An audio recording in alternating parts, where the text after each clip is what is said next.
We'll call our, what month are we in? January meeting in Burlington to order, please. And we're going to start with roll call and introductions. So I'm Christy Hewling, Chair of State Board from Town of Cambridge. I'm Mark Barron from Middlebury. John Carroll from Norwich. Stacy Weinberger, Burlington. Bill Mathis, Goshen. Dan French, Secretary of Education. Peter Peltz, Woodbury. Callie Beck, student member, St. Johnsbury. I just want to be mindful that we are in a gym, and can everybody hear? Okay, just want to make sure. Thank you. So first off, are there any amendments to the agenda? Seeing none, we will start with having our welcome by Bobby Riley. So not yet? No, they're not here. Okay, so not yet. I guess then. They were here a minute ago. Maybe they had to go. Do you want me to go grab them? Oh, they're here. Oh, they're Oh, here. Hello, welcome. Do you want to? Yeah, come on. Yes.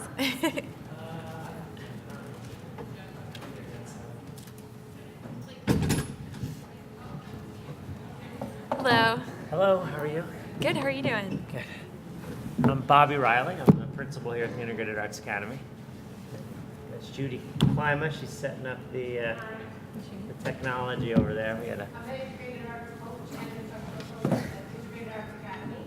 So we had a couple videos we were going to set up for you, but I can go over quickly just the history of the school a little bit. I don't know what people know about the magnet schools and why they're in Burlington and how they came to be.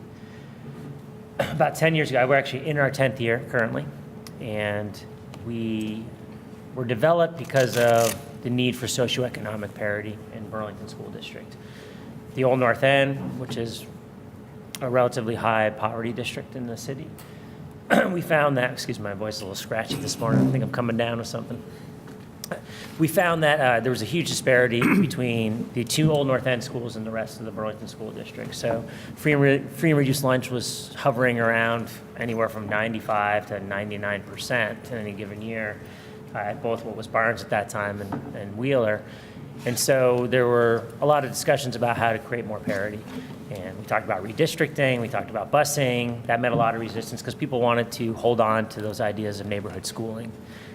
And so the idea came from, for a few different community partners. I know that Joan Robinson from the Flynn and Jonathan Silverman from St. Michael's College said, what about an arts magnet school?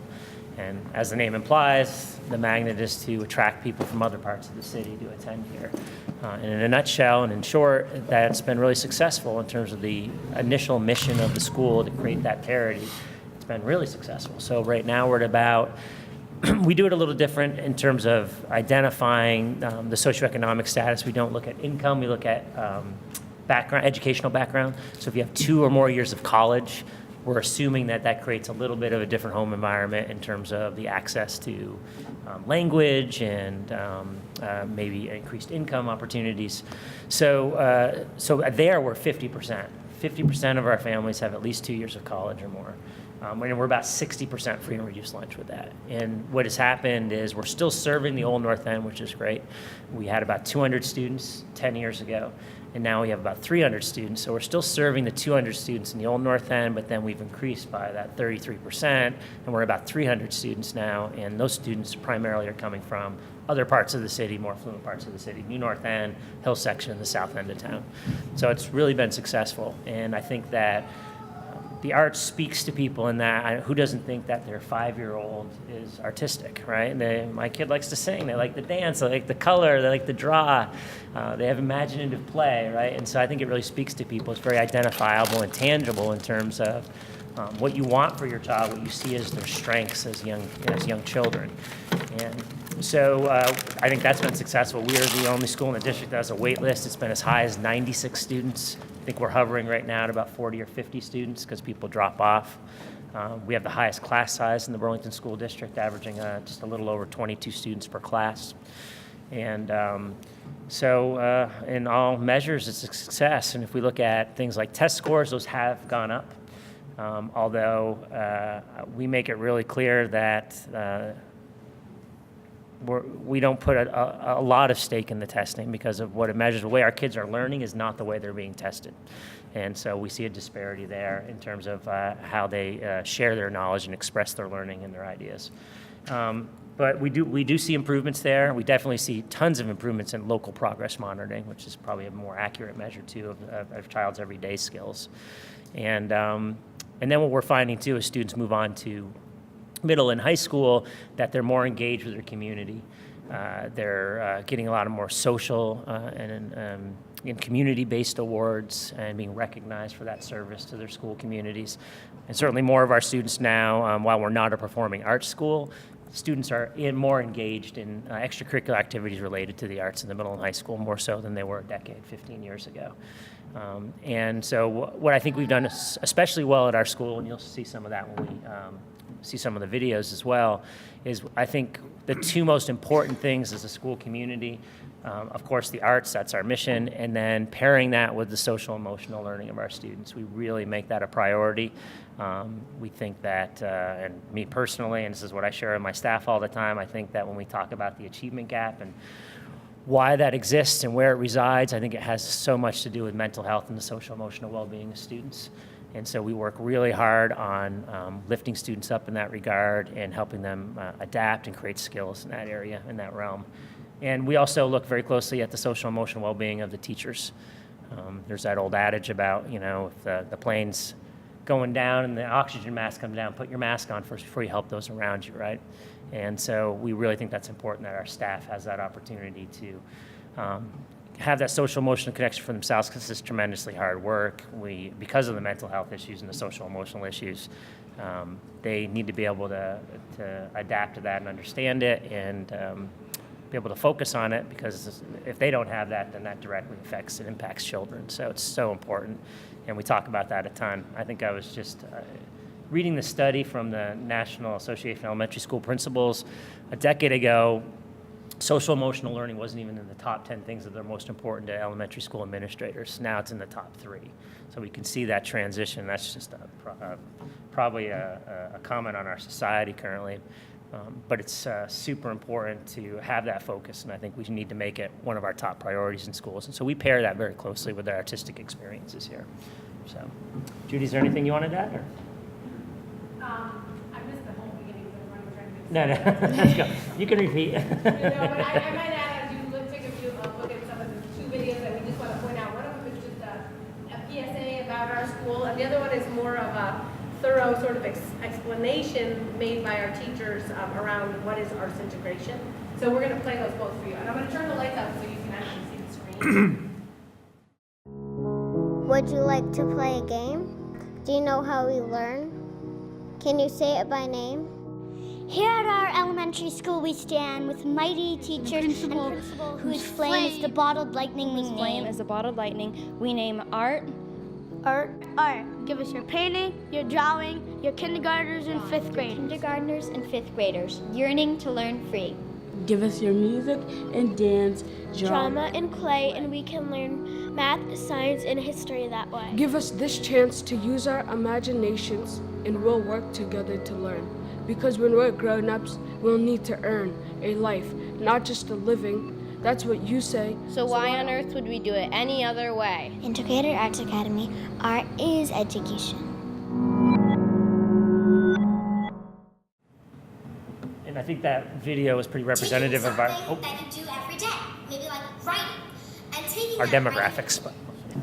Arts integration to me is taking something that you do every day, maybe like writing, and taking that writing and integrating arts into it. Taking arts and putting it into the writing, maybe drawing an illustration. Maybe the teacher would help you learn a special technique to draw that illustration very artistically. And I think that learning like that is a very good way to learn, because it kind of lets you be more free and open your mind and expand your learning. It's also the reason why I came back. I missed the arts integration and sharing my learning. They make something beautiful. Arts integration is a way to integrate like fun and art into our learning. And I say fun because lots of the arts are just very fun and get your energy out, and you can kind of be more loose and wiggly, but you're also doing your learning. I think it's a great way for kids to learn because they're not just sitting at a desk memorizing things. You're moving your body and it's fun. I think teachers all over the world should teach this way. Arts integration is taking one art form and one basic skill and putting them together and making one. When you're planning an integrated arts unit, it requires a lot of meeting time where classroom teachers and the arts specialists sit down and talk about their goals for their different subject areas. And that's all meeting that has to happen before the magic in the classroom takes place.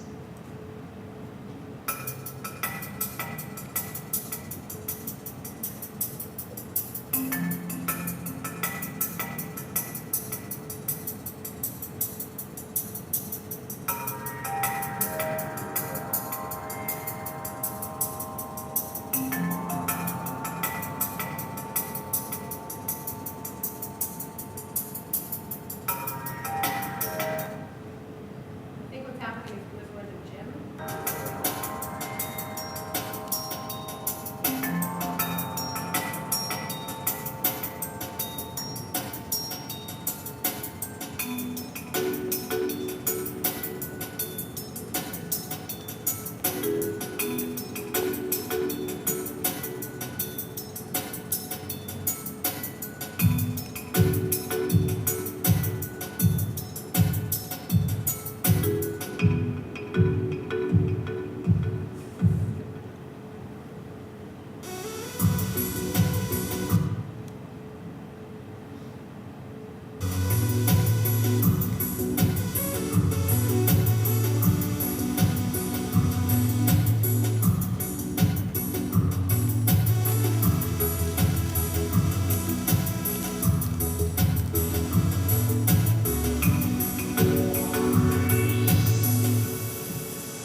Boston Massacre.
together and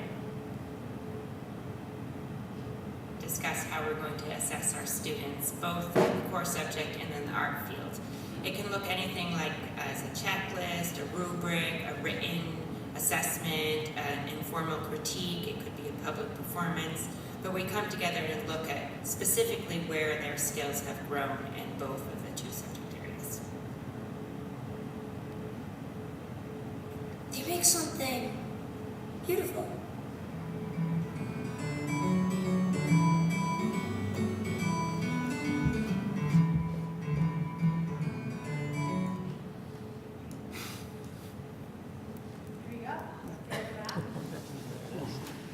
So a couple of things from there. You can certainly see the diversity that we have in our community. So I would say about 50% of our students identify as people of color, and just under 40% of our students are from non-English speaking backgrounds. Is that different than the rest of the district, or? District-wide, we're about 20 to 25% non-English speaking. Yeah.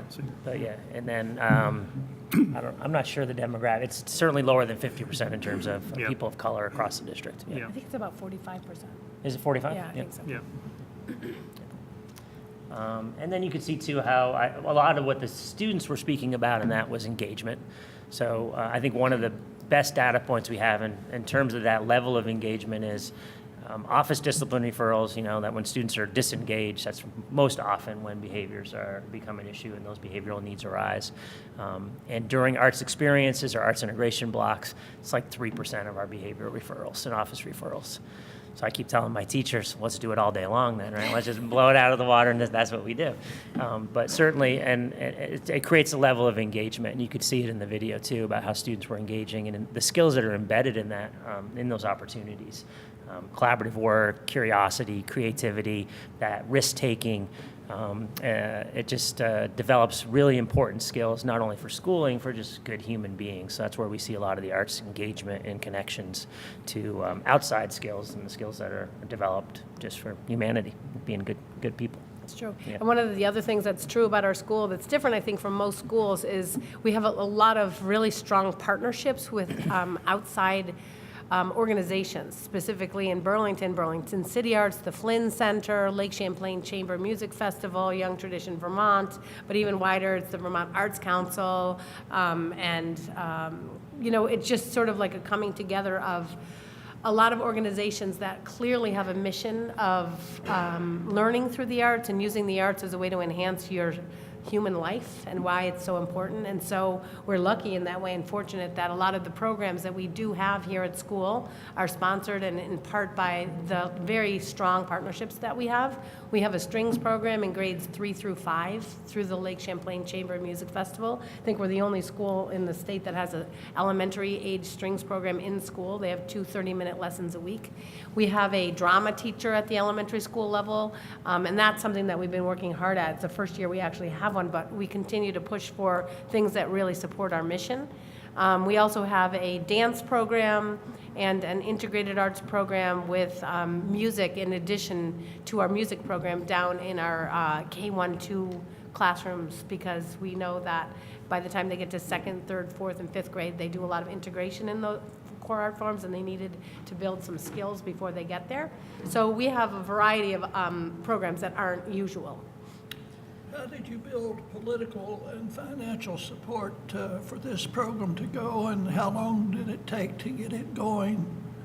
Well, It would took 10 years, Yeah. a while, because you begin something with a mission, and the school district had a vision for the magnet school, and the whole goal was to draw people to the school. Well, if you want to draw people from across the city to a school in a neighborhood that was considered a ghetto years ago, people would variance out of this neighborhood. They wouldn't want to come here. So we had to sort of really be thoughtful about what is our mission, and how do we use our mission to help bring in families who would want to take advantage of some of the opportunities that happen here that don't happen elsewhere. So initially it was just planning and doing a lot of professional development, and then beginning to develop close relationships with local partners so that they would see the mission. And in some ways it's a win-win for both the partnerships and for us, because I think the Flynn has an incredible mission of everyone's welcome, or everyone is welcome here, and it's a perfect mission match with our mission. So they're a really strong partner. As a matter of fact, fact, we have them in the building today. And Burlington City Arts has a similar mission of, putting art in the hands of people across the city and welcoming everyone. So they also have an investment in our community because it helps them access funding through greater sources if they work with our student population. So it's been growing over years. We meet regularly with our partners.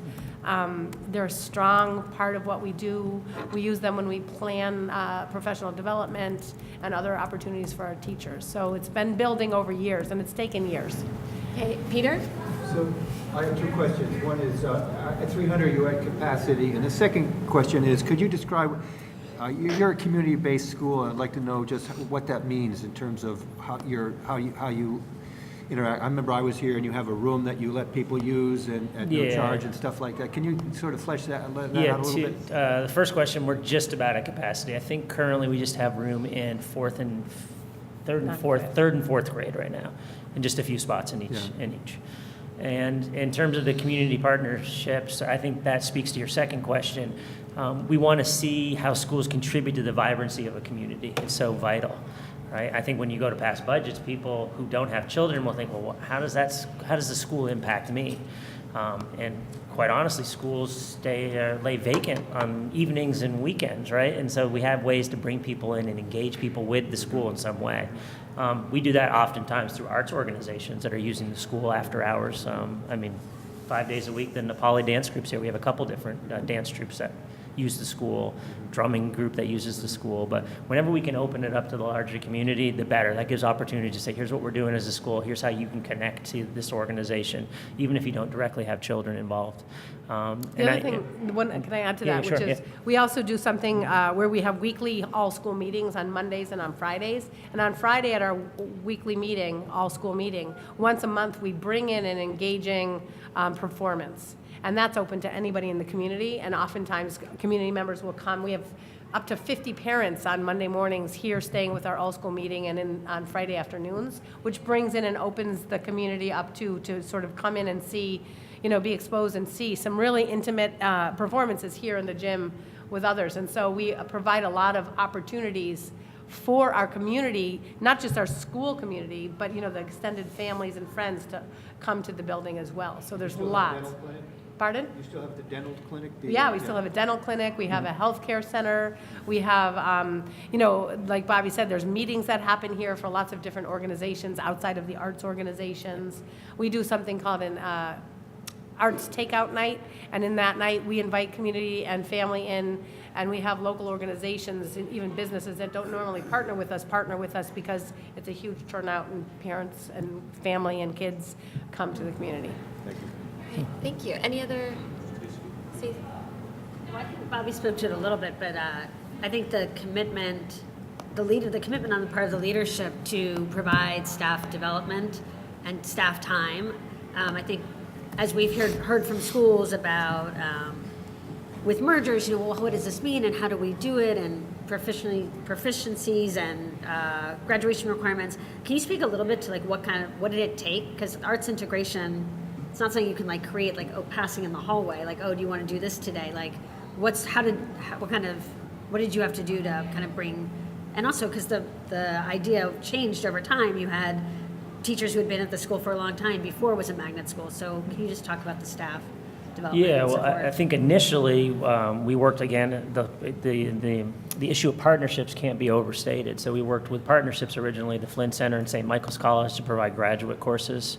And then there were some financial assistance from the school district at that time under Jeannie Collins' superintendency to really align with the mission of the school and create those opportunities for staff.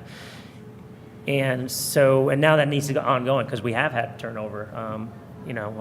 Midway through my tenure, 4 years in or so, we had quite a bit of turnover. And so working with the partnerships to provide, that's what the Flynn's here doing today, working with some of our newer teachers to do some embedded professional development around theater and dance.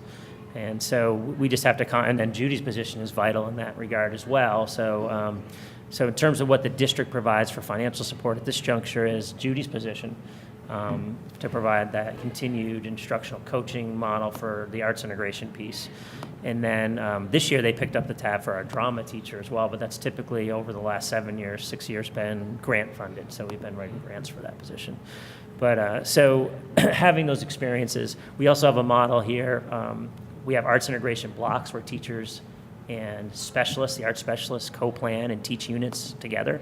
And that's embedded professional development in itself, because the specialist is working with the classroom teacher in a way that they're getting more knowledge about the core content areas and vice versa. So the teachers are getting more arts experiences and understanding the standards, artistic standards better that way. And so, I don't know if Bobby mentioned it earlier when he was talking about the school, but we also do 3 staff retreats a year, the beginning of the school year, the mid-year, and the end. Did you say that? I didn't mention that. We're doing one on January 22nd, actually, but that was the piece where I talk about, we really focus on staff well-being there, so social emotional well-being. Our staff retreat on the 22nd is around self-compassion, being able to take care of yourself in order to take care of those around you. But also every one of those retreats, there's a component of arts. And so teachers are expected to explore, take risks through the arts, just as we expect of our students. And I think that's really important for them to experience what that feels like for our kiddos and for our students here, so that then when they bring that back to class, they can be really cognizant of how that impacts the students in terms of their engagement and that risk-taking, and how important that is to connect to the content of the day or the lesson. Yeah. Yeah, John. I applaud the diversity that you have there. We have certain diversity here, so I will ask a different kind of question. Sure. You said, I think I'm quoting you, the way our kids are learning is not the way they're being tested. Mm-hmm. You were referring to the statewide test. Sure. So I kind of thought that was a diplomatic way of saying we don't do particularly well on statewide tests, but I may be wrong, and I'd like to have that clarified. And then I have a follow-up question. Sure. Well, I'm not saying whether the SBAC's right or wrong. I'm saying that if it doesn't include a way of artistic expression, that's not the way our kids are learning, and it doesn't. But I'm asking, how do they do on the SBACs? They have improved. So we've closed the achievement gap. So 10 years ago, when you looked at standardized tests, we were, anywhere from 12 to 17% proficient. And there was a huge disparity between our students of lower income, lower socioeconomic status and higher socioeconomic status. And that's closed. We're in the ballpark of the rest of the district now, anywhere from, and there's room for improvement across the district, and I would say across the state in terms of standardized testing, but we're at about 40% proficiency, higher than that in literacy, around 30 to 40% in mathematics, which over a 10-year time, you're looking at least a 3% increase per year if you look at that. And of course, there are different students and different measures actually now, because it went from NECAP to the SBAC, but we're seeing improvement there, certainly. And our students are now more aligned with students across the district and across the state. And so, I'm on my soapbox for a moment too. I always struggle with standardized testing not also including a social emotional measure as well, because understanding how a student feels the day in which they take the test, or generally what their social emotional background is, I think speaks to a lot about whether or not they're going to do well on a standardized test. And we don't measure that. We say it's important to teach. And I think some schools teach it better than others, but we don't measure it in a way that's really quantifiable, and I think that's hugely important, because there's direct correlations between test taking and social emotional well-being. And also, our population here has a significant number of students who speak another language. And so because it's such a language-based test, we also, for our EL students, don't always fare as well as their counterparts that are, born here and speak the language, from birth. And so that factors into, our school results overall. Absolutely. We have students who literally arrive and come to school here a week after they arrive into this country, and then they're tested. And we know, all the research shows, anywhere 5 is a generous timeline for them actually getting at the same level as their 5 years. 5 years, yeah. English-speaking peers. But it's typically 7 to 9 years before they're on mark with their peers in terms of their English language proficiency. So really, from kindergarten, if a kindergarten came here, based on generalized data, we wouldn't expect that they would be on the same line as their peers necessarily, just based on what it takes to learn English and that entire process of getting English proficiency. John, did you have a follow-up? Yeah. Okay. All right. Well, thank you, and thank you so much for welcoming us into your school. Yeah, I'm glad to have you. Yeah, we wanted to come here, and Stacy always talks about and really reminds us of what's possible when we come together and think about how do we re-envision school, and she's brought the school up many times, and it was her time to, where she's leaving the board. She wanted to make sure we come here and get to see some of the magic. So Well, we're very glad that you're Well, here. we're And welcome. yeah. Hopefully your day goes well, and if you need anything, just holler. We'll Yeah, be- and if you want to see other parts of the school at any juncture, if that's time for that in their day, don't hesitate to ask or walk out into the cafeteria and see students as they eat lunch. That would be great. Yeah. All right. Well, thank you so much. Yeah, thank you very much.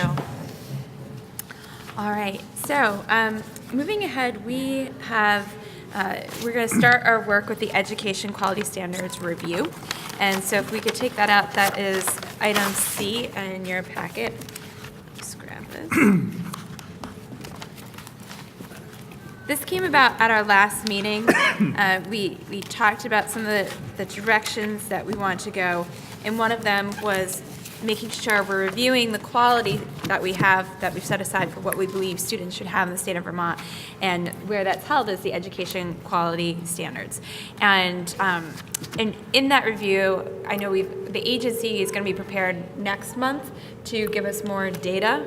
Am I getting feedback? I don't know where that's going. Okay.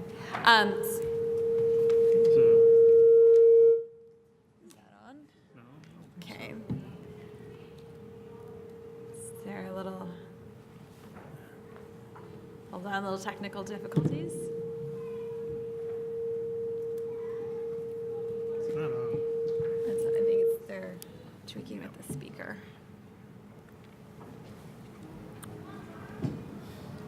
I swear I won't touch it. All right, and so the agency will be prepared next meeting to give us more statistical data and really how they've been measuring EQS. And this meeting is going to be more about going into the statement ourselves. And just, we do have some institutional knowledge on the board right now, and before we lose that, we also want to take advantage of Mark and Stacy still being here. So this was passed, and I believe Peter was not here yet, but Mark and Stacy were part of, and myself and Bill. And the EQS process it was an outside group that was put together that from a lot of different constituencies that came together to make a proposal what the education quality standards should be. It came to the board, and for several meetings it went back and forth. And so the board would give suggestions and commentary. It would go back to the committee and a reworking. And so the end document was adopted actually in Burlington, at Burlington High School, if I remember correctly, in the auditorium there. And so when we go through, this is really the education quality standards is what schools should be achieving and should be really the minimum standards. And so if we turn towards page, 5 in your document, this in particular is the curriculum content. And so when we do talk about curriculum, we don't have a state curriculum, but there is a curriculum content which the local supervisory union has to meet. In 20.5 curriculum content, each supervisory union board shall ensure that written and delivered curriculum within their supervisory union is aligned with the standards approved by the State Board of Education. Each school shall enable students to engage annually in rigorous, relevant, and comprehensive learning opportunities that allow them to demonstrate proficiency in, and then we have these subcategories: literacy, mathematical content, scientific inquiry, global citizenship, physical education, artistic expression, and transferable skills. So once this was passed, we went back and we started looking at some of these standards passed by the board. And standards passed by the board were not aligned with proficiencies at that point. So they were Vermont-based standards that then needed to be relooked at. And since then, we've been going through and adopting new standards, which there's another piece of that on the agenda today. So part of that was going through each of these subject areas, and do we have standards that are adoptable for those? And so that's been the work of the board going back. We have not reviewed that work, but that's where I want to start bringing up this document. And then if we can go to page 7, where it has graduation requirements, where, and this is 2120.7, a student meets the requirements for graduation when the student demonstrates evidence of proficiency in the curriculum outlined in 2120.5 and completion of any other requirements specified by the local board of the school attended by the student. And I think this is where I even wrote in my notes where I think of Mark and some things that you've been advocating for, financial literacy, is not mentioned in the 21-20.5. We did adopt standards that can address that, and again, it could be a local graduation requirement, but it's not seen as a graduation requirement in the state of Vermont at this point. And then when we look at the local graduation requirements down in 21-20.8 on page 7, each secondary school is responsible for setting graduation requirements, and according with these rules, local graduation policy must define proficiency-based graduation requirements based on standards adopted by the State Board of Education. It is responsibility of the Supervisory Union Board to ensure alignment in expectations for all students within the Supervisory Union. So again, if those local requirements have to go back to standards passed by the board itself. So the question came up for us, especially as we go around the state, is that we're seeing an inequity for students in some of the access to different courses. And so wanting to make sure that we go back and look at the quality standards, and when we go back and conduct a review of these standards, are there any tweaks that need to be changed? So that was what the board had asked for at our last meeting, is to have some chance to review that. So I wanted to have some chance to kind of start with some questions, comments on the standards themselves, areas that we might want to dig into, and to try to set a plan for moving forward about a more comprehensive review and what questions we need the agency to be able to answer. I know for me, it was very difficult last year doing small school metrics that the legislature said needed to tie to EQS, but the agency doesn't collect data on EQS. So it then has superintendents sign a form saying that we meet the expectations, but we don't have hard data. So we need to figure out what is it that we're trying to achieve, and how do we measure that, and how is it currently being measured. And I'm assuming next month with the update will be included with the education quality reviews, because the education quality reviews is what was the expectation about how these would be, how the EQS would be measured, and need to know the status of where we are and how are we assessing schools with EQS. So I'd like to open it up. John? Well, mostly I just have questions, Yeah. all of which reveal my deep ignorance. since That's why I'm we're not- here, is to get on the same well, page. Yes. I'm in charge of ignorance. Your fresh look. Yes. Yeah. So anyway, just a couple questions. First of all, I'm noticing dates in the back about 1984, statutory authority became effective in 1984. What page are you on, sorry? I'm on page 16 of 17, and I'm just looking at the bottom, and I'm not understanding what this statutory authority from 1984 is all about. And Bill can keep me honest, but I believe this is when the state board was tasked with creating, it wasn't the education quality standards, but it was the precursor under law, which was school quality standards. Okay. Yeah, so it goes back to when the state board was tasked with. It's evolved since that time. Right, Okay. right. And last revision of something or other in April of 2014, revision of these standards? And they were then adopted in December of 2015. Okay. Yeah. My next question is on page 5, under curriculum content. So the supervisory unions are directed to enable students to engage annually in rigorous, relevant, and comprehensive learning opportunities. I would have thought hourly or daily. I don't quite understand why we're basically saying, if during the course of a year you touch upon this or deal with this, that's good enough. So I'm sure that it's more complicated than that, but the notion of annually is, I would love an explanation as to why greater frequency, greater consistent engagement with these really essential elements of learning and growing isn't expected. And then- Stacy, did you want to respond to that? Well, I would have a guess just on what I've seen happen, let's say in middle school, is that you have almost trimesters where a student will be in like a global citizenship class for a trimester, then take tech ed for a semester, and then be in chorus. Perhaps that's where annually, I'm guessing, might come from. I So can see that, yeah. in terms of staffing and just ability to accommodate numbers of students. And- But I do think it's a good question, for example, why someone would have language, let's say, foreign language instruction, which we'll get to later, for 3 months. Or Versus- sometime right. during the year. But I wonder if that's where part of that Yeah, comes and Phil, from. did you want to answer that too? Or something different?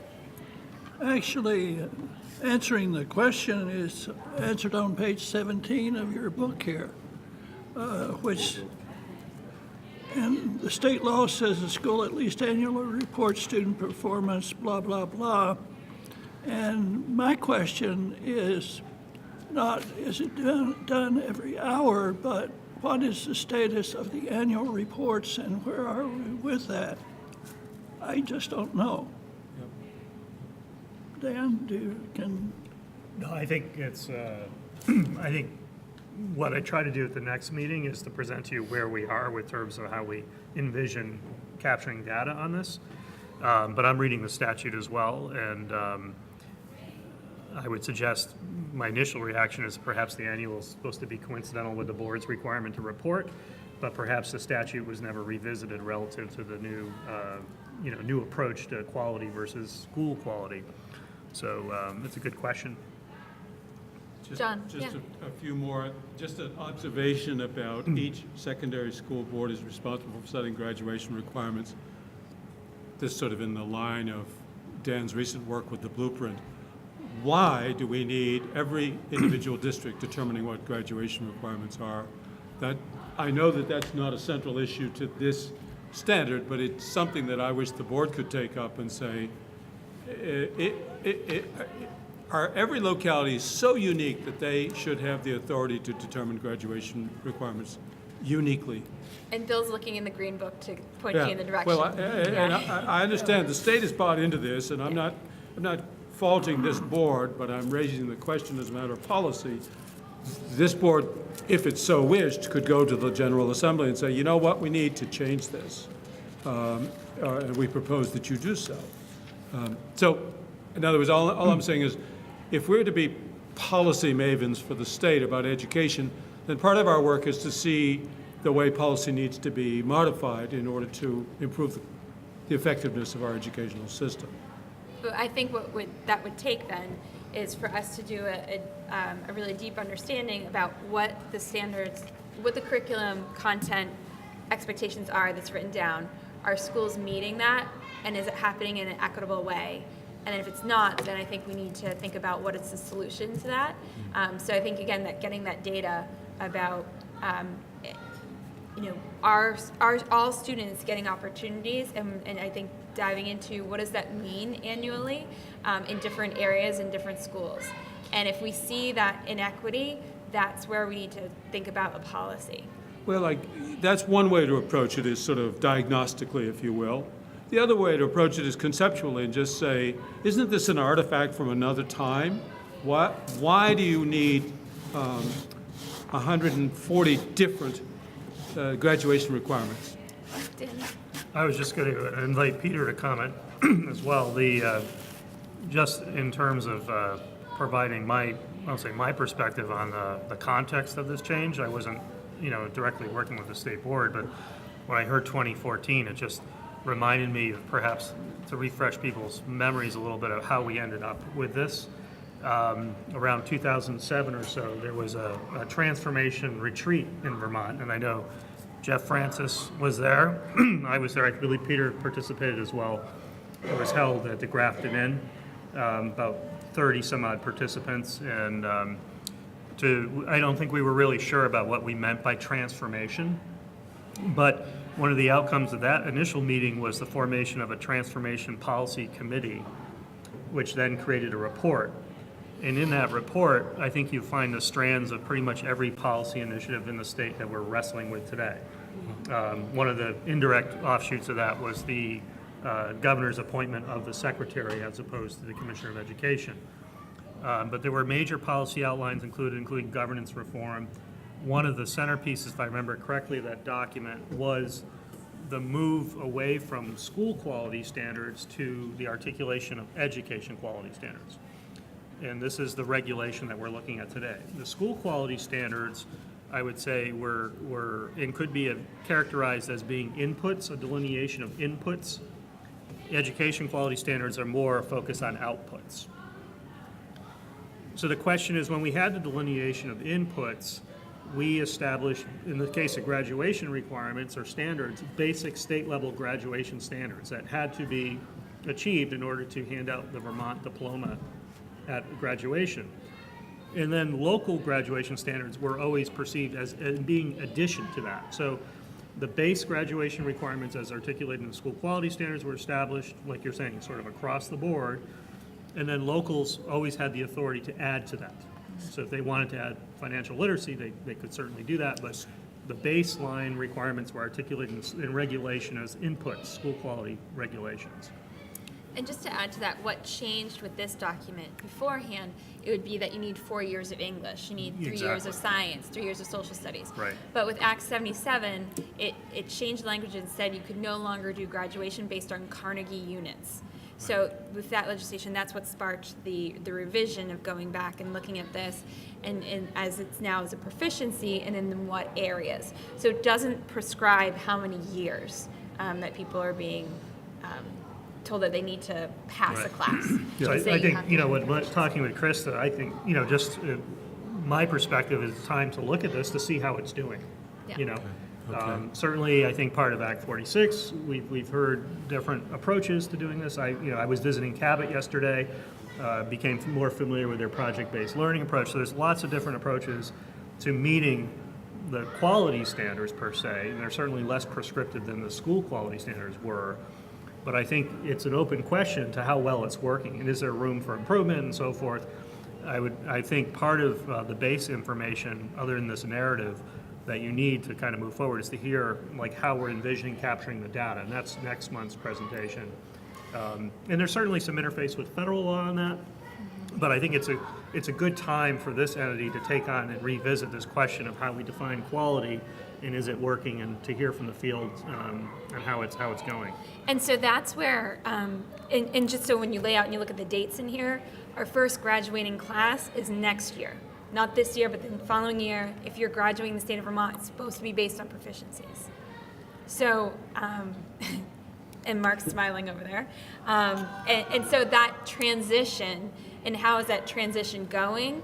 And I think we're seeing very different stories around the state about where different schools are in that transition.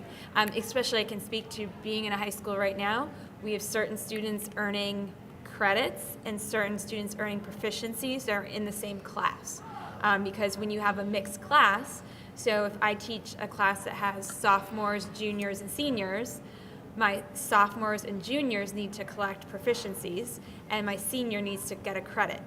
So in this transition time, I think that's where we're seeing we need to take as a board to see how is this working and what else is needed within the U.S. education quality standards to help schools better meet that goal, and then we can look at the lens, is this happening in an equitable way? And that's always been my concern too, is that especially our most vulnerable students, as they're moving to different systems, how is this transition then affecting them too? Peter? So I see this, the Carnegie units were very easy to calculate in terms of graduation requirements. That was, and when you go to an individual-based metric to determine what is, it's very difficult. I think it's, in what we're looking at is how do we systematize this and get a statewide picture on how we're doing. And I think that's still very much in play. But the motive was, how do you engage kids and get them wanting and willing to learn and think about their adult life and what they're going to be doing. I mean, we worked a lot with this New England Secondary School Consortium about this, because there were abysmal New England rates in terms of kids having any idea what they're doing after graduation, and this was New England wide, and so a lot of this was shared amongst states. I think we were in the forefront in being able to adopt it, but here we are some years later, still. I mean, because as Krista said, this is really sort of school-based in terms of, and that is very difficult to then get a firm picture or a handle on how we're doing statewide, and I assume that's what our challenge is, right? And I think one of the challenges is that the AOE did not take the lead on this. So I can speak as somebody being in the field, that when we were working towards graduation, the AOE didn't even have suggested rubrics ready yet. That only came out, I think, this year, even for social studies. And so there's a lot of diversity of how it was handled, because every school had to handle it differently, because the AOE did not take the lead on it. And so a lot of this creation happened at school level. So I think one of the challenges we're going to see moving forward is exactly what you pointed out. Because it happens so differently in different areas, it's going to be very hard to measure, again, because we don't have consistency. So the idea of how to measure some of these things, and it will be difficult. Yeah, Bill. Yeah, I want to hear a little bit more about how this will be measured, because it looks like a tremendous polyglot of all kinds of things. And we need to have individuality in the schools, but yet we need to have a common piece as well. But just organizing that is mind-boggling. How are you guys? Yeah, that's next month. I mean, but that would be, Stay tuned. that would be my hypothesis as well, is that, we created criteria with really, I wouldn't say little thought, but some without appreciation perhaps of what the complexity of the measurement process would look like, and to what extent does that complexity actually, is it worth it relative to, so that balancing point, which I think is the focus of your deliberations if you undertake this. But just to back up, I think it's a great thing for you to do at this moment in time. We seem to have an opportunity and a window to have you in the state revisit what is our definition of quality, but it has to be doable, and it has to ensure that the students that have the less advantages and opportunities to succeed, that this supports their learning. So I think that's the tension. And so one of the tension is also part of why we've been going back and revisiting, looking at all the different standards. We were looking for standards that were national in scope, and that multiple states were working on. We did that for a couple of reasons, just to go back looking at Common Core, looking at Next Generation Science Standards, the C3. Since they are multi-state standards, there's professional development for those standards. There's also testing associated with those if possible. So in the long run, that could be more comparative than just having our own homegrown standards. And because there was a lack of capacity at the AOE for professional push, that we needed standards that were going to have some sort of organization and professional development that could offer that. So it was, that's why we've been revisiting all of those. And I think looking at this list, and that might be something just to look at, maybe we can review as a board, is just how, looking at this list and comparing with the standards that are adopted, just to give you a sense of how they are being measured. Stacy, have you sort of got a game plan in regards to this, how we're going to do this?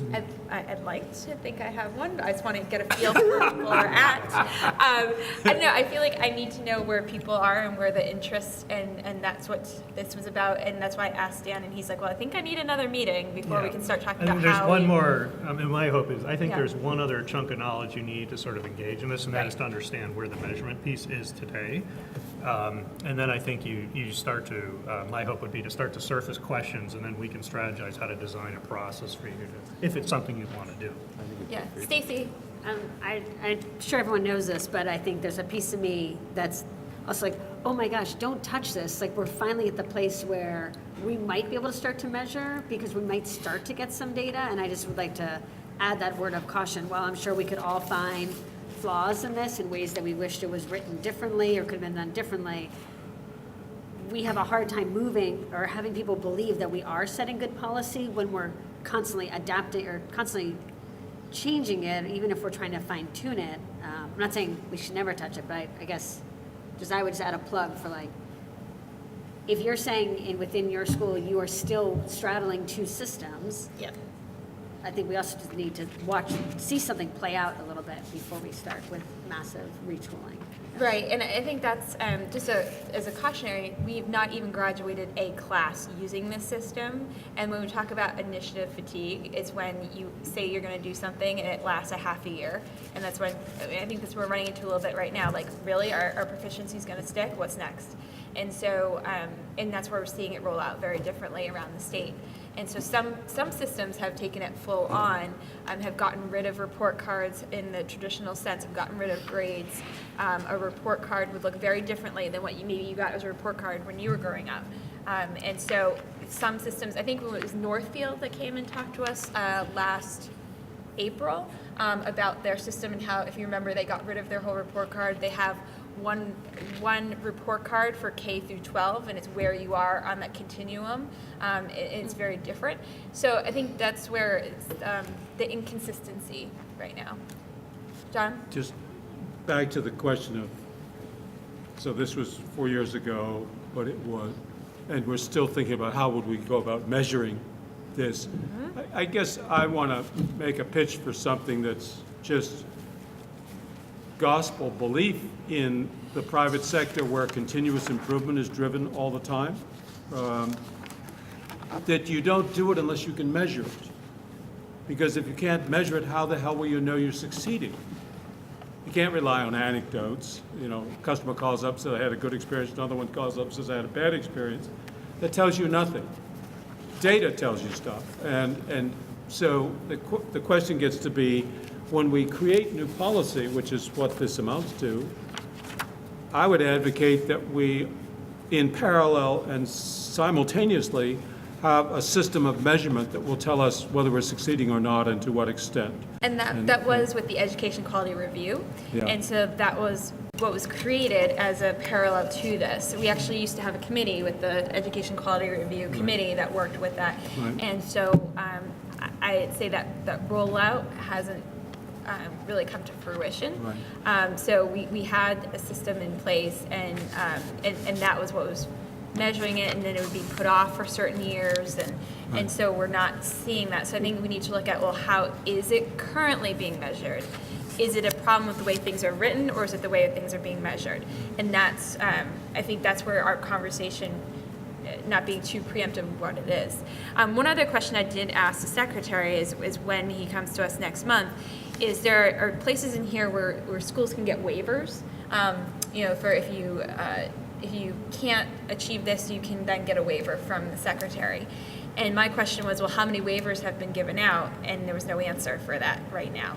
So I think that's a problem too. And I asked that as waivers are coming in, that we should at least in a monthly or bi-monthly just know how many waivers, because how do you know if you have something in here and it's constantly getting a waiver, then it's really not in here. It's if you have how many % of schools are asking for a waiver for a certain requirement, I think that begs the question about what are we doing, and so does that need to be revisited? So that's another question that I have is, and how we knowing that there's certain things in here that are very tangible. Like you need to have so many students to a librarian. You need to have so many teachers in a class or students in a classroom. And you can get a waiver, but are we getting waiver requests, or is it just going unnoticed because we're not asking for the data? Stacy? I would just say, right, in waiver and why. It would be interesting to see how much of that was budget driven. No, we can't afford a 5-day-a-week school nurse, so we have a 2-day-a-week. So the why would probably be important to track, and how much of this is budget. Well, first is just how many are there? Right. And if that's not even being kept track of, well, why is that not being kept track of? And that's important for us as policymakers looking at this document if we don't know if people are seeking to not follow the document. Bill? Getting to John's point a little bit, this is very tricky because a lot of the stuff that is supposed to be answered annually is very subjective kinds of things, and it doesn't lend itself to an easy answer. When I was superintending, we had kids that if they didn't get pregnant or arrested, that would have been a good outcome. And so it's a much more touchy thing. I'm sure it's hard. And I don't really want to end on that note, so do we have another question? Mark, any comments, or I know you had part of this document and anything, I guess the only thing I would add is too. we're always also very sensitive of, sending mandates to individual school districts. And and overburdening this system that's somewhat overburdened already with various situational stuff. So, but I couldn't disagree, or I couldn't agree more with everything that's been said.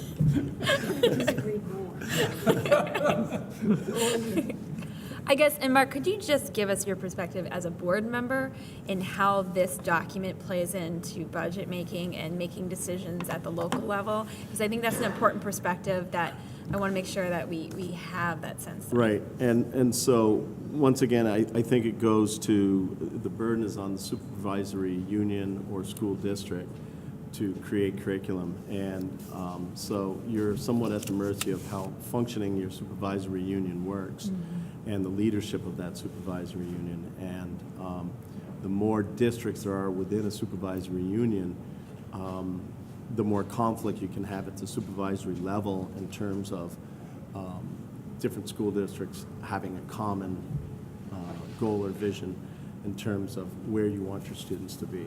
And I think we heard at last month's meeting the rapid pace that a former supervisory union can move being a supervisory district when you have all board members representing all the various schools come together with a common vision and strong leadership.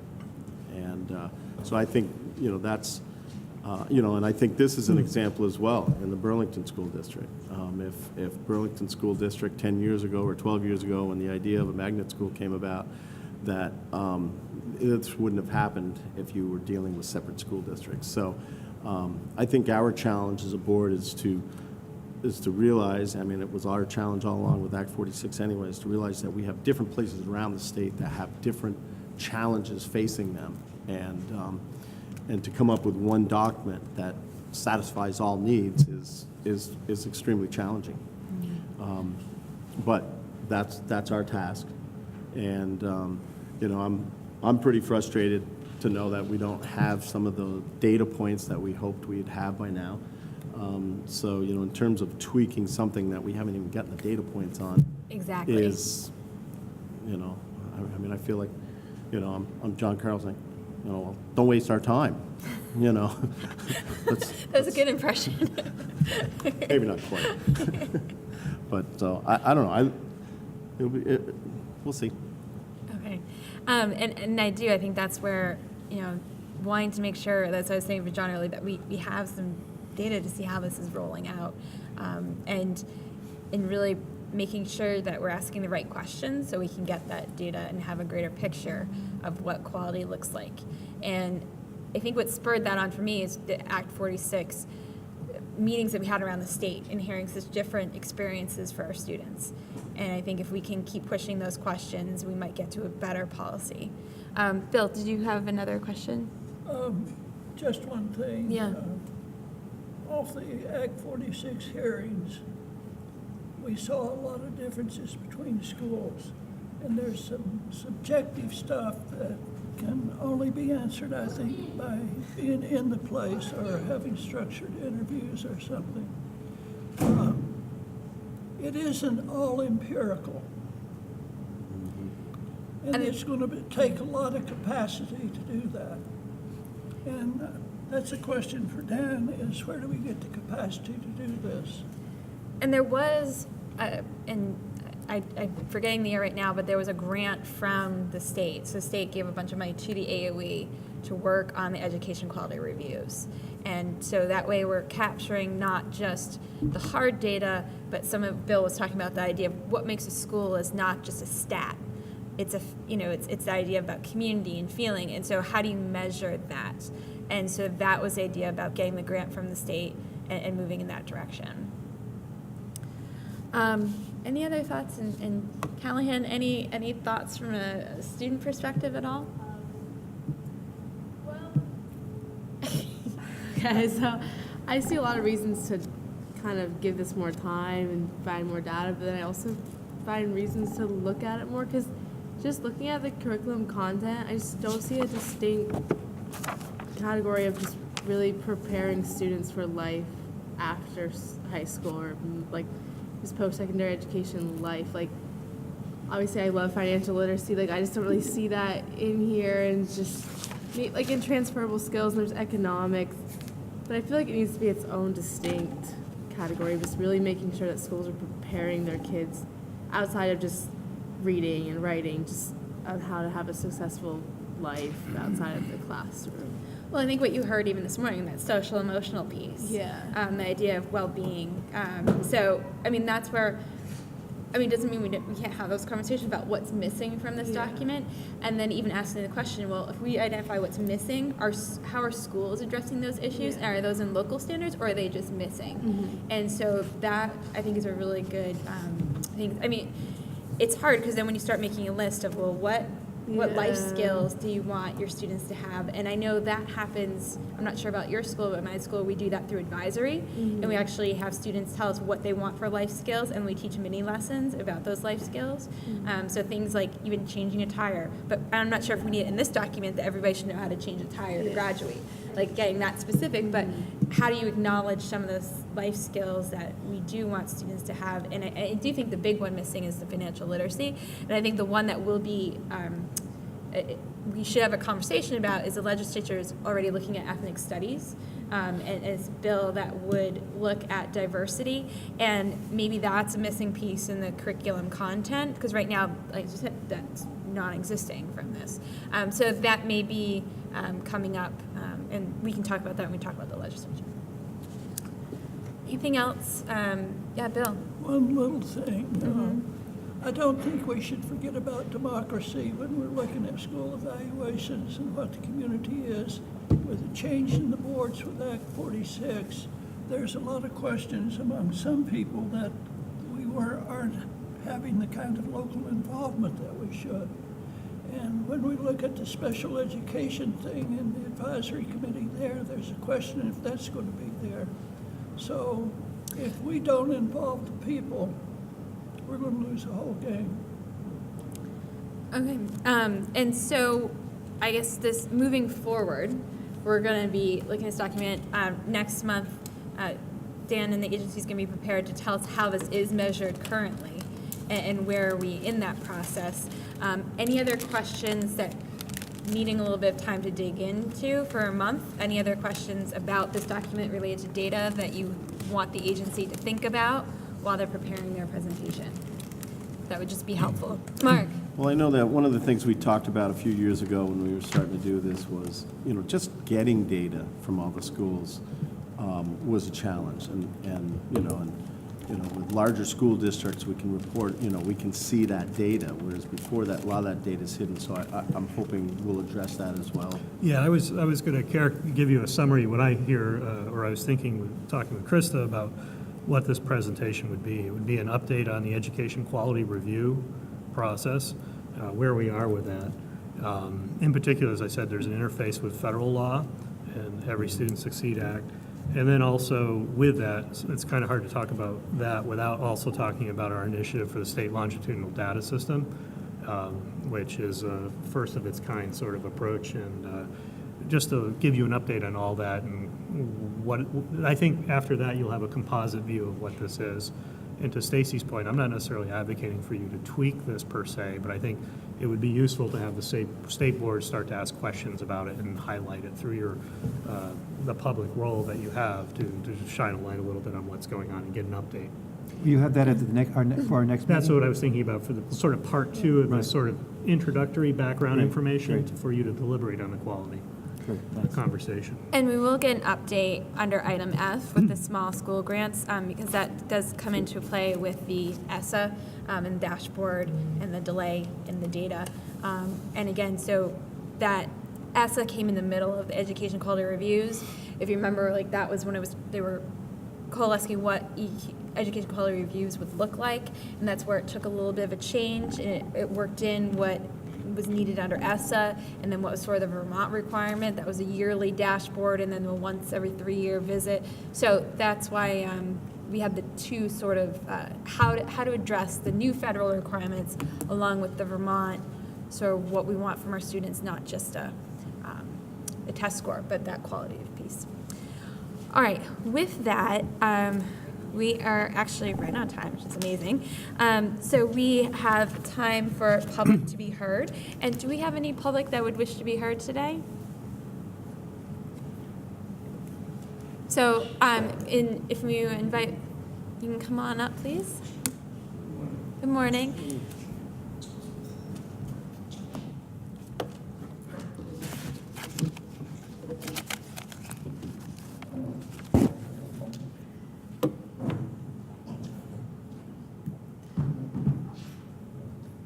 So welcome. If you want to just introduce yourself for the record. My name is Ken Hood, a former associate dean at the College of Education for many years, and I now chair the board of a nonprofit. And so I've stayed active for a long time in education. And as I've been around the state and visiting many schools and talking to educators and non-educators, parents, students, and that, I became more and more concerned about the dissidence that was existing about the course of education in Vermont. So my statement is very brief. For many years, I helped organize across the state something called Community Forum. The last time I did that was during the Douglas administration, when there was an interest in determining how we might become more globalized as a citizenry. And my feeling was that there was a lot of good common sense among the people. So what I would like to say to you is I'd like to urge you as a board to consider engaging the community broadly in the smallest communities in our state and the largest communities, in locations that perhaps are relatively isolated and in downtown Burlington. So it's a very simple thought, but I think that the people of Vermont are very bright, and they really have a lot of insight into the needs of their children and the needs of their school. And I think engaging them would help people think through more clearly and simply the complexities of providing modern education, both for the children and I might add for the adult population. Which it seems to me re-education or new avenues of education have to be made available to our citizens. So that's about the extent of my comment. My name's Fred Bay. I'm honored today to be Dr. Hood's chauffeur. We didn't plan to wear the same sweater, but I am on the same team with Ken and have been for 20 years. He's been my mentor. I also lead a small but not in Vermont insignificant charitable endowment, the Bay and Paul Foundations. Part of the language we use for many years now is seeking to create conditions that elevate youth voice and agency. So I only add to Dr. Hood that I've experienced him as accomplishing that, actually with local school boards, where they're invited and then they offer to actually do some facilitation or respond to a conversation with their own thinking. And it's been, frankly, transformative, and I can't go on to speak more of it. I'm actually thinking of myself as naive, because I imagine that the school board is always on a listening tour around the state. In a sense, that's happening here this morning. I also finally will say that in those focus forums, in advance of the School Development Institute, or am I conflating? No, you're right. And the idea, and I was a parent in a little town called Landgrove, and we met at Floodbrook Elementary School in Londonderry. And it was a raucous couple of sessions where people would scream, "She has an agenda!" But at the same time, it did work through a bunch of things. And the outcome, the product, was a consensus on what students needed to know to be successful in the world. I'm almost finished. And that created the framework and the community category. The various categories that still frame some of our learning and are part of the transformation that's ongoing.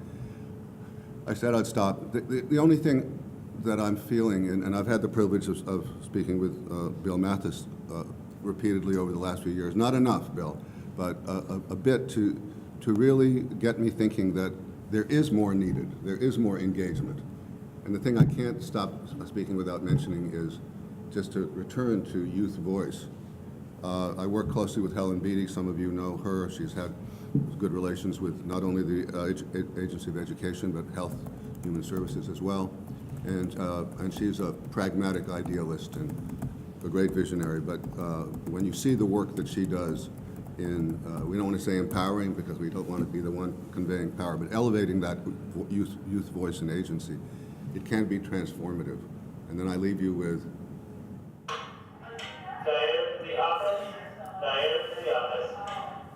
a disengaged learner isn't a learner, and an engaged learner, I've seen phenomenologically, comes out of the opportunity to have real responsibilities and to do real work, community-based or whatever. Sorry if I went on too long. Okay, thank you. Do you have a question, Dr. Hood? No. Okay.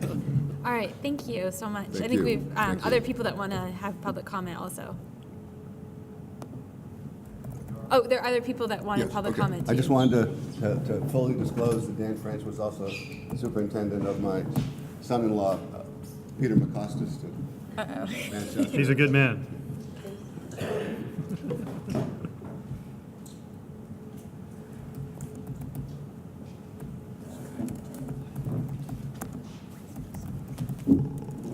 Hi, welcome. And just your name for the record? John McCooey.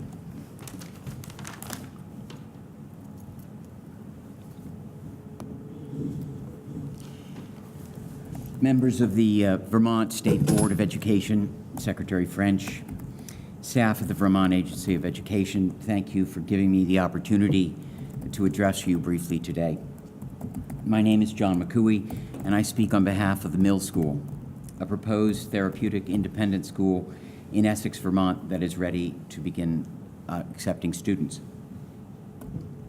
I'm here today with my colleague, Jen Barnett, along with the school's Chief Knowledge Officer, Tim Feeney, and our head of schools, Sarah Fisher. We're happy to be able to appear before you in person and give you the opportunity to get to know us. We had hoped to be on the agenda today, but understand that circumstances beyond anyone's control have prevented that. We want you to know that the Mill School has been ready to operate since early November in anticipation of our Agency of Education general and special ed site visits. In fact, we've been fully staffed since early August when we began training and preparing for our opening. We are 100% committed to serving the students of Vermont who are challenged in traditional classroom settings and who need our services in order to achieve educational success. We're extremely gratified by the response of the many surrounding school districts who are urgently awaiting the opportunity to work in collaboration with us. We have many students who are anxiously awaiting to become enrolled. We look forward to being able to address any questions that you may have at your board meeting in February. In anticipation of that meeting, and as a demonstration of our commitment, we would like to offer to serve students free of charge from now until our approval at your meeting in February, when we began our planning for the opening of the Mill School. We had understood that this might be possible after we had completed our successful site visits. We hope that this offer meets with your approval, and we look forward to appearing before you in February. Thank you. And just to be clear, that it's not on our agenda, so it will not be discussed and taken a vote on. So we'll wait until February. Right. Okay. Yes, I understand that. All right. Thank you. Thank you all. Is there any other public that would like to be heard?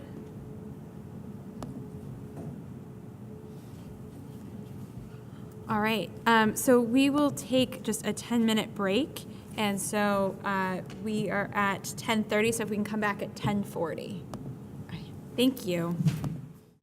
Thank you. Returning from our break. And at this point, we're going to be talking about our report to the legislature and governor and legislative session.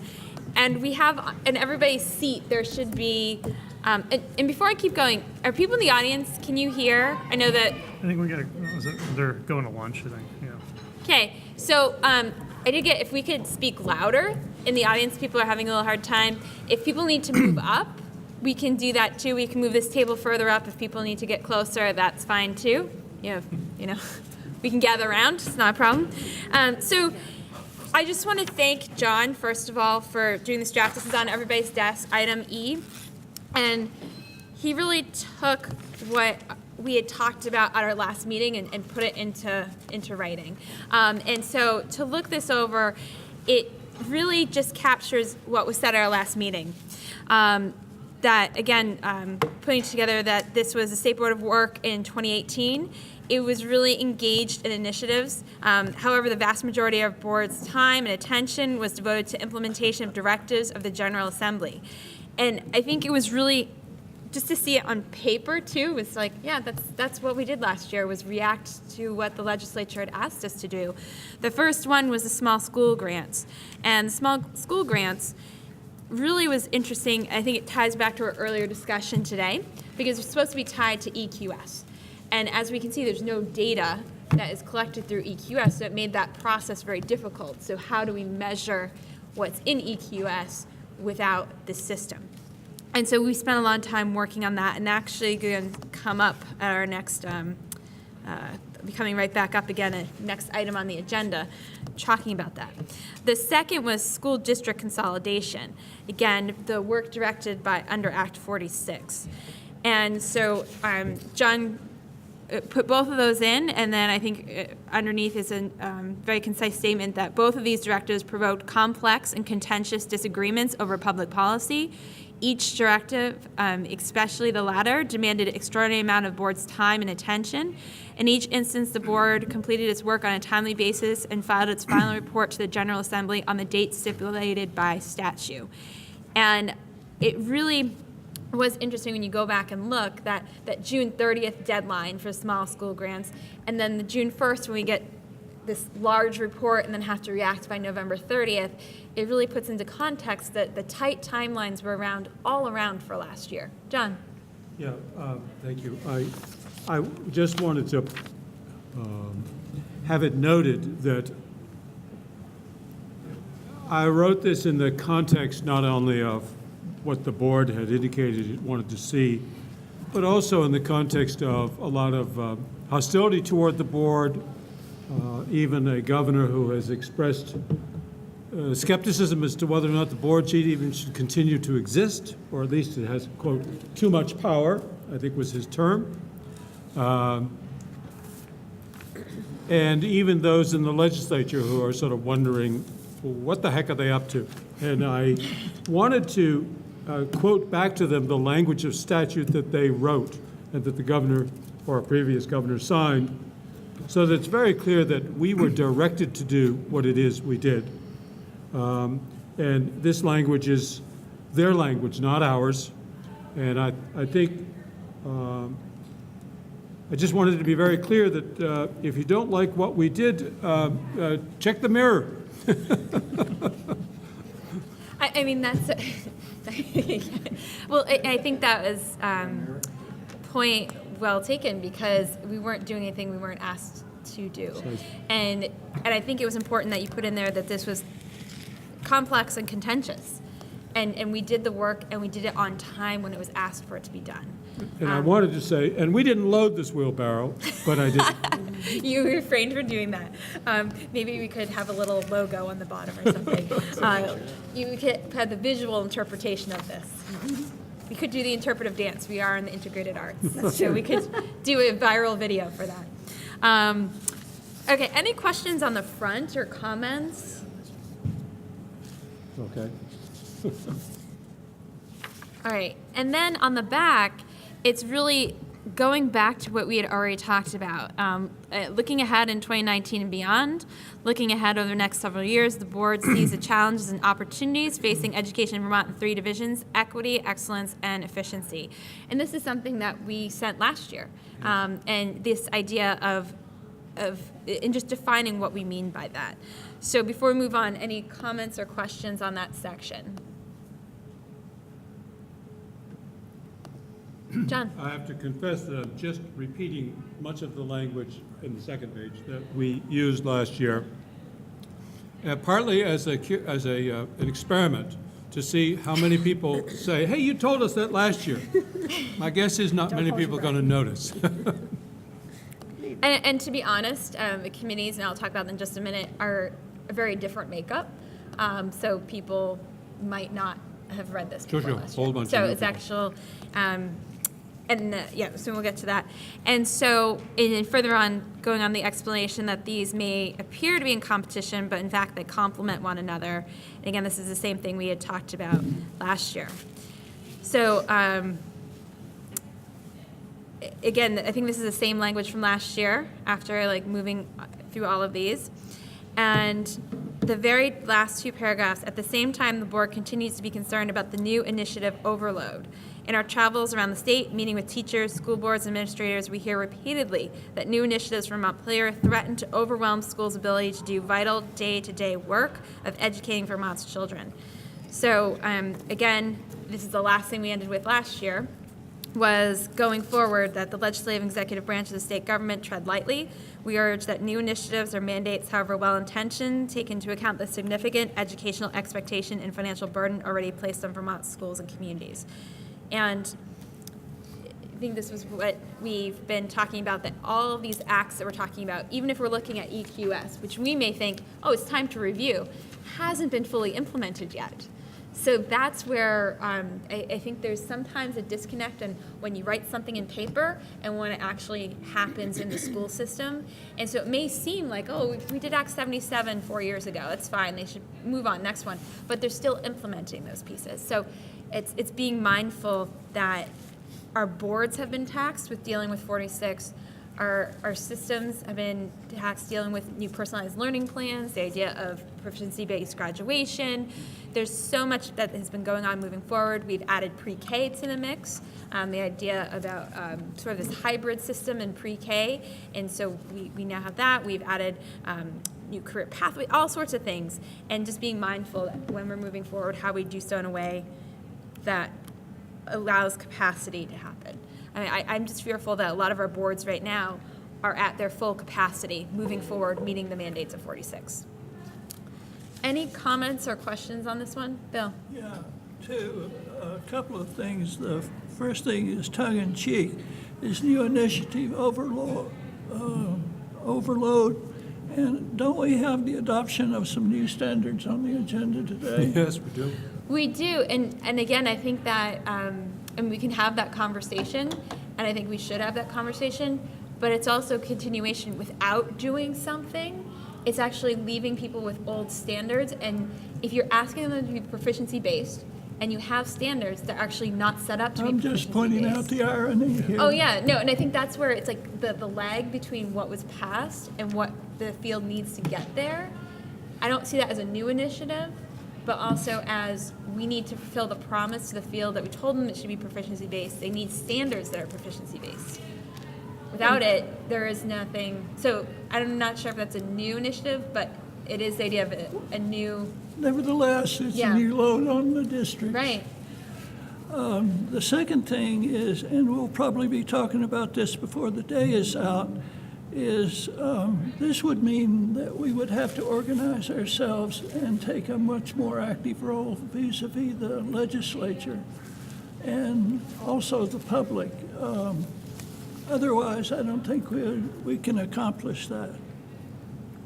Okay. Yeah, and I think that conversation will come up in moving forward. So Stacy. Is it worth another line in terms of we urge that new initiatives, mandates, or reversals or something? I guess I wonder if, I think part of the stress on communities is all the new initiatives, but I also think there's stress and challenges when things that we say need to happen, then folks aren't sure if it's going to happen or not, and whether or not to move forward or to take time. Do we want to say anything? I guess I don't want to say whether or not the legislature should or should not take up Act 46, but I think if they did so, I'd like to caution with the understanding that a lot of communities have already moved forward or are in the middle or are waiting on, I don't know, is there some language about, it's not just the new things, it's the constant threat that something that you said is going to happen might not. Is there some word for that, or do we want to just leave it alone? Which is fine. I would say no. Leave it We don't alone? need it, no. Okay, fair enough. I think we could, if that comes up, we could address it directly, if that makes more sense. Instead of preemptively trying to address it, we could react to it. Others? How are you thinking about delivering this? With a bow? No. So, well, first. U.S. mail? No. So at first, I would actually need to, we'd have to have a vote and have this pass out. And then when we think about distributing it, I already talked to both the chairs of the House and Senate Education Committees, and they know that we're talking about it today. So I would first send it to them electronically because they're waiting for it, because they know it's coming in their worlds. They like things a little bit faster.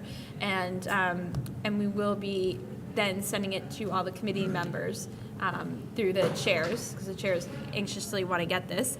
And with the governor's office, I am meeting with them so I could hand deliver that to the governor's office. So what are there other ways that you would? We want to be sure to get to the speaker and the president. Yep. Oh, I always send it. Not later than it goes to committee chairs? Yeah, I always send it as, whenever we have something like this, the first email, like the first without paper copy, always goes to the ranking members. So it goes to the Senate Pro Tem, Speaker of the House, the chairs of the committee, the ranking members of the committee, and then some of the leadership within the House and the Senate. I would think a presentation would be good as well. They get a lot of paper. And I can, a lot of this we actually discussed yesterday, so I can talk about that too. So yesterday I was at the State House, at the Senate, and in the House, and we basically talked about what'd you do last year. What'd we do? We did small school grants, and we looked at school district consolidation, and so that was pretty much covered here. And then, what do you see looking forward? And I just said, the same thing that we advocated last year, the 3 E's. And so we talked about that. So I feel like, in a way, I have presented the material, and this is the coalition, that this is what the board. It really feels that we are kind of moving that same direction. So I feel like we've made contact with, and Peter, maybe you want to speak to that. You were there yesterday. Yeah, I thought it was very worthwhile, but I was particularly thankful. Chair Baruth of the Senate Ed was very outspoken about how much he appreciated our work and thought very highly of how we conducted ourselves. So that was good to hear, and I think that carried through to the House Ed Committee, though there are a lot of Green members there, but we were well received regarding how we conducted ourselves. I mean, this was a little bit premature, but I guess I can jump to that. So when we went yesterday, Donna was there and presented for an hour before, and really to new members about sort of the process. She went over, I'm just looking at her paperwork, she gave them lots of maps, going through lots of maps, talked about different voter-approved unified union school districts and where those were around the state. She talked about districts legislative exempted from the final report and order, so went over that in legislation, what areas were exempted, and was very clear about that. Went over Section 9 proposals with them and talked about the final report and order, and just talked about the districts that were created. And then really I just talked about process that we used. So we went over our July memo. So if you remember, we issued a memo in July that just talked about what process we were going to use to do our listening tour.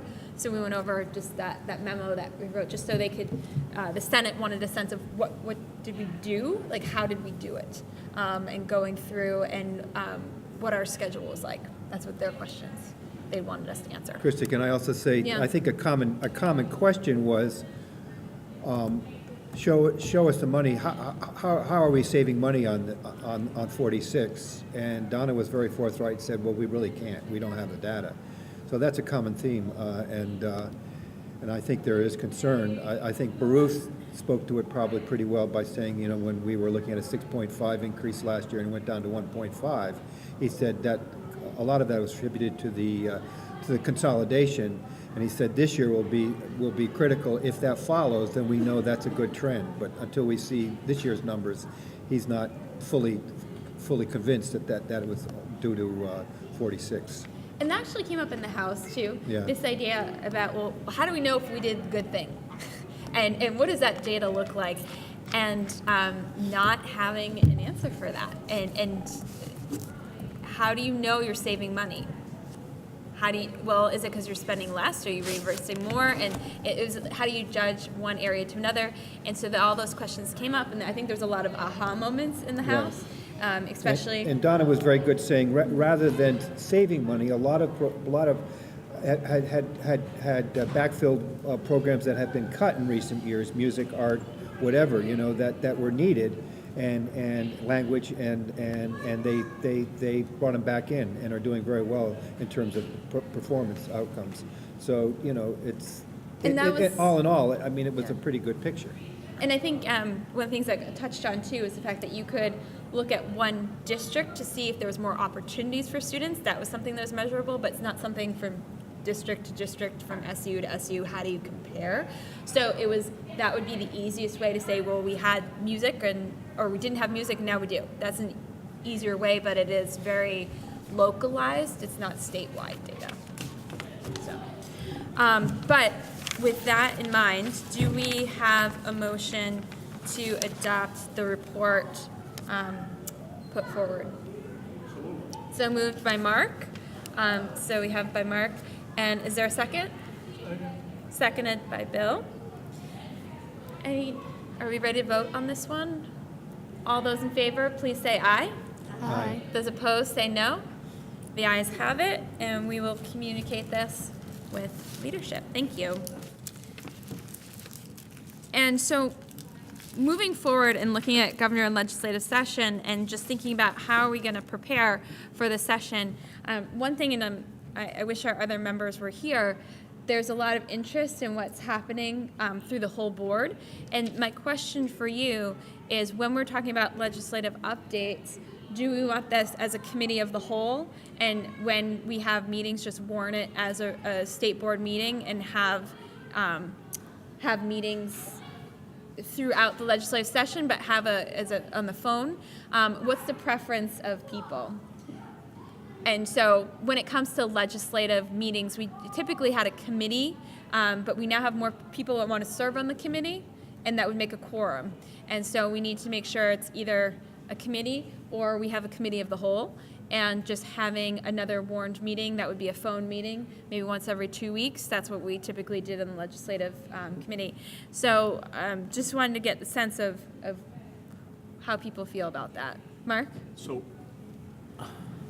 I guess I'm not completely understanding what you're asking, but you're saying if you have a committee of the whole, what does that mean? It's basically an additional meeting, and it's not. So it if wouldn't you be just warrant- 5 members. Every board member would be welcome to participate in it. But if you have a legislative committee and there's folks on it, you can have anybody can attend that, including board members.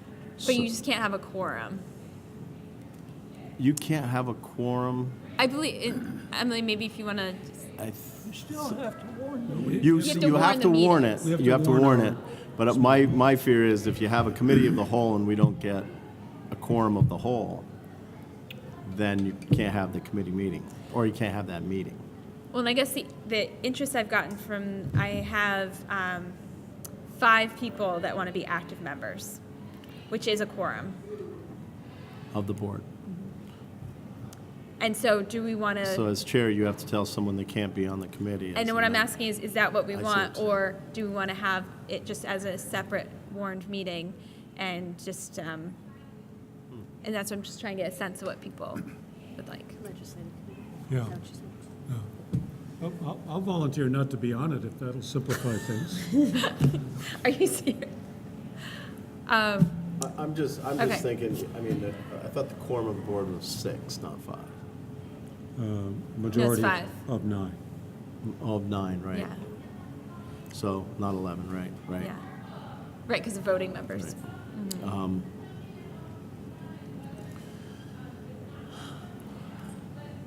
So that's why I just wanted to see what people want moving forward, if they want it to be a separate committee. Do you want it to just be an extra additional board meeting that we have a phone call-in once every 2 weeks? Like maybe if this is a third Wednesday, do we call in on the first Wednesday and have an hour that we can just talk about legislative matters? The timetable of the legislature is so different from our timetable, and it's hard when they ask us for an opinion. They might want to move closer than a month away. So if they call me tomorrow and say, oh, we want your opinion about this, we need a time to be able to react. And so do we want the full board to react to those, or do we want just a committee? And that's where there could be substantial issues coming up. And do we want that as a separate committee or a full board? I just want to get the idea what people would like. I Yeah, get Bill. it, I get it. I think the phone meetings we need to go with phone meetings. Yeah. And Emily, how much time do we have to warn these things? I don't have my input, Phil. I think a special meeting takes 24 hours. Okay, And a regular one is 48 hours. okay. Your regular meetings are your meetings that you're having today that you set by rule or by motion otherwise. Okay. So if you know a week ahead of time, you're gonna be fine. Okay, well, I'm thinking that things sometimes develop very fast. Yeah. And you have to call a meeting quickly. And if you could do that immediately and then have it within 24 hours, then you could get representation to the meeting. And so that's where I just need to know, am I calling a committee or everybody? John? I would just suggest that you keep it as a small committee, less than the quorum of the board, and that the rest of the board be notified, including call-in numbers and all that. Because I'm sure a small committee discussing legislative matters will listen carefully to and be influenced by the views of others who are not on the committee, but are their colleagues on the board. I just think that's the way we work. And it allows, if you were to schedule, if you had them routinely every other week, and then you needed to have an emergency one, you could still do that, and you just notify everybody, and whoever can make the call will. But you wouldn't want to have to get a quorum of the board together on an emergency basis. So I just think it's going to be simpler to keep it the way you've got it. Just share the notifications with all of us, and those who have the opportunity and the interest will join in. Okay. Any other, Peter? Yeah, well, I don't know if you call it SWAT team, but oftentimes the legislature will call you on short notice and say, we want you here like now, almost, and that's what, you have to be pretty responsive. And one of the things, I probably live closest, in terms of, and I can do that pretty on a short notice, and perhaps Krista can too. But that's, I think, is what they are often looking for, is that they want to see you in person and they want you to participate in it. And I did talk to the chairs about the committees and about having a little bit of notice, because there were times last year I got a 6-hour notice. Can you come in 6 hours? And you're like, okay, I'll tweak these things and move these things around. And sometimes I could call in, and they were okay with that, especially on a short notice. And so they move at a different timetable. Oh, they're very much so. Much different timetable. And there were some times I could just say, as a board, we haven't discussed this. So I can't give you a response because in a 6-hour notice, we haven't had a meeting to discuss this new topic.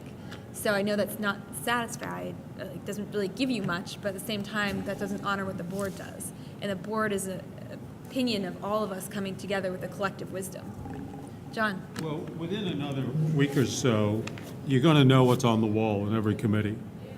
And so I would think you, as a committee, might scan that list and say, okay, what's our position on each one of these, if a position, so that you're ready to go. If they call you, you've got a consensus already. I mean, that was what we tried to do last time, I think, was just anticipate, reach agreement as to what shall our chair say, because she wanted to have consensus behind her. So I think the work is just scanning the stuff on the wall and maybe even getting a sense from the chair as to when things will be taken up. And just You can get that online as well. yeah, but the chair will tell you what's coming. We have, right now, there are 2 bills on the wall for the House and 1 in the Senate. Well, So, right, things are that'll building. change in about 10 days. Right, and that's what I mean. So things are right at their beginning right now. And so we don't have that full picture, but in a month's time, there'll be more than enough up on the wall. I know as I was leaving yesterday, there were things being brought in and filed, so there are new additions being added. And the one thing that is on the wall that will be taken up is ethnic studies. And so I'm not sure if you had a chance to read that. Ethnic studies. Ethnic studies. And so it's the bill that came out last year. And we do have our original concerns from last year, I think, still hold. One of the parts is that tasks the state board with creating a report, but we don't create reports about collecting data. So there's kind of and we talked about that yesterday, even when they were asking what does the board do, and I said one of the things we don't do is write reports when it comes to collecting data. We aren't the holders of data.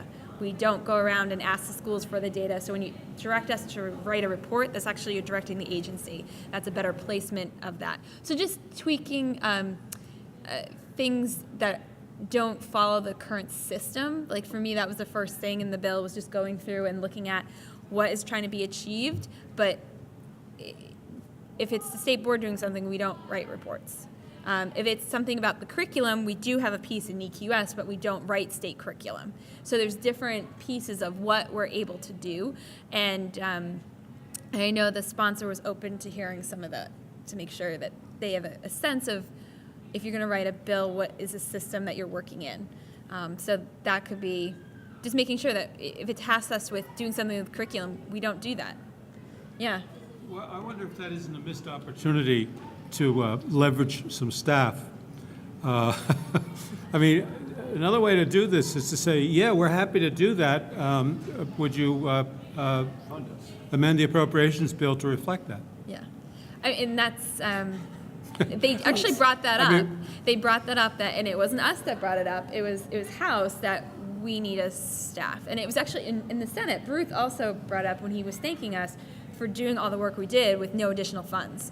So that's when Senator Bruce was saying, listen, you did all this work and we didn't even give you any resources. So he acknowledged that, and in the House they were acknowledging that there needs to be some staff.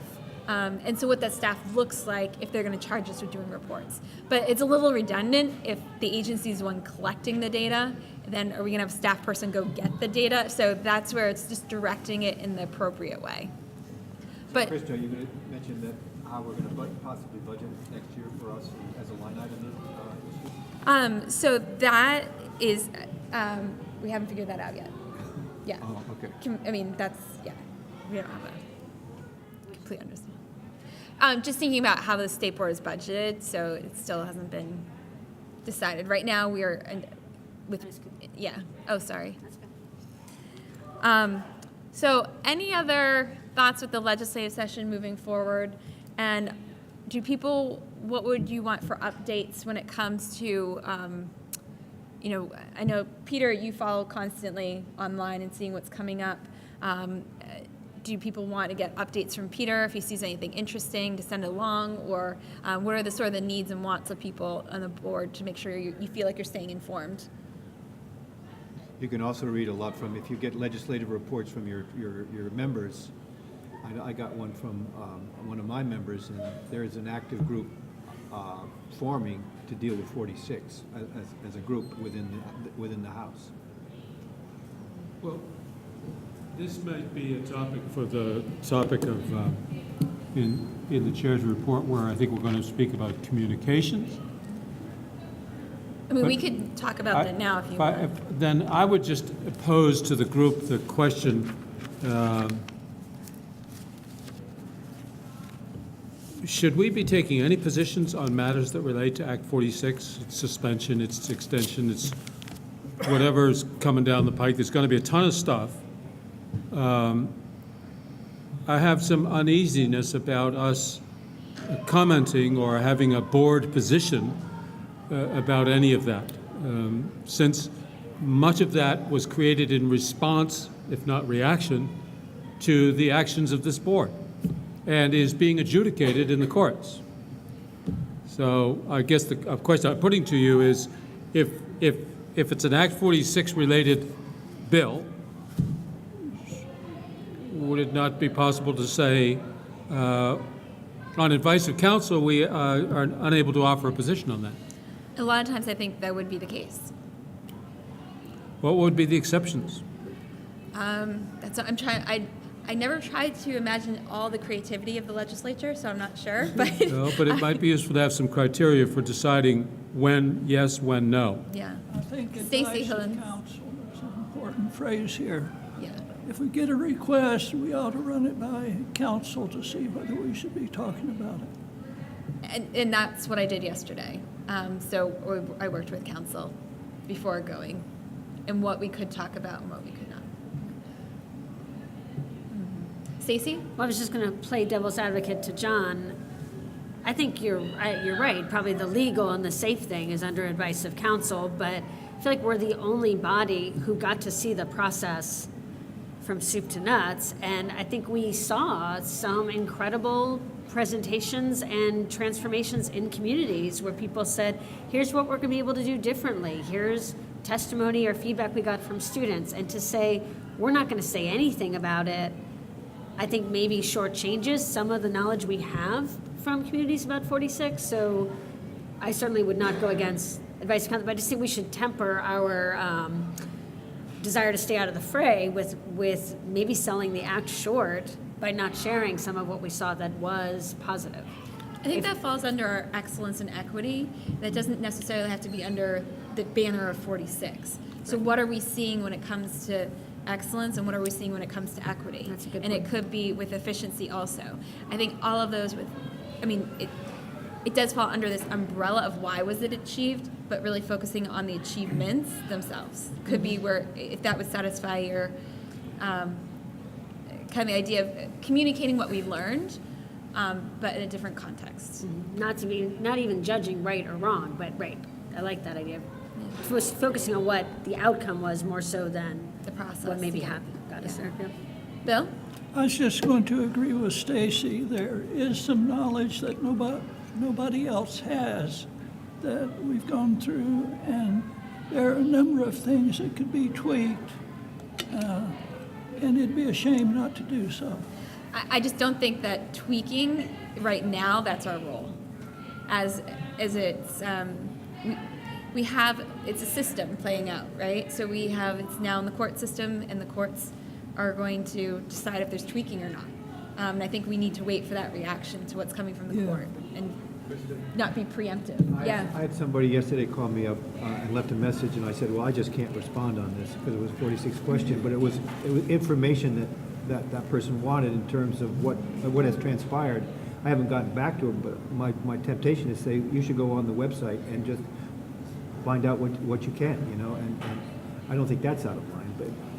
No, I think people are coming to us because they want us to tell them what was the outcome. Yeah. We were not charged with the outcome. We were charged with this process going through it. And so that's why I think we need to put it back. You need to reach out to your superintendent. Reach out to the superintendent and how are things going.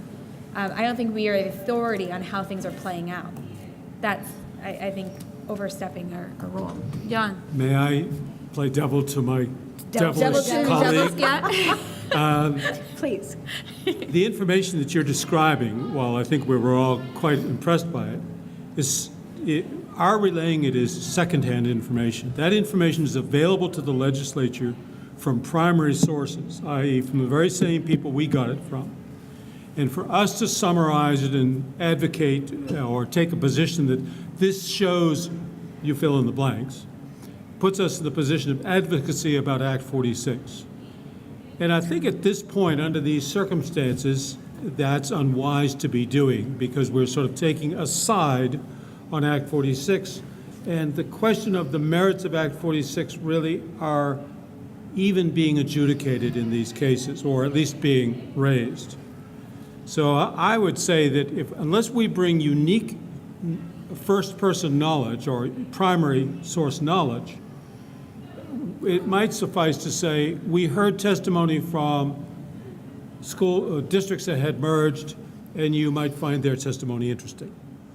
I think the way that Donna put it yesterday was very nice, is that there's a lot of anecdotal information, but there's no data. And I think that's what we're getting to earlier, because that question came up, and it's like there is no data to say whether this is a success or not. So it's only stories. So, Well, and I think what stories you're count, but it's secondhand information to us. Mm-hmm. It's frankly, it's hearsay. And I just don't see that we need to be in the position of relaying information that they can get from the primary source. And it may be that we are, again, in our quest of looking at excellence and equity, that we are engaging people and hearing those primary sources. But I don't think we need to take a position on it, if that makes sense. So with that, are we ready? We'll bring this up again, I guess, when we get to the other part. Let's do a time check here. Okay, so at this point, could we have Emily come up, I believe, who's helping us with small school grants?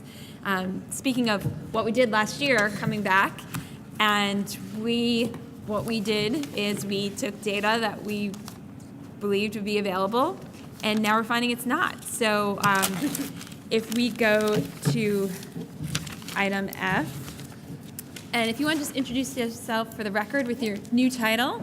Oh, yeah. And then maybe just give us a rundown of where we're at and why we're there. So I'm Emily Simmons. I'm the General Counsel for the Agency of Education. And yes, we are recommending to the State Board an approach in determining which districts will get a small schools grant for fiscal year 20. That is an interim approach based on some practical realities that exist at the agency and some timing considerations. So do you have the green sheet for item F? Okay. So the question is, will you approve data that is available as opposed to the data that you articulated when you approved your metrics back in June at your retreat at Lake Maury? And this is not a recommendation that you amend your metrics. It's an interim recommendation for the schools that are going into the budget process for this year, and the agency has not been able to inform those schools whether they will or will not receive a small schools grant for next year, the budget that they're putting forward to their voters now, which is causing a lot of anxiety, understandable. They would like to know whether this is a revenue that they can count on when they're asking their electorate to approve a certain level of spending locally.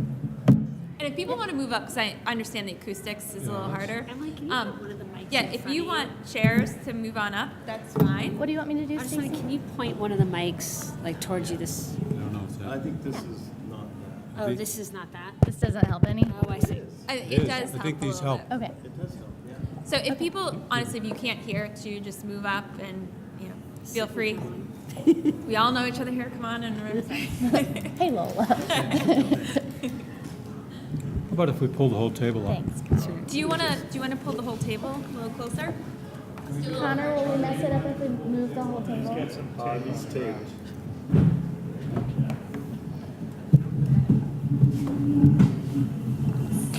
Yeah. Perfect. And anybody who wants to move up. So, to get back to where we were, I'll just remind you of this statute. It's section 4015 in Title 16. That's where you got your direction from the General Assembly to declare those metrics that you worked so hard on in the summer of 2018. And that statute directs the state board to make the determination of whether a particular applicant district will receive the small schools grant or not, based on, remember, two paths. The academic excellence and operational efficiency path was where you spent more of your discussion. That was really hard for you to not to articulate, but to wrestle with. And then there's also the geographic isolation path, is what you called it. The exact wording in the statute is the lengthy driving times or inhospitable travel routes between the school and the nearest school in which there's capacity. So our recommendation today doesn't impact what you're calling the geographic isolation metrics. It impacts the academic excellence and operational efficiency metrics, or determination, not really metrics, just for this first year under the new statute. So the real impact is that it's actually on the second page of the green sheet. Is helpful to look at. Is that overall, the data for the 2017-2018 school year are not available to the agency yet due to delays in loading in data to the SLDS system that you've been hearing about. A secondary problem that would still have been present even if those last year's school data were available is that for some assessments, even though those assessments were administered in that school year, schools were told that those assessments would not be used, that it was a pilot year or a trial year. Closer to the mic. Bring the mic closer to you. Like that, Bill? That's better. So we're talking about assessments for science and for physical education and for English language learners making progress. Those are not ripe yet, is how I would put it, for last school year to be used in making these kinds of determinations. They will ripen over time, and if the legislature does not change the statute, and if you do not edit your metrics, those will be available in for school year 21-22. So this is an implementation problem, essentially. So could you, and maybe Dan, could you speak to this? Because when we did we created these metrics, we were told certain data would be ready by December. And could you speak to why we're in this situation a little bit more? And so for some of these tests, you're saying it will be another 2 years before they're ready? For science and for PE, yes. Okay, but that's not what we heard in June. So I guess I just want to reconcile sort of the information we're given last year opposed to what is now the implementation, and just I know that you have a suggested path forward, but just wanting to understand how we got here. Yeah, I can't, I'm not sure why you were using assumptions that were not going to be available to you in terms of those indicators. I can speak about the SLDS piece. Yeah. Yeah, the SLDS piece, is an ambitious project. You'll hear about it more next time. But I think a decision was made also in the spring to not only, the SLDS is a large project that one element of it is this idea of vertical reporting and how we collect data from the schools. A decision was made to use this new system that has many aspects that are still being tested, to use it as the tool to collect through that vertical reporting. And whether that was a good idea or not, it was an ambitious goal, but when I arrived in August, we found that the vast majority of districts hadn't even begun to enter the spring data collection. And typically, we would have had that data in-house by the middle of August. So it was more complex, I think, than we thought. It put more strain on districts than we thought. And the agency really wasn't well organized to supervise its implementation and design. So that's just one element of this. I would say the other two, the fact that you were using data that wasn't going to be available, I'm not sure why you design parameters around things that weren't going to be available. And so this was supposed to be data that was going to be presented through the ESSA, which ESSA data was supposed to be up and running by December. So are you saying we don't have data for ESSA currently right now? And where does that leave us with our federal accountability? Yeah, so that gets back to the SLDS aspect, which is sort of the feeder into the report card. Patrick Halliday is here from the AOE, who's sort of the lead project manager of the ESSA report card per se. But back to the foundational piece, where the data comes from, that's really related to SLDS in the mechanics I just alluded to. Once again, two of these issues are not related to SLDS. I'm not sure why the state board designed parameters around assessment data that wasn't ripe, as Emily said, or stable. But in terms of the SLDS, that's on track. The hard sort of deadline you referred to of December was not accurate per se. The federal government is a little more flexible on that. So where we are, I mean, I'll invite Patrick to comment on my perception of it is the report card itself, which is being designed by a separate vendor from the SLDS vendor. The report card's actually pretty good in terms of its stability. The problem is we don't have data to pump into the report card, if you will. That data is the SLDS piece. As this memo describes, which is still fairly accurate, though we're making progress all the time, pretty much every SU has entered a data submission process with the SLDS as of approximately the 1st of January. The memo refers to the 2nd of January. We're in the process of working with 14 districts on ensuring that the data that they've submitted has adequate quality so we can more or less freeze it. So we're in the process now of understanding how to work with those 14 districts. They're in different situations. The majority of them, the vast majority of those 14, use 2 different student information systems, which is also part of the dilemma here, is that locally districts have their own data systems that are used to organize the data that gets pumped into the SLDS. Those 2 vendors have created new tools for those 14 districts to use. Those new tools pretty much come out the end of January. So we're in the process of working with those 14 districts and the vendors that they use locally to organize and arrange the data for submission to the SLDS. But we've got to figure out internally, and we're pretty close to doing that, I hope by the next meeting, to say to you, here's kind of what we're predicting for the report card piece. So we're not, to your point, we're not in violation of any federal requirement.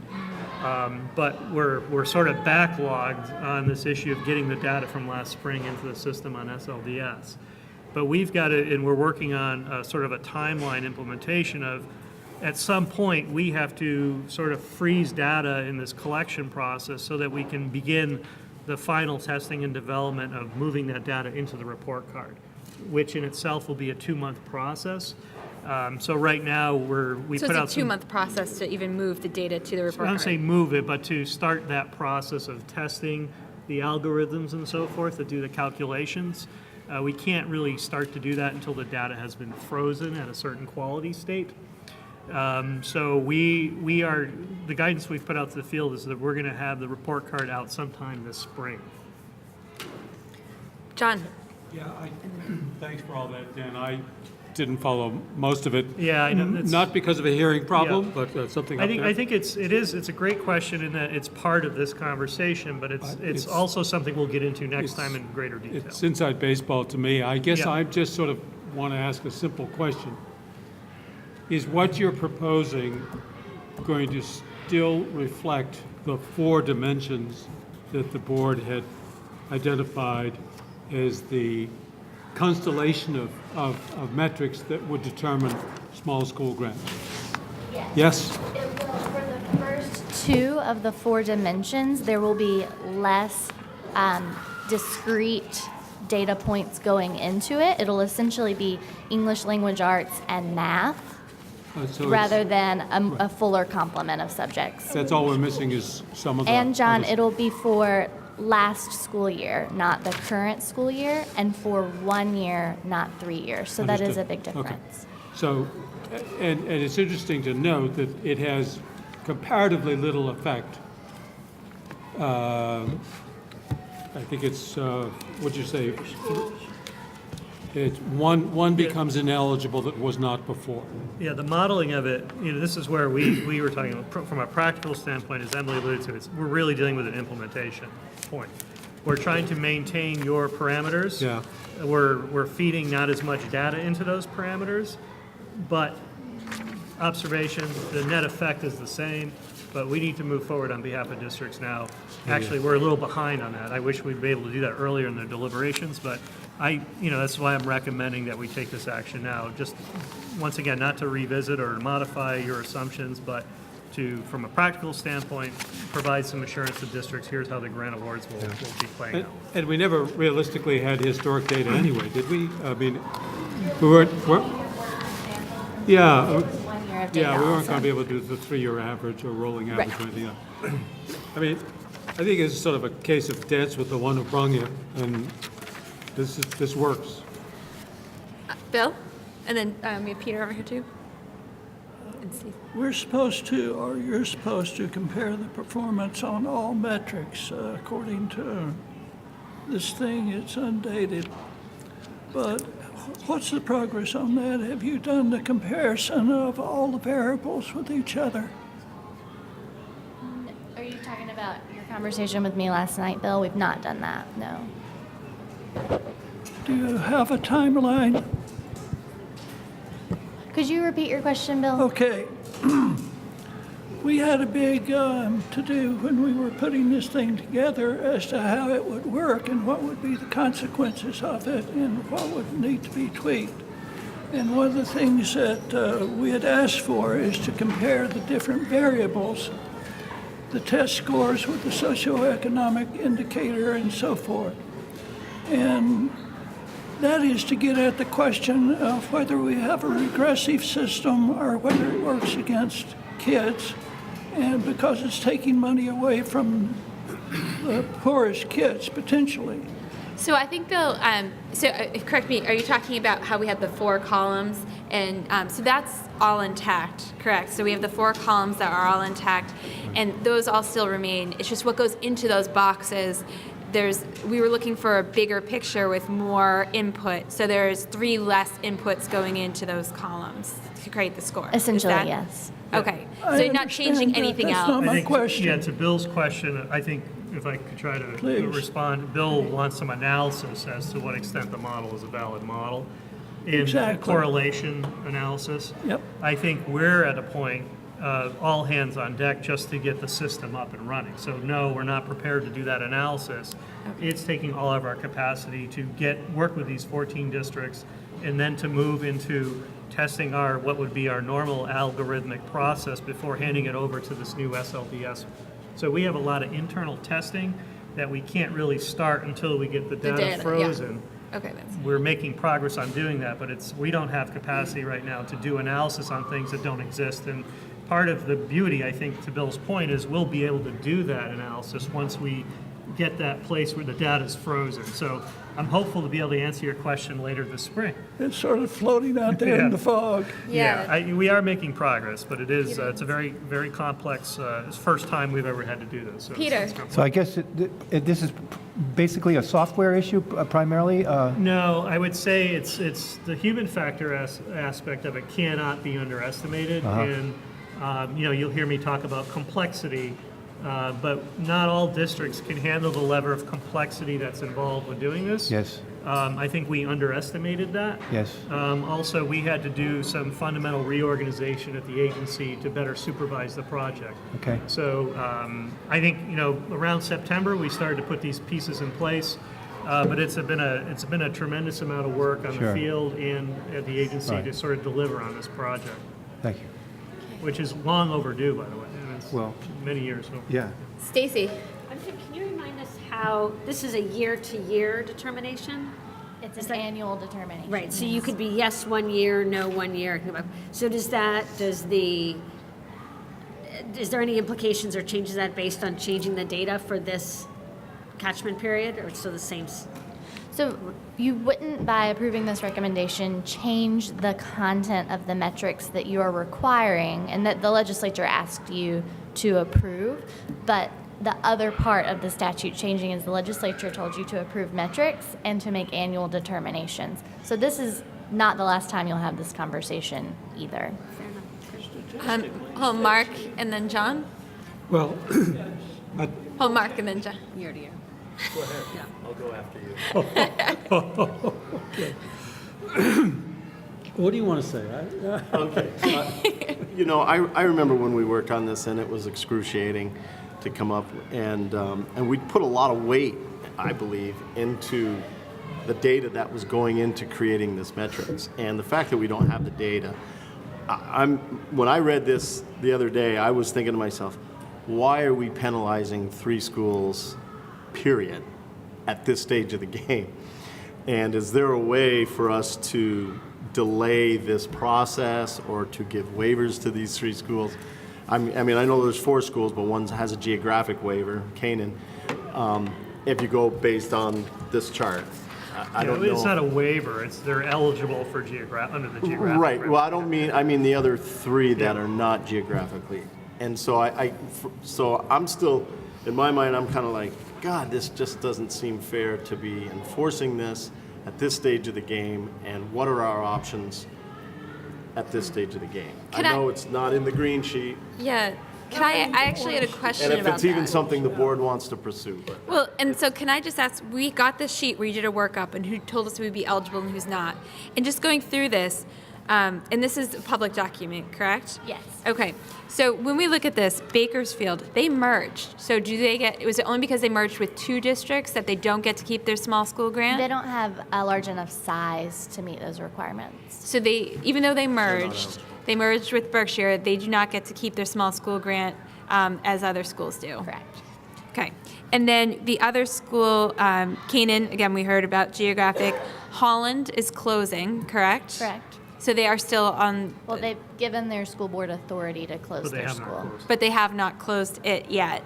And then the other one is Peacham. And is Peacham exempt because they did the 3x1? No, there was non-exemption for 3x1 districts. Okay, so they did not get. So I just want some clarity. And what we're referring to is in Act 46 to get the perpetual merger support grant. Okay, so I just want to clarify because I wasn't sure if this was even an issue, but it is. It is, Because yeah. even though some of these schools merged, it didn't meet the requirements enough to keep the. Correct. Okay, so going to Mark's point, I was hoping it would be a mute I point. gotcha, yeah. But not. John, May I move the question?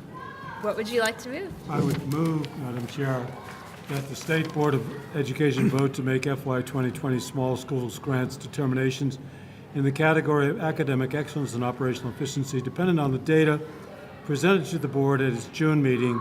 This action will not impact the board's metrics for grant eligibility based on geographic isolation.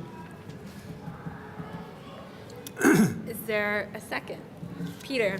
May I speak to the motion? Yes. You know, we twisted ourselves in knots about this for quite a while in June. We identified a constellation of 4 measures. Let me back up. The General Assembly said in its statutory advice to us, we're no longer interested in paying small school grants just because you're small or you're isolated. We specifically want you to be assessing and determining grant eligibility based upon academic excellence and several other considerations. So the idea of you ought to just get it because you're small and in the boonies, the legislature said, you know, we want to move on from that. And so that was why this came to us. So there's going to be people who are small and in the boonies, but they're not meeting the legislative objective of academic excellence and efficiency and other things. And so what we did was we attempted to put metrics around the language that the legislature used. We came up with these 4 metrics. And the only difference that is before us here is that the language or the metric that took into account science SBAC scores and phys ed assessments have been removed. But left behind are the most important ones, which are English language arts and mathematics. That's the only difference between now and then. There's also a recognition that we didn't have historical data then, and oh, by the way, we don't have it now. It's a 1-year snapshot. So I'm just saying this is a very minor change in what we all expected to do. And I would hate to see us go back and undo the direction that we adopted at the legislature's direction. And so I urge that we accept this recommendation of the agency and move on. Bill? First, it does make a difference when you change 3 of your 9 variables. You know, we just don't know. And how many of those had 6 points? The effect, the people who would be affected. 6.5 points. Okay, I was looking for a way to change the criteria so we wouldn't be penalizing people unfairly. But the bigger question is the same one I had before. We don't know if we're being regressive in what we're doing. I think that was a debate we had in June. I think I think we talked about it. That's not what's being You're asked here. interrupting me. The what? You're interrupting Oh, I me. thought you had stopped. Sorry. No. Okay. Never mind. The question is, we don't really know if poverty is at play or whether it's academics that are at play, and the schools that need the money the most are likely the ones who would be not get the money. I would argue, Bill, that we had that conversation back in June. I know, and I voted for it, but I'm not this right. time. But and thanks for reminding me and getting me back up to Why speed. we shouldn't do it again. That's right. But I mean, I think your point still stands, regardless of what's showing up as different here. And it's to be dealt with in another way and another day. Not This is the for the vote on immediate this. fix, and Right. how do we tell schools whether or not they are to plan their budgets? Right. Yeah. Peter? Am I correct that the timeline has been limiting so that this isn't, they haven't had to apply for these grants? We have to If everything had gone as I imagined that it would, there would have been an application that the schools filled out. The agency was in the position of believing that this data would be available next month. So we're now just at the point when it's too late to even Right. have them apply. It would be better just to tell them. Thank you. Yeah. John? I understand Bill's concern about equity and disadvantaged populations, and I think we all share that. I think we address that, Bill, because 2 of the 4 metrics that are evaluated relate to economic disadvantage. And schools are rewarded under this formula for extraordinary performance among their disadvantaged populations. You remember, and I can't remember the name of the school, there were some schools that were just doing heroic jobs with their disadvantaged populations. Their SBAC scores were equal to or better than the non-disadvantaged population. Similarly, so we not only look at the superior or the quality of results of that school serving disadvantaged populations, but we also look at the preponderance of disadvantaged populations, and we give schools credit for dealing with larger disadvantaged populations. In other words, if you have a disadvantaged population of 50%, you're going to get more points in the system than if you had only 20. So I think we swerved out of our way to recognize and reward schools who are grappling with, and especially who are succeeding at grappling with disadvantaged populations. It's not perfect, but it certainly was I think, a good faith attempt to address the concerns you had. Bill? I know it's a good faith attempt, but the thing is you said there's 2 that give socioeconomic advantages, and then we have two variables in terms of the test scores that work in the opposite direction. Just one on test scores, and the other's student-staff ratio. 1 on academic test scores, 2 related to disadvantage, and a single one related to student-staff ratios. The point is we don't know how this thing is going to behave. And that's one of the things from last summer we said we'd look at before we had to come back to this very same question again, and we haven't looked at it. And I think that's the bigger question. And so the question here today is not that bigger question, but the question is moving forward with what we have in our new reality. In our reality where a data management system we thought would be ready is not ready. And a new reality where we have the data that we thought we'd have our report cards up for every single district, and we thought that would be up in December, it is not the reality. So how do we move forward and tell today, so schools can start planning on how much money do we have and how much are we getting? And so we have this on the table right now. The state board vote to make the 2020 small school grants determined in the categories of academic excellence, operational efficiency, data on the data presented to the state board, and this will not impact the metrics for grant eligibility based on geographic isolation, reaffirming what we've done with the data available. So are we ready to take a vote on this? I think there's the bigger question of how this plays out. That is, I think, another separate discussion. But are we ready to take a vote on this piece? May I ask? Yeah. What is your assessment of the consequences or result should the board vote no on this motion? Where does that leave us? That would leave us continuing to tell the districts, we'll tell you soon, hopefully, about small schools grants. Probably much after the time that they have their budgets out for vote.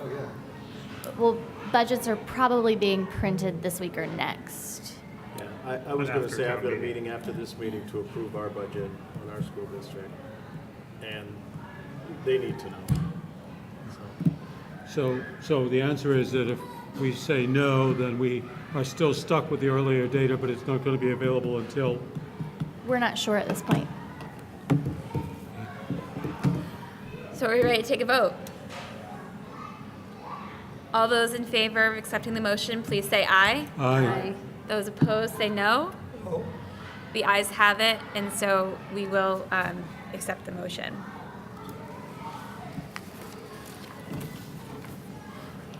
All right, and Emily, would you mind staying there? I know that you have to get going, but at the same time, we have in front of us proposed changes to the Rule Series 1200.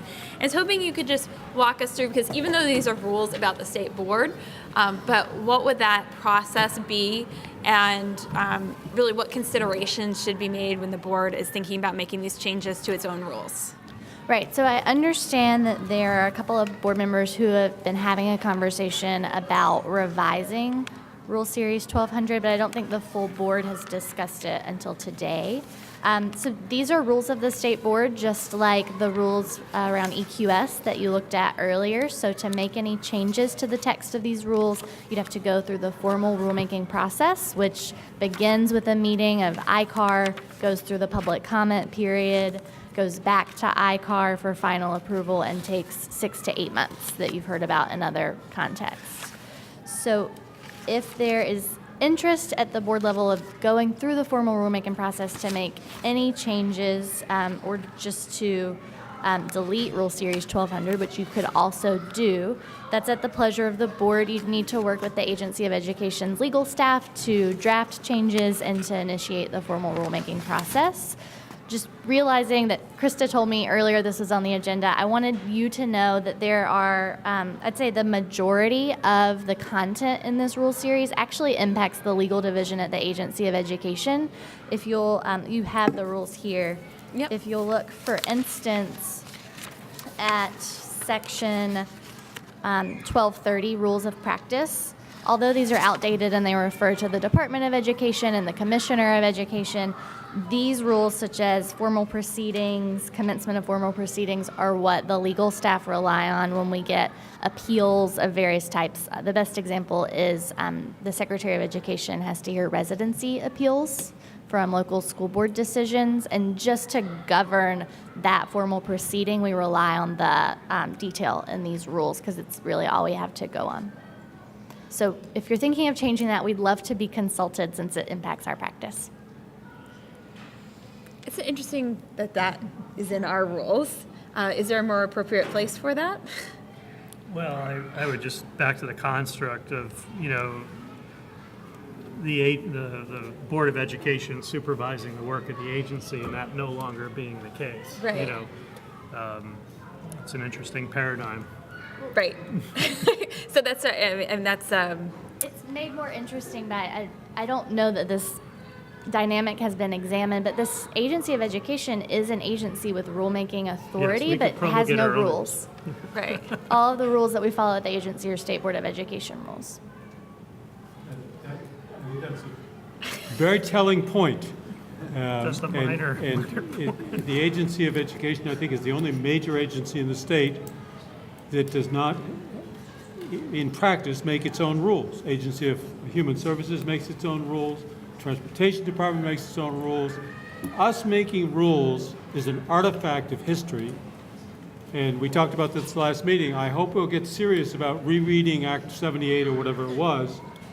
That makes it very clear we have no business writing rules for the agency. We do not oversee the agency. We have no authority over the agency. That went away. And we ought to, turn this all over to the agency and let them write their own damn rules. Yeah. Well, That's an interesting point, but I'd like to ask something else. Crudely expressed. Yes, Bill?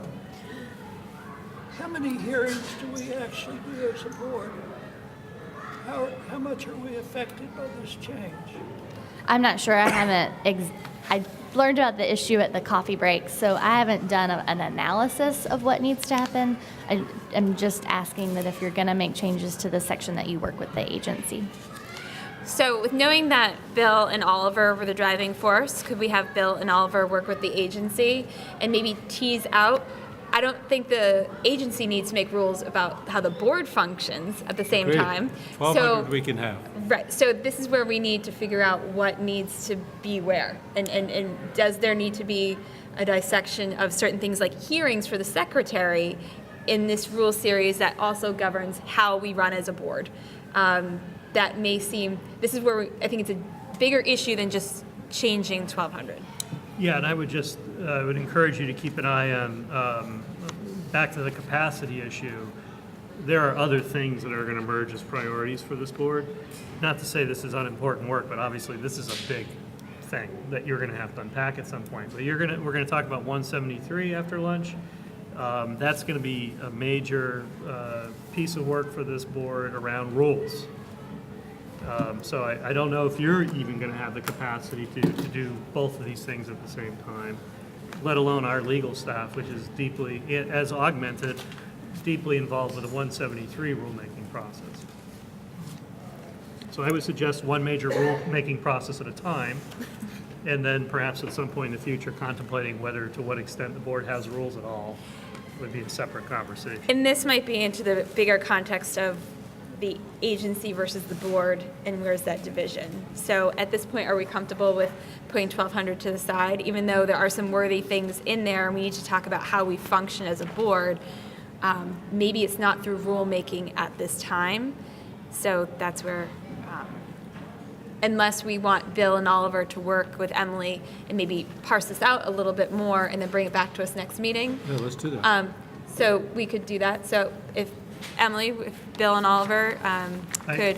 Just a point of order, Yeah. you can't direct my staff, so. She asked us if she could have two board members, so. We're sort of brainstorming with you a little bit Okay. about it, so I'd want to consult with It's our a new folks age, about baby. about All that, right. because we have, I'm just thinking about 173 in particular, which Yeah. we're going to talk about. We are augmented, we have contract legal counsel involved with doing 173. It's a big piece of work. So before we just sort of add on, I think we want to, and I'm willing to collaborate with you on this, but I think we need to understand the scope of the demand that's being placed here, or else we're going to end up in that same place, as Bill pointed out earlier, passing new standards while we're pondering why we have all this complexity. Bill. I just mentioned that Oliver and I agree on this thing is we can get rid of most of the 1,200 rules and would be okay. So actually the change would be a very easy one to do. But I think, as Emily's pointed out, there are some implication perhaps that you were unaware of, and we need to figure There are that out. some staffing things Yeah. and so forth. I just don't want to, I think it's an important conversation. I just worry about it distracting us for something that's coming right at you immediately right now, and I don't want to lose focus on that. Well, we'll keep writing the rules for you then. We have them in writing, so we'll keep dictating what they do. All right, so with that one aside, I do want to recognize we have some special guests in the audience. And so, and Stacey, did you know they were coming? No, okay, good. And so, Bill, do you have the? Yeah.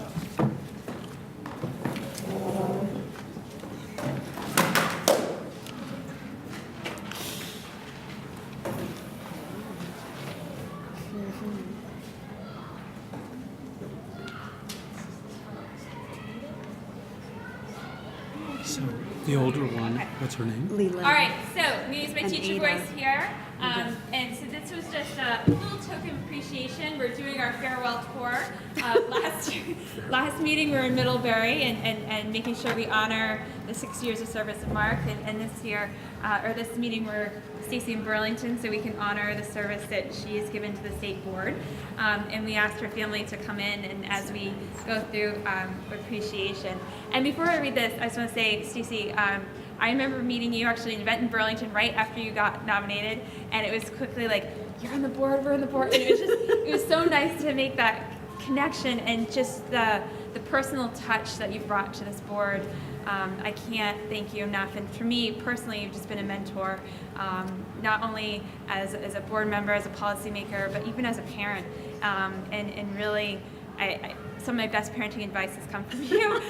So just little tidbits that have helped me. And I'm really, I'm gonna cry about it, but I just like really sad and that you're gonna be leaving. But to show our appreciation, so we have the Vermont State Board resolves that whereas Stacey Weinberger has faithfully and diligently served as a distinguished member of this board from 2013 to 2019, 6 of the board's most demanding and consequential years, and whereas she is a committed and steadfast advocate for all children, particularly our youngest children, as demonstrated by her leadership of the King Street Early Education Program, co-director of Bellwether School, and work with the Building Bright Futures. And whereas she is an advocate for integrating the arts, as well as a full measure of children's education, and for the educational value of play and hands-on experience. And whereas she has been a champion of multicultural diversity and equity throughout more than her 20-year educational career. And whereas she has raised 2 daughters with the same values and commitments to learning that she has brought to the field of education. And whereas in demanding times such as school district consolidation, she shouldered the burdens while also lifting the board with her enthusiastic and effervescent personality. Be it therefore resolved that the State Board of Education acknowledges with great appreciation and gratitude her distinguished work as a state board member, a teacher, a parent, and a colleague. And be it further resolved that we are confident and assured that her greatest contributions will be manifest through the unfolding lives of the many children she has influenced. Thank you. And so do we have a motion to adopt this? So moved by Bill. Second. Seconded by John. All those that agree say aye. Aye. And all opposed? Never. So Stacey, thank you so much. Thank you.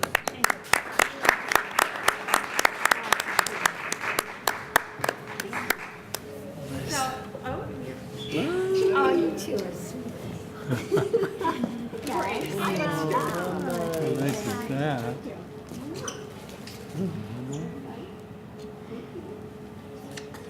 and I hope, and you're all gonna stay for lunch, right? Okay, excellent. So with that, we'll head to lunch. Thank you, everybody. Thanks, you guys. Way to go, kiddo. All right, we are reconvening after our lunch break, and we're starting with the secretary's report. And so the secretary on here is Act 173. You were sent an email. If you would like the whole act printed, you just need to let us know. Otherwise, it's electronic form, but we just want to be mindful of if people want it in paper copy, we can most certainly get that for you. But Dan, if you want to take over. Sure. And I had scheduled Emily Byrne, who's our Chief Financial Officer, was going to come here today. She still might show up. She's probably looking for a place to park. But we've been, you know, very involved in Act 173. I think all of you more or less are familiar with it. It's going to be is a big, let's say, landmark legislation to restructure how we deliver special education and also how we fund it. And the focus of that work to date has been around an advisory group that was set up in the statute, and that group's been meeting regularly. That group was required to publish an update report to the legislature on its work. That was just published last night. I'm going to be distributing it to you. I don't know if they haven't gotten it yet. I emailed you. No, probably not. I was looking at Maureen. So you'll be seeing that. I encourage you to read that. It'll give you an update on behalf of the advisory group as to what they're doing. But really, two parts of 173. One part being the financial restructuring, the financial system, how we fund special education, moving from what today is a reimbursement model to what will be a block grant model, and how we're going to make that transition. And the specifics on how we do that will be done through rules. So the state board will be very involved with the mechanics of the funding system, and that's why Emily Byrne, the CFO, was planning to be here, just walk you through a little bit of where that's at. But we, pretty much one of the first things we had to take on when I arrived as secretary was to understand how the agency was going to be staffing this specific issue, because it is, as much as Act 46 was a big piece of work for you, I think you're going to find 173 to be on equal scale. So we figured out a way to staff that, and getting ready to assist you with a rulemaking process. The advisory group's role is essentially just that, is to provide advice, and we rely on them a lot to bring in the perspective from practitioners and advocates in the special education area. But the other side of 173, there's an assumption that we're also going to change practice, and to really think more about sort of MTSS, if you're familiar with the idea of multi-tiered support systems in the school, the idea that we would put some effort pre-special education, if you will, to provide supports for all students. And that's done through sort of a tiered, you'll hear tiers, tiered instruction, tier one being good, high-quality instruction for all students as sort of a baseline goal.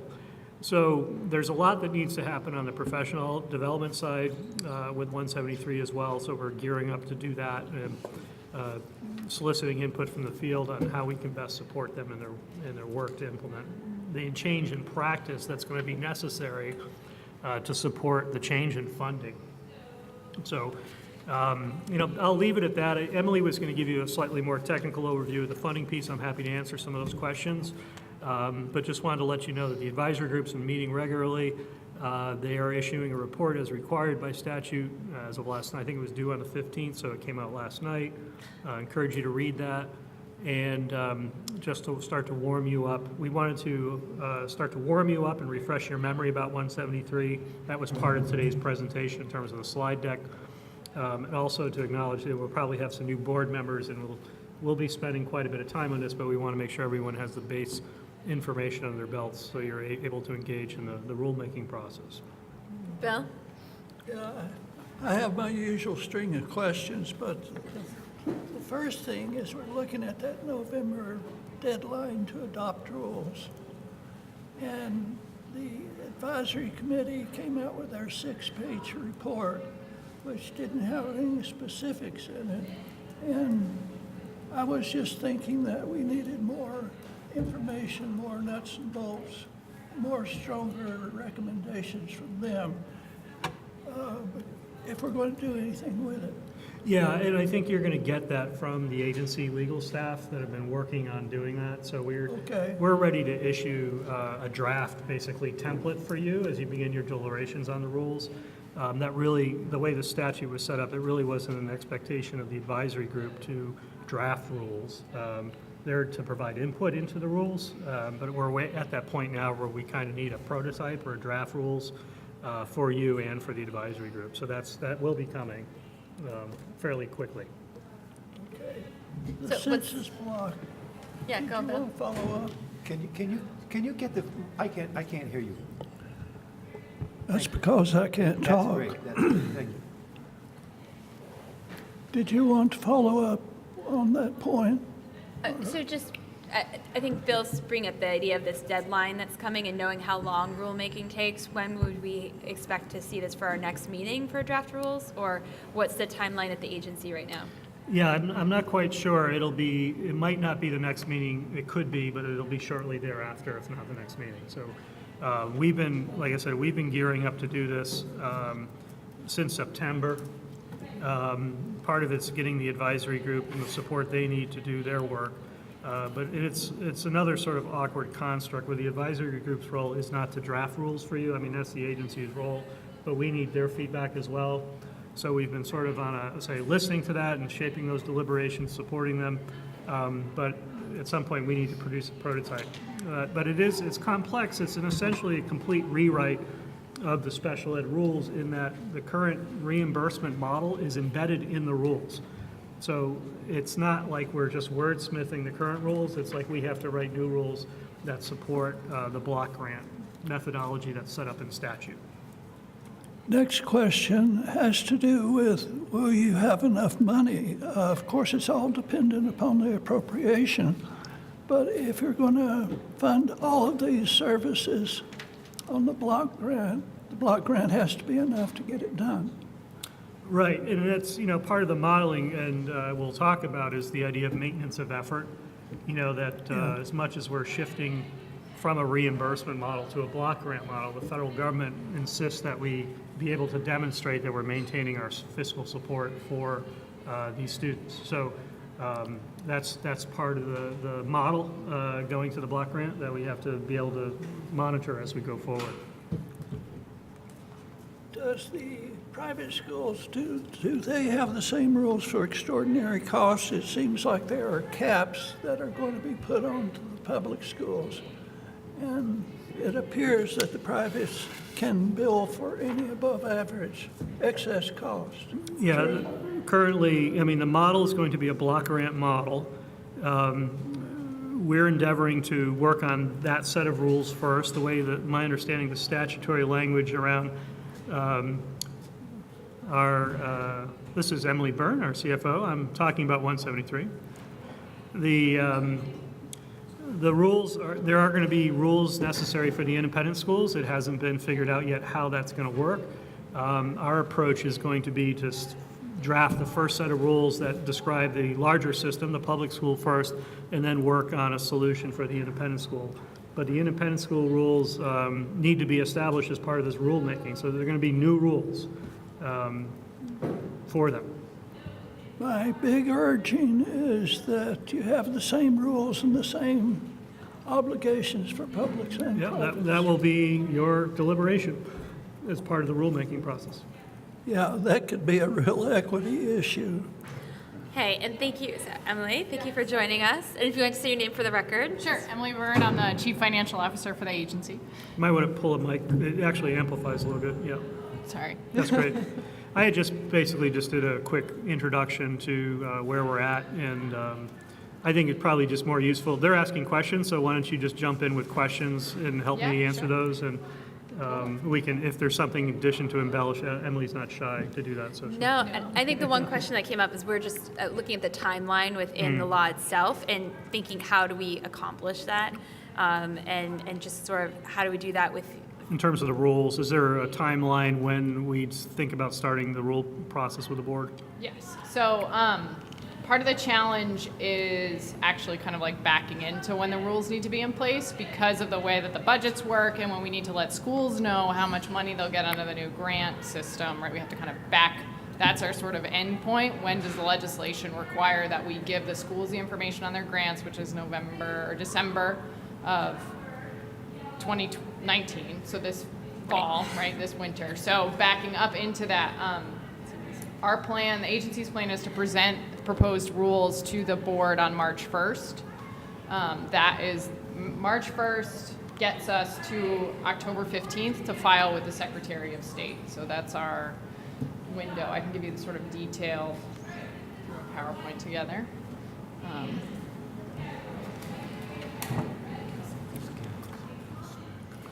So it is, it's a pretty aggressive timeline for a substantive issue, and it's a highly technical issue as well.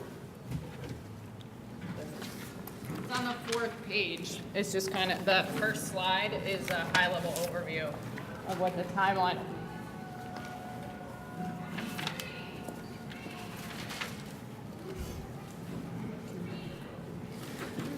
So yeah, page 4, oh, that's better. Page 4, that first slide, the proposed rulemaking. So again, March 1st, bring the first draft of the rules to the advisory committee, and then that meeting in March on the 20th, bring it to the state board. Have public comment May through August, and then have an officially adopted new set of rules with the Secretary of State by the 15th, sort of the high-level milestones, based on what the current law has for a rollout of the funding change. Yeah, Peter? So I'm curious, do you think there's any, this will have any impact upon behavioral social issues that the schools are providing that should be part of human services that, that's all, will this be at all addressed in this 73 or the block grant model? Perhaps. I mean, just my impression is the rulemaking is largely going to be focused on the mechanics of getting the new funding system in place. Right. But the vision and the structure is such that districts are going to be able to use that funding for non-special ed students as well, as long as we can continue to demonstrate maintenance of effort. I was talking about maintenance of effort a few minutes ago. But the theory of action would be that, we'd have a change in practice about intervening with students prior to them being... Earlier better. Yeah, but also the funding would be allowed to be used that way as well. But that's going to change that's going to require a pretty significant change in practice. Right. Because districts, to Bill's point, are going to have to manage that within inside a block grant container, right? So, but yes, but it's going to be complex to figure that out. John? Emily, before you came in, Dan spoke about the independent school rules as well. So my question to you both is, this timeline that you've laid out, which is ambitious at least, does it apply to all 3 sets of rules? No. So it initially just applies to the special ed rules and the census-based funding rules. So what we found sort of in going through the rules initially is that sort of how we deliver special education and the rules around special ed specifically don't really need to change. It's mostly on the funding side. So there will be the major component of rules will be just the funding component, and sort of breaking apart the 3 pieces so that we can revisit rules as different things change without having to open the whole chapter. So what is the schedule for the independent school rules? Right now, the independent school rules will follow the special ed rules. So once that's adopted, and there will need to be some statutory some conversations with the legislature around the statute before the independent school rules can happen. So it would come immediately after the census-based rules are done. So when you say there'll be conversations in the legislature, that is to say that they've not given us all the statutory guidance needed? Yeah, one of the charges to the advisory group is to provide some feedback to the legislature on how to approach this issue. On further? Yes. Okay, thank you. So are we looking then at spilling over into 2021, do you reckon, for the independent school rules? Yeah. I see. Or into 2020, maybe not into 2021. I operate in fiscal years, so in In actual calendar year 2020, 2021, that's when it most likely Yes, come out. fiscal Because we year have 20, fiscal year until December to get this piece Right. done. So- And then after this Yeah. piece, we'll then 2020 start the anyway. next Yeah. piece. And so that would go into 2020, and then we need another 8 or 9 months. So even if we do that aggressively, then it would be still 2020 into 2021. Why are you Stacy? sequencing?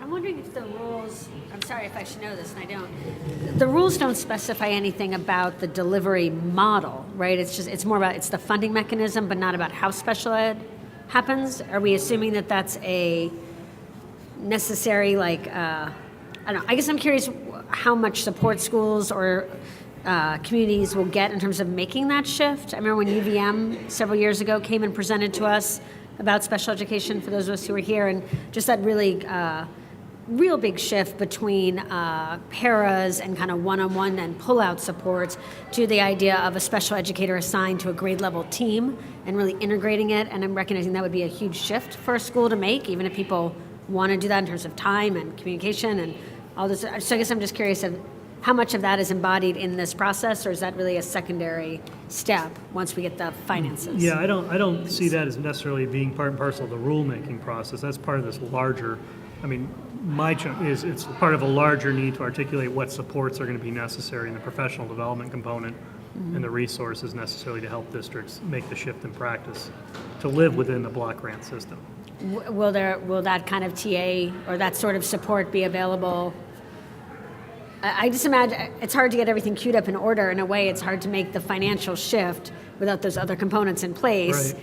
Then there's no impetus to change the components if you haven't changed the funding mechanism. Yeah, and there's maybe we can talk a little bit about the transition period. So it's not like we throw the switch and it's on. There's a time by which we gear up to actual full implementation, which I think is fiscal year 25. Yeah. For the, so there's a I mean, 173 is fairly thoughtful in that regard. Yeah. So it assumes, but I think there's still a lot of pressure there on districts to shift their practice. But there's a sort of a thoughtful timeline and rollout to that. I think that's. And it's hard to imagine how this wouldn't impact the IEP process as well. Sure. Which are up for regular renewals, right? I check my memory, but I think 173 does talk about Special that educator advisory training. group and best practices, the contractor, Yes. I forget their name. And they're basically endorsing it, as I recall. DMG. Yeah, that's Yeah.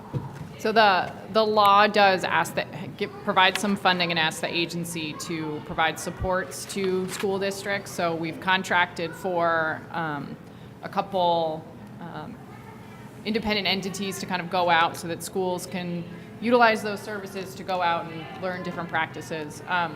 But the timing of the funding, so the census formula, I have to caveat. So the census formula replaces the historical state, which is only 60% of special ed costs. So before jumping into it, there's this 40% that was always picked up locally that will continue to be picked up locally. Just sort of how the state share of that total spend on special ed is funded is going to change. So in 2021, effectively what we do is we kind of lock in everybody at what they've historically spent for the last 3 years on special education, and everybody will get a grant from the state for an average amount of what they've spent over the last 3 years. What we'll do at the same time is calculate a statewide census number for 2025.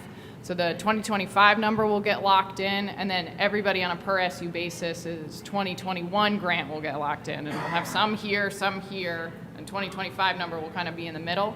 And then what will happen between 21 and 25 is there'll be, like a kind of a march to that 2025 number. So we'll take. Sorry for the interruption, folks. But if you ride the Riverside bus, please pack up and head down a little bit to the bus to catch it for 1:30. Riverside bus riders, please go to the bus. And also, PLCs are taking place in the Learning Center at the end of the day. Thank you. So in 2022, 23, and 24, there'll be that incremental move to the 2025 census number. So there's kind of a slow move to give LEAs some time to make the transitions that are needed to do the professional development so that it isn't this sort of shock the year that the block grant goes into effect into what the average is across the state. So what that will do is in some schools, they will end up with more money on a per pupil basis every year to 2025 based on their historical spend, and other schools will end up getting less per kid over that same time period. So there will be sort of a shift of where the resources are going. But the theory behind the law is that the practice will shift along with that change so that the funding aligns better with practice. What about extraordinary? Extraordinary essentially stays the same. The few small changes were the threshold was increased to $60,000. That actually happens in FY20. So that threshold hadn't changed since it went into place in the 90s. And if we did some analysis on the numbers, and if you kind of look at the amount of kids on that around the $50,000 threshold, there were a lot that were just sort of tripping over it. So without an adjustment for inflation over time, there were a lot more kids qualifying for extraordinary than had historically had. So there's this initial jump to $60,000 in FY20 as the threshold. They built an inflator in going forward, so it will increase by the NIPA annually from there. Then there was also sort of a slope change in terms of how the calculation works with the census block grant, so how we calculate what is passed on to a school over and above the $60,000. And then there was also an increase to the state share is $95,000 sort of over and above that calculation in the law. So it's a little more complicated, but to the extent there's still much more state reimbursement specifically for those high-cost kids. That's still within the law. John? Just a question. I had sort of imagined that 173 really pushed the schools toward the professional model and away from the paraprofessional model. It's sort of been marketed that way, I thought. But scanning through the language of the law, I don't see those words used, and I don't see, you keep talking about incentives. I don't quite understand how the financial incentives by use of block grants or census grants changes the decisions that are made about staffing and their qualifications. How's that going to really work? Yeah, I think, I was just going to augment Emily's testimony with saying the context of this. I think there's two studies that drove 173, one by UVM on the financial piece and one on the practice piece, or DMG. On the financial end, what's driving this is we're spending more money, It's strong on that. we've had these, but we've had these other studies, I think, historically on the use of paraeducators, and we know we have an overuse of them. And the DMG, Nate Levinson, ahead of that, would say that that isn't a good practice. That it's we should be having licensed teachers work with those most vulnerable people. But I think what I interpret 173 to be is saying it's a broader. It's not necessarily focusing on a specific strategy of using staff a certain way. It's to say, here is a pot of money, and you now have some flexibility. The pot of money is going to constrict the state's responsibility for this, I think, over time. Certainly, the maintenance of effort is a critical piece to comply with federal law. But the idea is we're spending more than we probably should be. We need to also provide resources for districts so they can use these funds more flexibly to do some things preventative on the other side of the process. So I don't see specific target on para-educator use in this. But I would say that's in the background here. We had a large study done by UVM several years ago. DMG's been pointing at that as well. It's certainly part of the data, I think, that's ultimately led to 173, but it's not a specific strategy that's sort of forced upon districts to address. So Dan, would you say it's correct in that it's really allowing more local decisions around how to achieve the goals? And it's not directing in a certain way. It's just saying with this money, I know as being an educator, you sometimes run into this block where you can't get a kid's services because they don't qualify in certain criteria, but they need the services, so in a way of more preventative. And so thinking about, is this more allowing that sort of local discretion? It doesn't say, like you said, John, that this is the direction we're moving, but encourages it through money, and that's why it's the incentive. I think that's true. If I blow the lens out a little bit, it reminds me of our conversation on rules earlier today. On the one side of the house, we've had promotion in the field, and certainly from the AOE, to move districts through what's called a multi-tier support system. The idea that we should build comprehensive supports for students, with the foundation of which being high-quality instruction. At the same time, we've had a special ed law and a special ed funding system that's basically been disincentivizing us to do that. So part of what I see 173 doing is bringing the special ed system, its funding system, and its practice in better alignment with the MTSS, what we've identified as the best practice in terms of for all students. And it's interesting to me when I was a superintendent that the leaders, special ed leaders, were often the instructional leaders leading the conversation on the MTSS on the regular ed side. But they've also been siloed in this sort of place that's separate. So I think it's certainly about decision-making authority, but it's kind of like now breaking down a barrier and a systems approach that I think will allow people to hopefully resolve some of these issues more systemically. And you could actually have a co-taught teacher in a classroom that didn't necessarily have kids that qualified, but were at risk. Right. I mean, so that's the point I would make as well. It's my hope as a practitioner that sort of the auditing or the monitoring activities that go along with block grant are less than what were previously necessary under a reimbursement model. So part of the inherent problems with doing how, is that teacher in the room serving non-disabled students is how you document that person's time under the reimbursement model. So I'm hoping, certainly one of my goals as secretary would be to create a less onerous documentation methodology for the block grant. But as my staff always reminds me, we still have to respond to the federal government with this. So the federal government rules have not changed, even though Vermont's going through this approach, which, but we'll have to figure that out. But we'll keep an eye on that. Something for you to attend to, I think, in the rulemaking process. Wouldn't you, on that point, you would still have to control the IEP teams in some way? Bus riders, please head up to the bus. It is waiting for you. Riverside bus riders, please go up to the bus.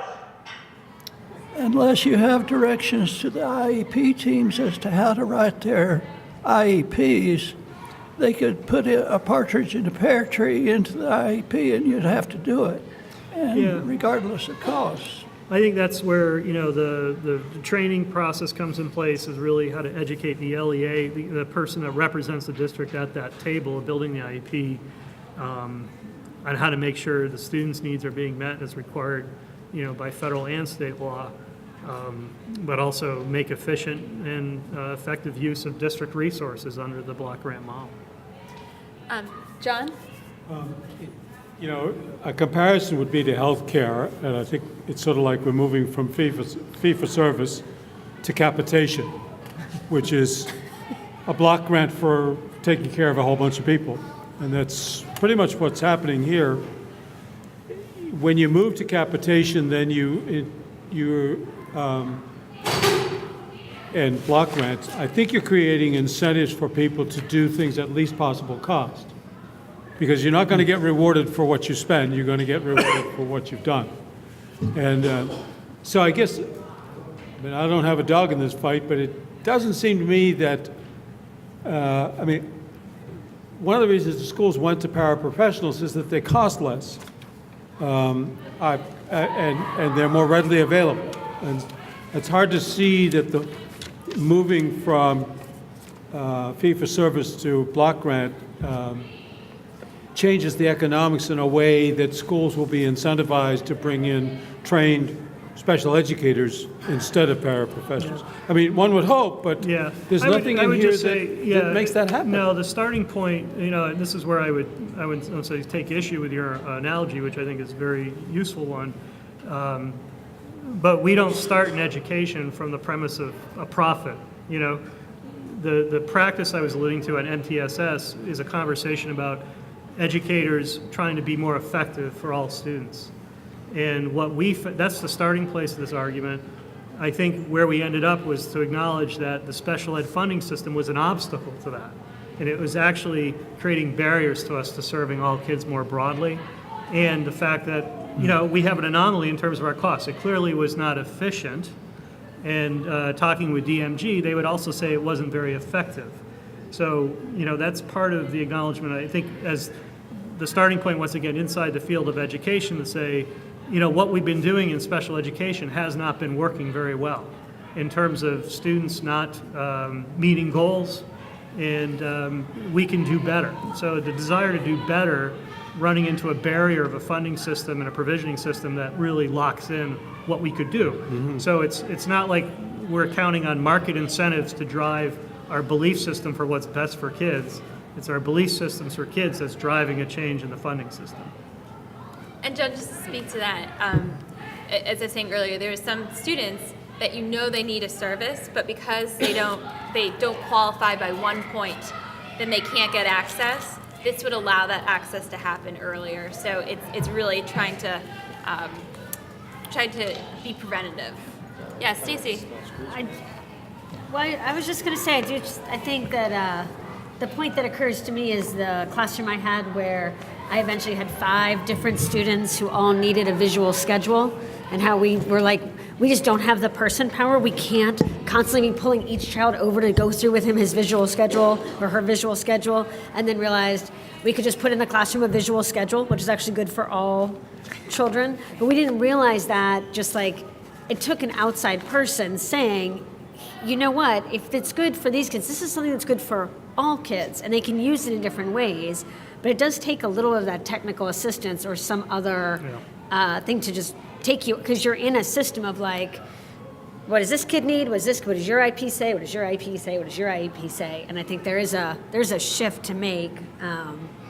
That I know. I appreciate that argument that the MTSS will get us to look at it in a new way, in a different way. Yeah, and I think the point, once again, the board's going to be involved in a rulemaking process, so hopefully all these questions will be provoked through that in the public process. I think, like everything else we've talked about, we have districts who have different capacity to actually navigate this new initiative. So we have districts who have a real solid understanding of MTSS, who have made those foundational investments and have the leadership, and we have other districts who have struggled with this. So, our attention needs to be on equal implementation in order to make this work, because they're going to be living in a very concrete circle now in terms of the block grant. So we're going to have to ensure that everyone has adequate supports.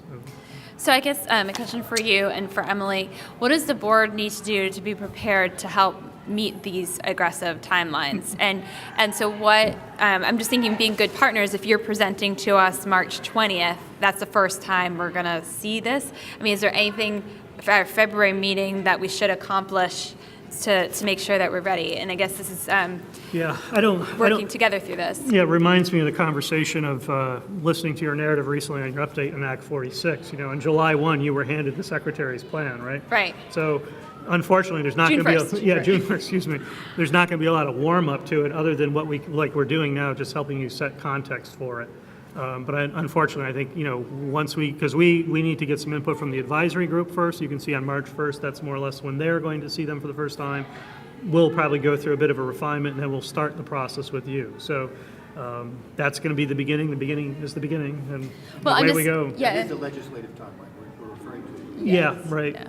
I'm just running, because when we went through EQS, we had that committee come and present to us some of their challenges, and would that be an appropriate way to help us, if that is in February, to think about some of the challenges that they've been going through, so that way we're ready for March? I think it's a great idea. I think if you look at the report that's coming out from them, I think it would be great to reach out to Megan Roy, who's the chair of that group, to see if they would be interested in coming in February and sharing their work to date and reporting on their report to you. Or just being able to answer questions and give us more context. You bet.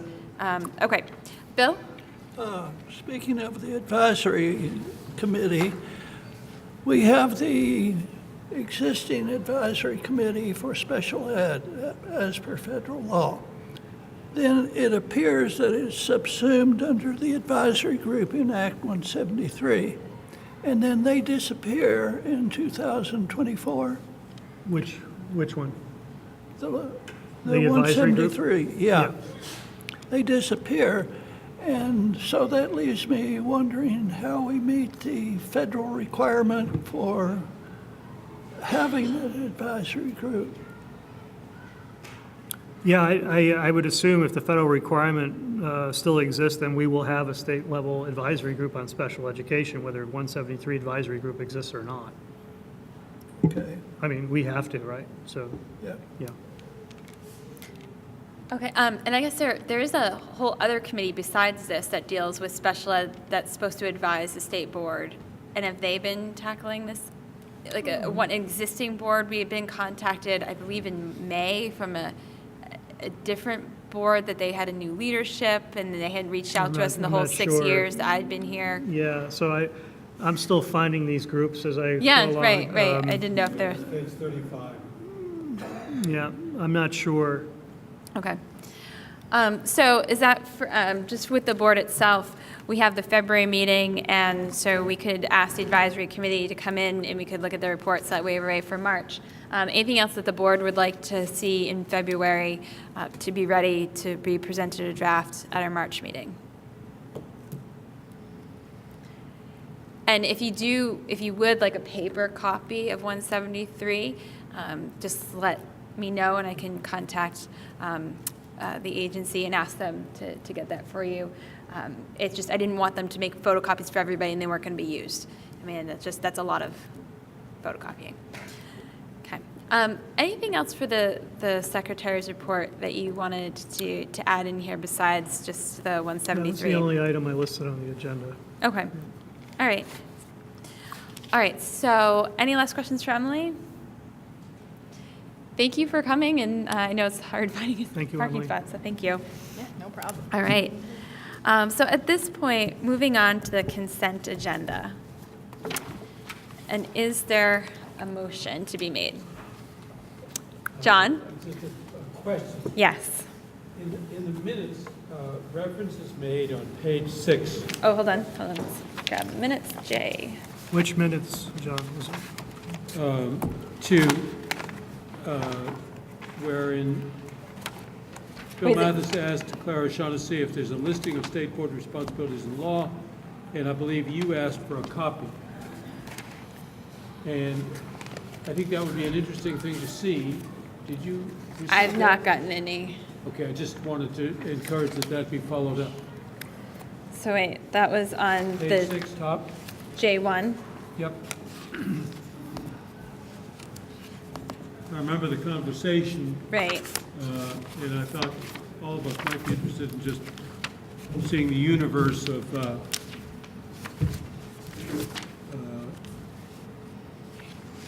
things created. Oh, the spreadsheet. Yeah. And maybe it's worth at the same time furnishing people a copy of the law. What was it? Act 98, I think it was. Okay. And would people want that electronically or in writing? Either way. Okay. And then the copy of the spreadsheet. I think it was 98 that cleaved the board away from the agency. Okay. Other than that, if you will, I'll make a motion to accept the consent agenda as presented. Okay, so John made the motion. Is there a second? Second. Seconded by Stacy. Discussion? Are we ready to take a vote? Bill, you okay with the agenda? The consent? Yes. All right, then all those in favor, please say aye. Aye. Those opposed, say no. The ayes have it, and we've approved the consent agenda. So right now, board announcements.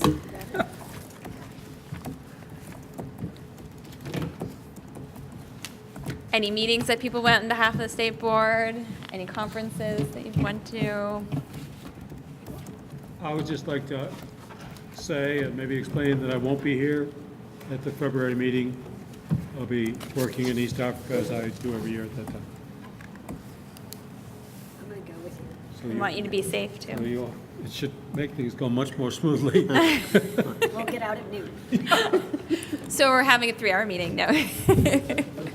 No one will make a motion, we'll be sitting here, we'll be like, where's John? He needs to keep us on track, so we'll miss you.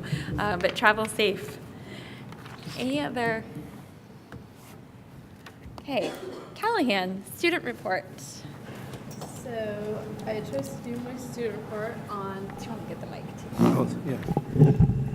Yeah. I chose to do my report on the current government shutdown because it was coming up a lot in my classes, and I was fairly surprised at the amount of students that didn't even know there was a government shutdown. I was kind of embarrassed for my school a little bit, but it's fine.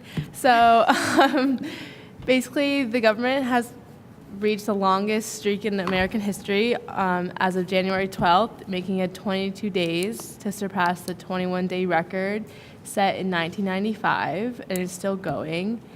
And basically, how we all know how government shutdown happens. The House, Senate, and President can't agree on a spending plan, and that plan right now is President Trump is demanding for $5.7 billion to pay for a southern border wall, but the majority find the wall, quote, ineffective and expensive, and refuse to approve the billions of dollars. So President Trump has refused to approve funding, so we are on a shutdown, and basically this affects everyone. So 800,000 federal workers are still working without pay or furloughed, and it shuts down national parks. One couple actually had to change their wedding because the national park was shut down. And I just think it's important that we encourage teachers and educators to inform students of this, because a study conducted by Common Sense Media found that even though a large majority of teens rely on social media for their news, 45% find teachers and other adults the most trustworthy source when it comes to this information. So I think it's important that in classes or just daily, teachers are updating students on what is going on, because sometimes the news doesn't tell the full story, as we can tell. So I think it's important for teachers to keep their students up to date on this, because sometimes students are so invested in their own lives and their work and their athletics that they can kind of not pay attention to what's going on, but this does affect them a large amount, so. And tell us how it's affecting you. Oh yeah, I can't get into college because they need a document, but the IRS isn't working in that side, so it's affecting me in my college process. Well, so. I think it's affecting a lot of Vermont students, especially when it comes to our 3 squares and getting food. And I know there was a rush, and a lot of the Health and Human Services were putting out information about how to make sure that you can secure food. Yeah. I know that the school I work for, and even the school district I live in, has been putting out releases to parents to let them know what they can do to make sure that they're not going to miss having food in their homes and what they need to do. And there were certain interviews that need to be done. I think it was by Tuesday. Was it this past Tuesday? Yesterday? So they were really making a push to trying to get those interviews done. So I think when we think about our Vermont schools, and maybe Secretary French, you could just speak to this. I know.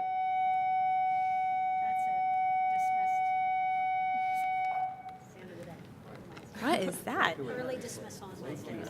Okay, all right. That was quite the bell. But just, I know I was even on the car ride, Beth Pierce was talking about how we're fine for now, that's not a problem.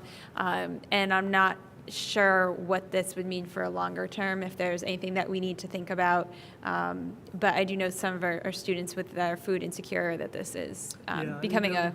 We were asked early on at the cabinet level to identify impacts by agency. And food provisioning was the first one we were identifying. And there's been a pretty strong New England sort of regional approach to that. Some instruction coming out. The food program is administered by the United States Department of Agriculture, not the U.S. Department of Education. So we're good at the moment. We're in a better place than some states are, but it is a topic of consistent debate at the cabinet level on how to make sure Vermont and Vermonters are not underserved during this moment of crisis. Hopefully it won't go on too much longer, but. Yeah. All right, any other, Bill? Excuse me if you've touched on this. Title I money, special ed money. Not related to the shutdown right now. Okay. Yeah, no impact at the moment. All right, well, thank you. Can I ask Callahan a question? Yeah.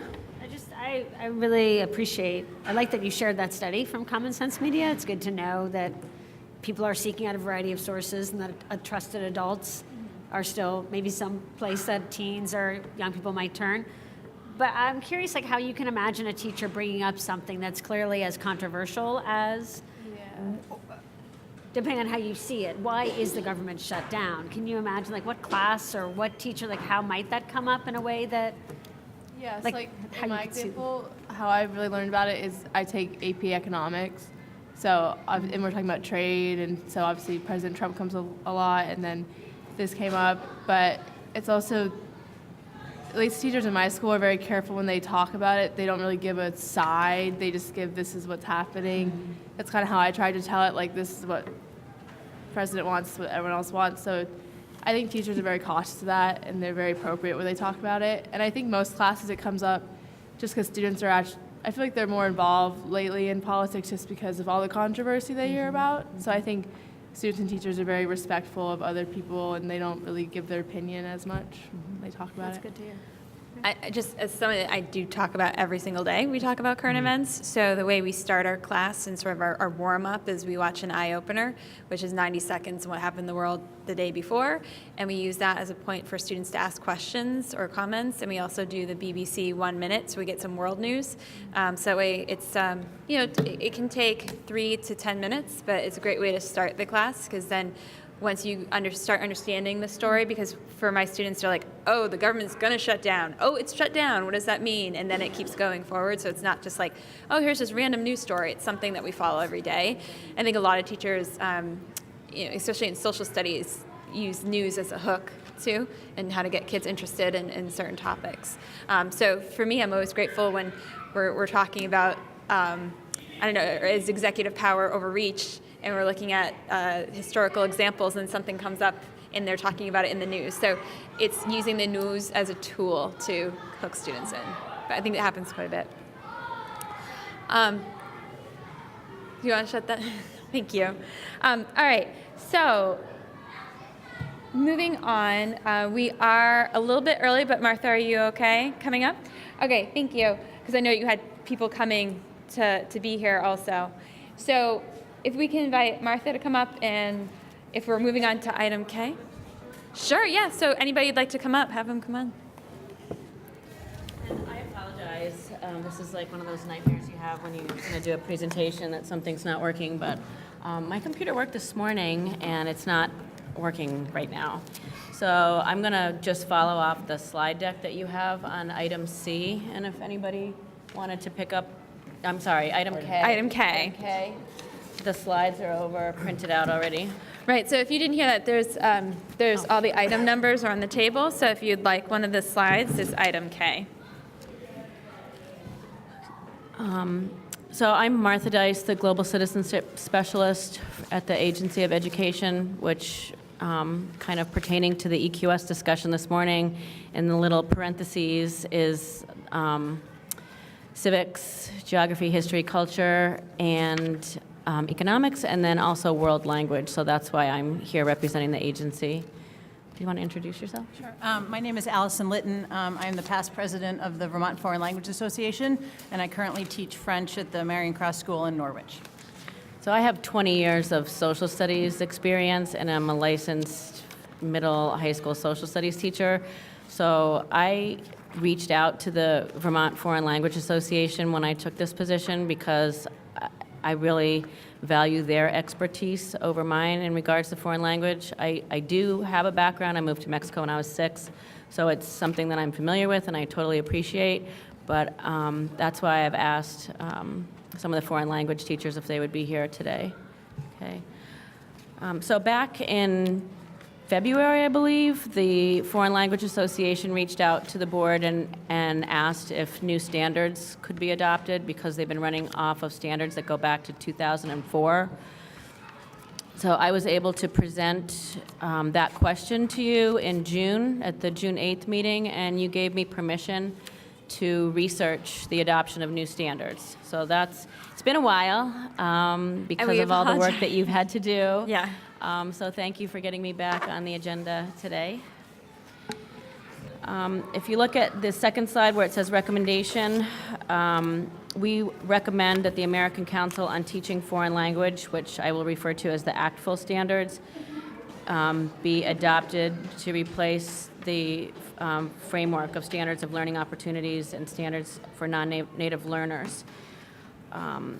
There's a lot of support from the field for these particular standards, and I just wanted to give you a little bit of background that's not in the slides. They are pre-K to post-secondary standards. They support American Sign Language. They also support ancient language, Greek and Latin, and they support the ELL learners as well as native learners. So I know that's an important piece here. If you are, just to give you a little bit of background about world language in Vermont, I have currently almost 300 teachers on my listserv that I created going from K to 12. We have everything from the Spanish and French mostly, but we also have, I think it's 5 schools that are teaching Chinese. There are 2 schools that are teaching Japanese. We also have German and, did I miss any? Latin, okay? So it runs the gamut. If you turn to the next slide, the ACTFL standards follow right along with EQS. And again, in terms of the content, it falls under 2120.5 under the global citizenship header, which I believe is either F or G. Okay. In terms of the rationale for adoption, I've already come to you twice since I've been at the AOE adopting standards. I brought you the C3 standards, and I also brought you the financial literacy jumpstart standards. We're sort of the last ones down the pike. I think the only one that you have left is family and consumer science that haven't been updated. So it follows along with the idea of updating standards that would fall into the EQS conversation that you had this morning. Adopting these standards will bring forth more resources for the teachers. If you are someone that did study foreign language, you might recall how it really supports the idea of proficiency-based learning. And also, the final little bullet that I have there, again, was spoken about this morning. You really get that idea of cultural appreciation when you learn a foreign language, and I'm not trying to put ethnic studies and social justice together with foreign language, because they are two definitely distinct ideas. But if you wanted to start that idea of appreciating and knowing and asking and explaining, you really get that start with foreign language. So after I got permission from you, I sent a survey out to the field. I said that I have almost 300 on my listserv. I had 123 respondents. The AOE administrator of the survey actually asked me jokingly if I was paying people, because she'd never had any type of response to a survey that I had with this one. I want to say something like 90 respondents within the first few hours. So it just shows you that, it's definitely something that's wanted by the field. So 91% of the educators surveyed that responded are already using the ACTFL standards, okay, in one form or another.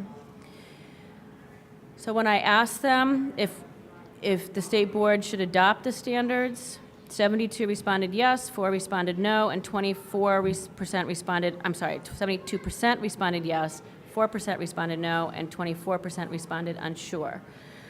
When I looked at the no responders, most of those, I think three out of the 5 were issues that were actually addressed within the standards themselves, pertaining to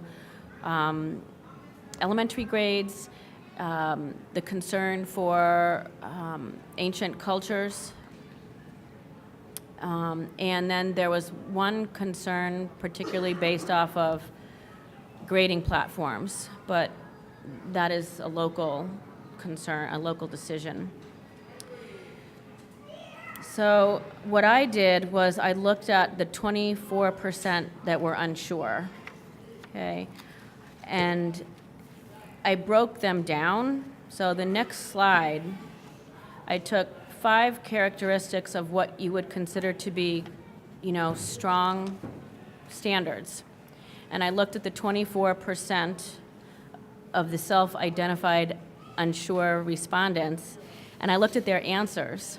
And as you can see from the first slide, 79% of those 24% agreed that strong standards would allow for the integration of transferable skills, including effective communication in a second language. Okay, so you can see that those that are unsure actually agree with the strong characteristics of these ACTFL standards. The bottom bullet that asks for it to be national in scope, that's just how these standards are defined. moving up, the can-do statements ties to the proficiency piece. In 2017, the NCSSFL, the State Supervisors of Foreign Language, worked together with ACTFL, and they created these can-do, which are student-focused statements, which go along with proficiency-based learning of world language. Okay, the top two bullets, looking at communication and cultural competency. If you look at the next slide, those follow and fit right into the actual goal areas and standards of ACTFL. Communication is first, and I'm sorry, you probably can't read it, and I actually can't read my own because it's really small. But you have communication, cultures, connections, comparisons, and communities. So, I mean, if you can't read it, I will tell you that flat out communication and culture support those first two bullet points. Okay. In terms of next steps, if you were to choose to adopt these standards, the field would be notified of the standard adoption. We historically have done that through the weekly field memo and through our listservs. The VFLA has their annual conference in March, and I want to say there were close to 150 teachers there last year. There were a lot. It was way more than we get for social studies teachers. So they will actually share it then. Any professional learning would be, and workshops and conferences would tie to ACTFL. And I will tell you, last year they had Paul Sandrock, who was the director of ACTFL, at their conference last year. Amazing. Sort of walk the teachers through these can-do statements. And then we would work with the field to develop sample proficiency indicators, which is what I had done December of 2017 to create the C3 PBGRs and indicators that went up online in July. It was really authentically done. I didn't do it. We had teachers, elementary, middle, and high school get together to write these indicators. So the VFLA would be there to help support that work. It's similar also to what's happening with the financial literacy standards. The AOE is working with the Center for Financial Literacy. We actually will be kicking off in January 25th with elementary, middle, and high school teachers that are going to be working on proficiency indicators with those standards. And finally, you have two resources there available for you, the actual ACTFL standards themselves and a link to the VFLA webpage. Okay, and I'll be happy to answer any questions, or Allison. So, Peter. Do you have any idea how many elementary schools offer foreign languages? I don't have the number off the top of my head. I do have it on my listserv because I went through and I wrote down which grade levels. Do you know? Do you guys know? No, it's been hard for us to get that data as the BFLA. It's not an equitable situation at all. I'll tell you, like Jericho just went full of Spanish immersion this fall. I know Allison is an amazing elementary school French teacher in Norwich. But there's a real inequity, you know. Like, for example, at U32, it's 5 elementary schools, and Middlesex has Spanish and French, but I know Calais and East Montpelier don't. So it's not equitable around the state. But I can send you, or you what I have from my listserv. Yeah. I think that's one of the, John, going back to what you brought up earlier this morning with the 2120.5 and the idea of annually. Even with that annually, that doesn't say K through 12. I mean, it's implied K through 12. This is the K through 12 document. So annually, some schools don't do any language. So I didn't even know what that one said. So we have this situation. I think this is the area in the state where we've seen a lot of question about equity, about if you go to one school, you have access to a language, and you go to another, you don't, and then you end up at the same high school. Or what should the expectations around foreign language be for our students? And I don't think we have that clear picture. So it's interesting, and that it is one of the last ones, too, to be adopted, and looking for the national standards. So questions or comments? And this is not on the agenda to vote on. Yeah, I think it is.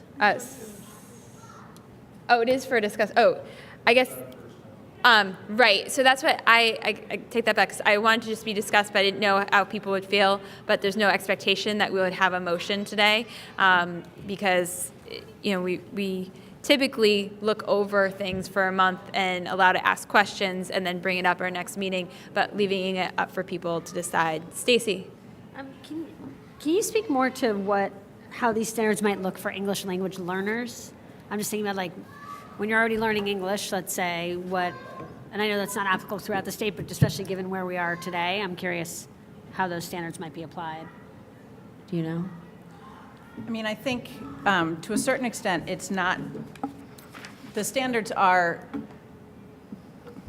for lack of a better word, global enough to really wrap in the variety of language learners that we have. I mean, if you think about the fact that classical languages are included in this, and while Latin is becoming a little bit more of an active language, it's still considered, you know, pencil to paper.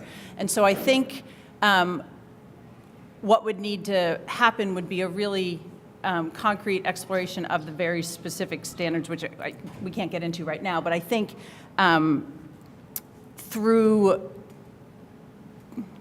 if you take the example of culture, well, they're living in what is their foreign culture.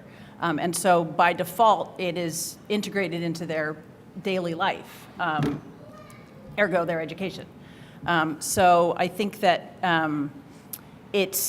while it might on the surface seem like there would be a huge difference between a second language learner, a world language learner for an English speaker in Vermont and an ELL learner, I don't think they're as different as they might appear to be. I don't know if that answers your question.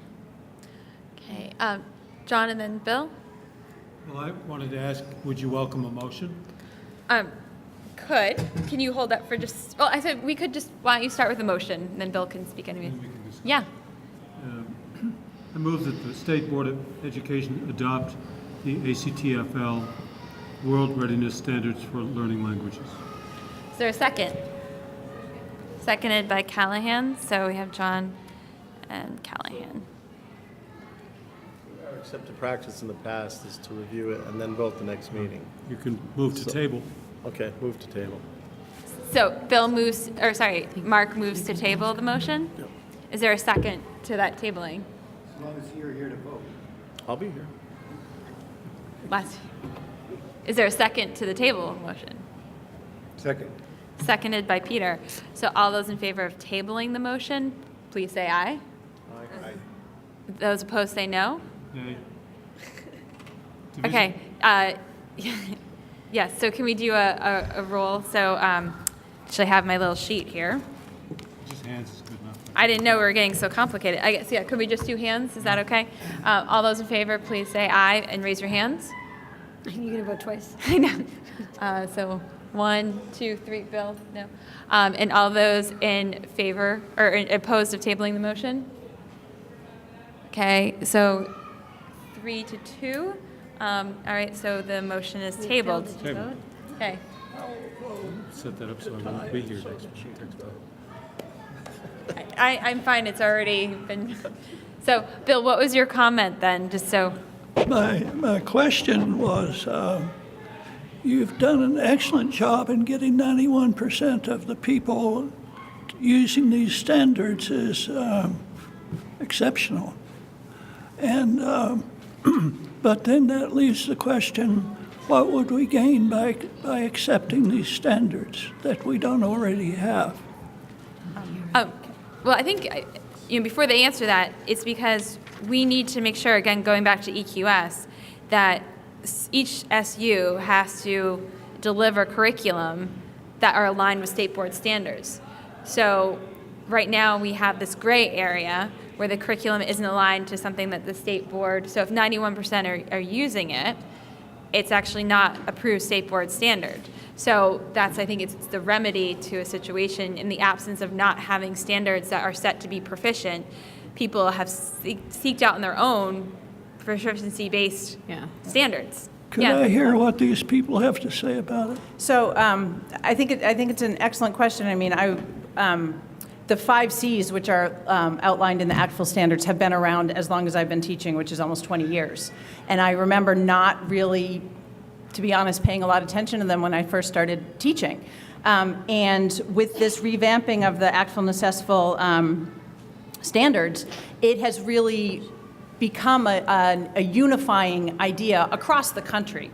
I think one of the really unique things about specifically these foreign language standards now and the field of world language teaching is the idea of proficiency. We've been using that word for years, and now it's kind of like become sort of the norm. I mean, it's a hot word right now. But for us, our goal is proficiency. We want our students to be able to communicate. I mean, that's what we do.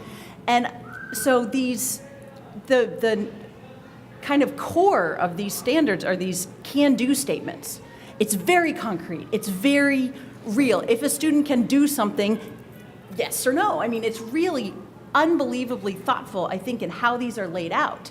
And I think regardless of what level you're at, I mean, my kindergartners are going to have very different can-do statements than a 9th grader here in Burlington. But they're still coming from the same place. And I think that's really important to understand. So while, yes, as an elementary language teacher, I want all elementary students in the state to be exposed to a foreign language, that may not happen. But what our goal is the same. And so I think being able to say to the language teachers of Vermont, here are our standards. And look, you're all familiar with them. These are things that you've been seeing for a really long time and have embraced. And so it allows for consistency while it exists kind of for the most part. I think for me, from a personal standpoint, this is incredible because we just recently expanded our language program from 4th, 5th, and 6th grade all the way down to kindergarten. We're developing new curricula and new programs as I sit here. And so to be able to go to these standards and say, this is where I'm going to root my program is really powerful. And so I think as we talk about globalization and global citizens, these are the world readiness standards. And that's what we want for our students, is to help them become true global citizens. And I really think that with the establishment of these as our state standards, it puts a lot at the kind of the same level. We're all here.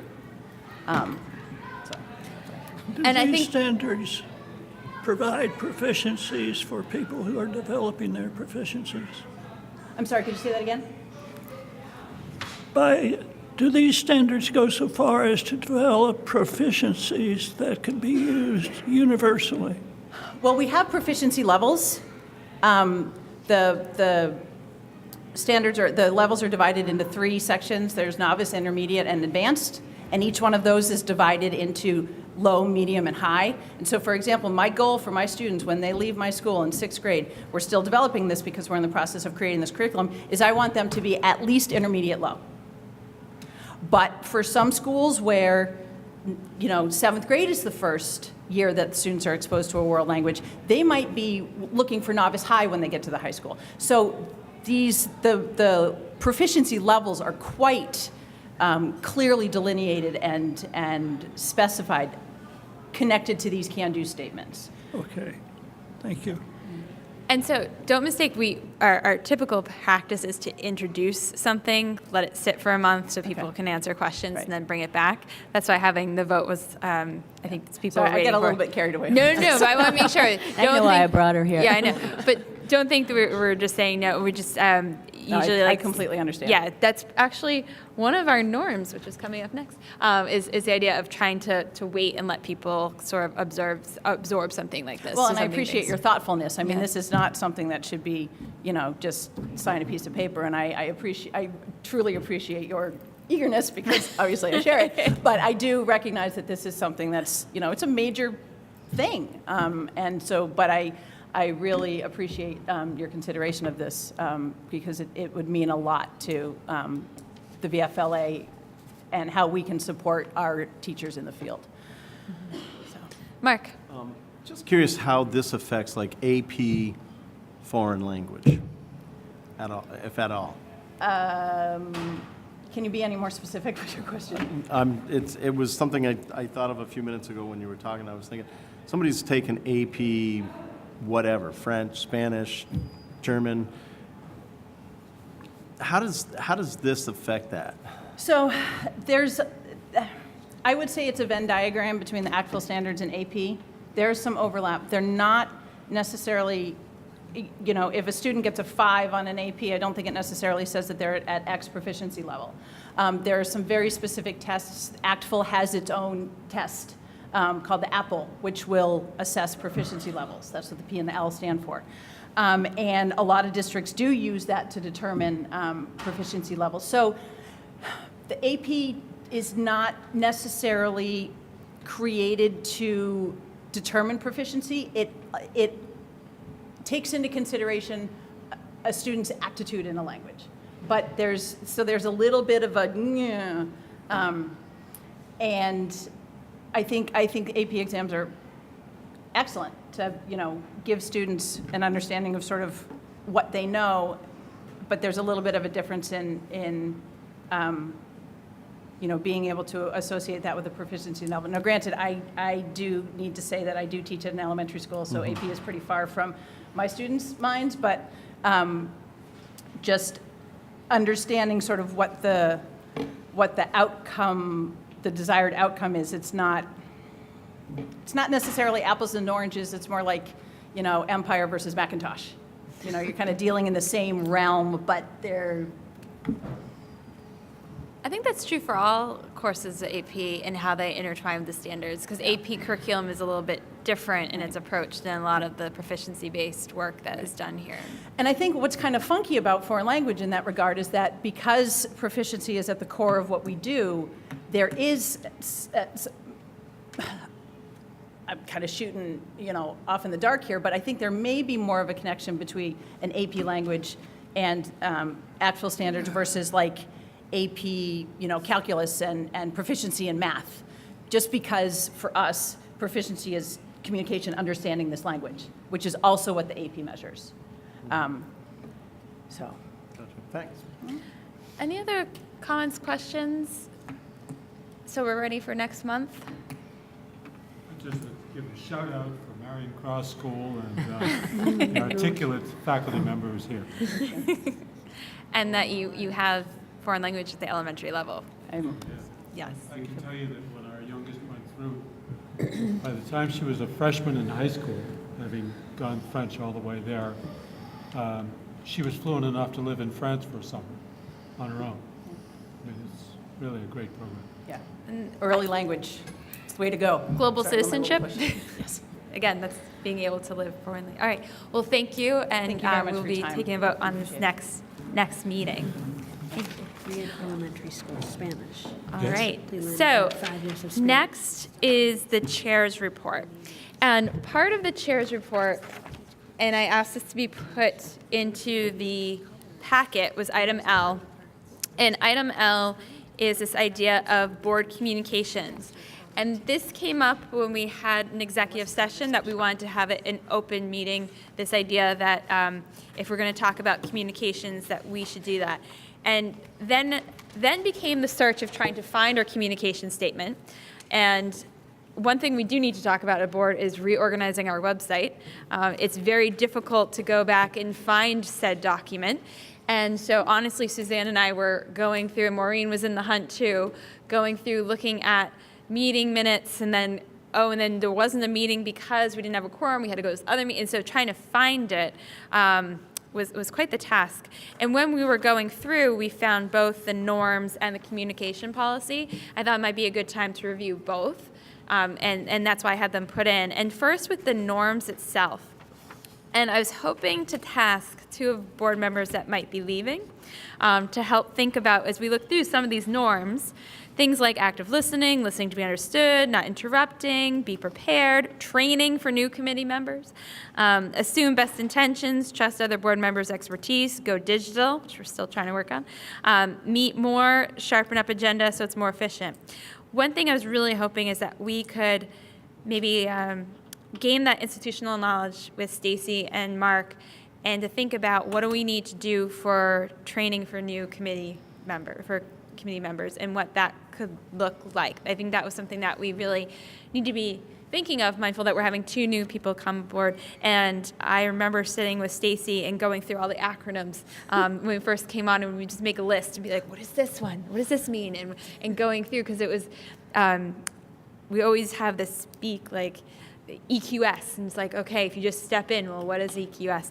And so I was hoping, Mark and Stacy, if you could just in our next board reports in February, maybe just have a conversation about what we think you guys should do. Well, what do you think as a new board member? You've now gone through this for 6 years. Right. What do you think new board members coming in, what's crucial for them? You've seen ebbs and flows and how things have changed. And if you could just give us a little bit of suggestion in the board reports next meeting, just having the conversation, I just really want to have your expertise. I just want to give you more work so we can get more out of you for the last couple of months, because I'm going to miss all of your great thinking, so I just want to get as much as possible. But that was the norms that we had adopted. The going digital, we people still like their paper, and I think it was almost we went backwards. In 46, we had the big binder, but I relied so heavily on that binder. I couldn't have done that process without it, because I had to go back and relook, open it up, and it's just nice to have it physical. So I know we have the Go Digital and Write on it. And write on it. Yes, I mean for me that was crucial. So for things that I know you're a futurist and you can do everything online, but some of us are kinesthetic and we need to like physically touch things. I know, but so. I think we have this struggle of going digital, so going digital when possible. That was like even today with printing out the rules. Who wants it in paper and who wants it digitally? And just being mindful that we all are kind of in different places with that. Pre-meeting norms is receiving the agenda and packet at least a week in advance. We do our best to try to do that. I think where that got really hard was when we were meeting 3 times a month. Because frankly, you need the packet at the last meeting for the next meeting. So that was a little bit more difficult to do. The agenda is on, gets passed out and is online. So that's where maybe the digital piece, it's getting it into paper, that sometimes I know that you don't get it until that Saturday because it goes out on Tuesday or Wednesday. So depending on the mail schedule. John? Are you open to suggestions for additions at this point, or you want to? Yeah, I mean, we could go through, and I just wanted to bring this forward. It was a document we haven't looked at. We created in 2017, and really kind of more aspiration. And I realized one of them that we haven't done at all is what do we do for a new committee members, board members? Yeah, John. Well, it feels like we live with these pretty well. I wondered, and we had talked some time ago, but I think it was after this, about a standard being that all documents are dated and sourced. That is, we should always know whence the document comes. Yeah, and that's not on here, is it? Sometimes board members have submitted stuff for discussion or consideration, and I come across them in my files later on, and I sometimes don't know who did it, let alone what date. You know, and I need to know if Bill did it so I know whether or not to throw it away. 100%. That was very diplomatic. Okay, so add that in. Okay, because we did discuss that after this was created. Peter? There was a point in time when we were talking about agendas for the next meeting. And I'm wondering if that's something that's now obsolete, or whether it was No, that's on our agenda. So we've been doing that with the very end with calendar planning. Yeah, I think we've been so preoccupied with 46, we kind of got away from it. But yeah, no, that's been on the agenda every time. So like going through and anything for calendar planning for the next. I think usually by the end of the meeting, people might be a little bit done, but it's been on there. So John. Another one, I don't know where it fits, is maybe it's under meeting norms. It seems to me that it would be useful to mention the value of having testimony here with us so we can question of affected constituents. when we, for example, made our ruling about Arlington being moved into a different supervisory union, we did that without benefit of, I think, if I recall correctly, them testifying to us beforehand. We relied upon the views of some board members, but we never asked the constituents, and then they later came back to us. So I think, just as a general rule, whenever we can, when we're considering action on something, it would seem like we ought to have, as a matter of practice, who will be the affected constituencies and what are their views. And they were, I'm trying to remember when they were invited in when we were doing the testimony of everybody around the state affected underneath the state plan. And I think, so it was in the context of the state plan, and then they were invited in Barry. Well, Yeah. I think when the topic came up to start moving around supervisory unions, I don't think that, I think they felt like this all hit them blindsided. They did subsequently come up and speak, but in any case, I could be wrong about that, but the general principle, I guess, is that giving people an opportunity to testify before we take any action. People who are affected. And so how do we, I mean, because we do public comment, we do, whenever we have a topic, we invite people. So what is that, like wordsmithing? Well, Stacey? if there's an item on the agenda to adopt a new rule, for example, and we've put it on the agenda, I would think people aren't necessarily reviewing our agenda every month and saying, is there anything in there that's going to affect me? But we know what's going to affect them, and so we could reasonably communicate with the affected constituencies and say, this is on the agenda, and if you want to testify, let us know. I don't know. Yeah. I think we can get to that with the 2-month meeting. So I'm imagining the folks who are just here, for us to kind of preemptively think, who's going to be affected if we have these new standards? Let's go find a language teacher, and then we'd want to have a balance of who wanted the standards and who didn't want the standards. I think that just puts us in some murky waters, but by having it for 2 months, whoever's not excited about those standards will find out about it and come to talk to us next month. I think that there'll be some that kind of naturally gives that buffer. Yeah. Otherwise, I think that puts a strange responsibility on us to try to guess who cares about the issue, right. and we might get that wrong. Yeah, I think that you're might right be about challenging. But I like the idea of the 2 months, because then you can give people time to be responsive Yeah. once they hear about it. Yeah.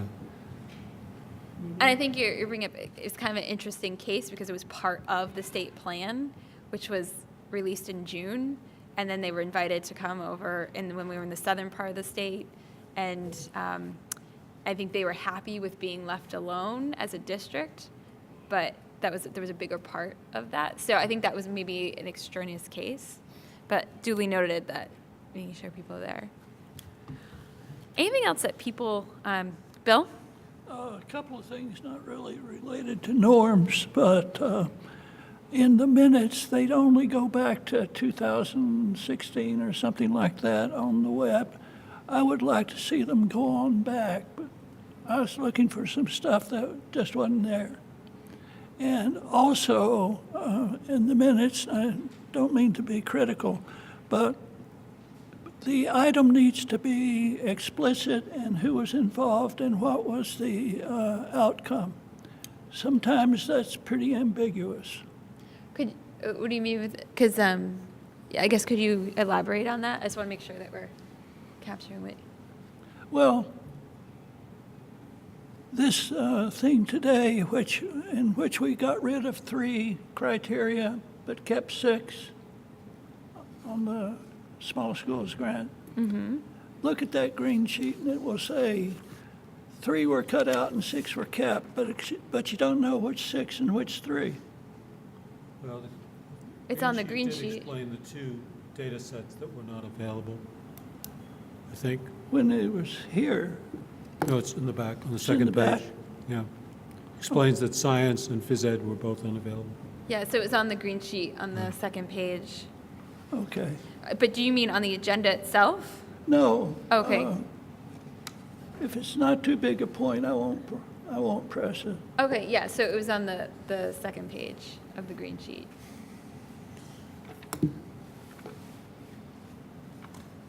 Any other, when we're thinking about norms for the board and then just for pre-meeting or meetings in general? Are you going to modify them a little bit and recirculate? 'Cause I could I like to recirculate. keep them with me. Okay, They're helpful. yeah. So you would, so would you want to re-adopt them under, or next Why don't consent you just agenda? modify them the way you see fit and let us have them? Okay, all right. So I'll hand those over. So we will look at that. And then next on my, part of that, again, was it started with the communication. Our communication around 46, which we alluded to earlier in the day. And John took on this and looking at, well, what would that look like? So John, would you want to just speak to the communication piece? Sure.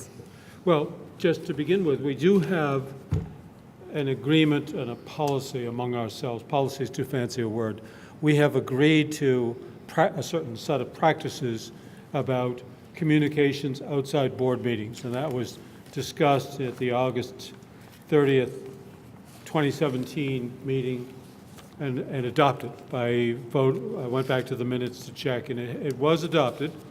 And so we have this, quote, guidelines for public communications outside school board meetings. Then we did have a discussion on the 2nd of January. It was, there was no action taken in connection with the discussion, but it was discussion about, the gist of it was, we are named defendants in several legal actions, and the advice of counsel and common sense would say you shouldn't be talking about the case publicly. And so we sort of had that conversation, and we kind of agreed informally in our conversation to that effect. But we did not take any action at all to formally adopt that as an understanding. And I just pointed out to the chair that although we had a conversation, we did not have any agreed upon guidelines. And so And we'd asked that we do that in this meeting. Right. Yeah. And so I attempted to reconstruct what I heard us talk about and say. And so basically I said, as you can see, notwithstanding what we said in August of 2017 about you can talk as you please, notwithstanding that, we agreed not to talk among us about any matter, really, that is at issue in the 3 court cases that have been initiated. And without getting to the specifics of that, that would mean anything about the state plan that was adopted, anything about the process leading up to that, anything about what we heard or did not hear, anything about our views about Act 46 or 49. Basically, it's just a consensual gag order where we say, all that stuff's off limits. The world will have to get by without our public comments on that. And then the comment that that would obtain until the pending complaints and court proceedings have been resolved. And then if board members are asked by the media, or for that matter by the General Assembly, the board should decline inquiries from members of the General Assembly, and can and should perhaps refer inquiries to the attorney in this matter, David Boyd. And I did make an exception for subpoena. So you could, as a board member, be subpoenaed by the court to give evidence or testimony, and of course you have to honor such a subpoena.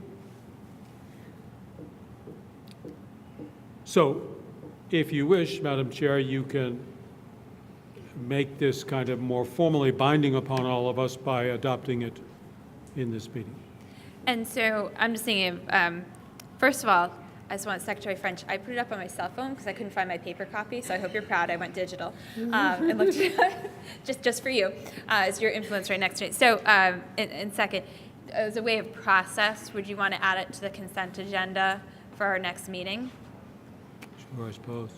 And so, But, this is not something that we care what anybody else thinks. no, I know. And so for right now. This is our second time talking about it. Right, and just having it, and then formalizing it at our next meeting in the consent agenda item that are people comfortable with the language?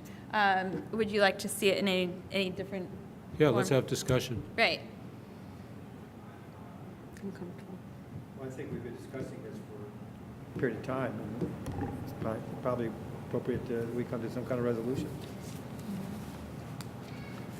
Okay with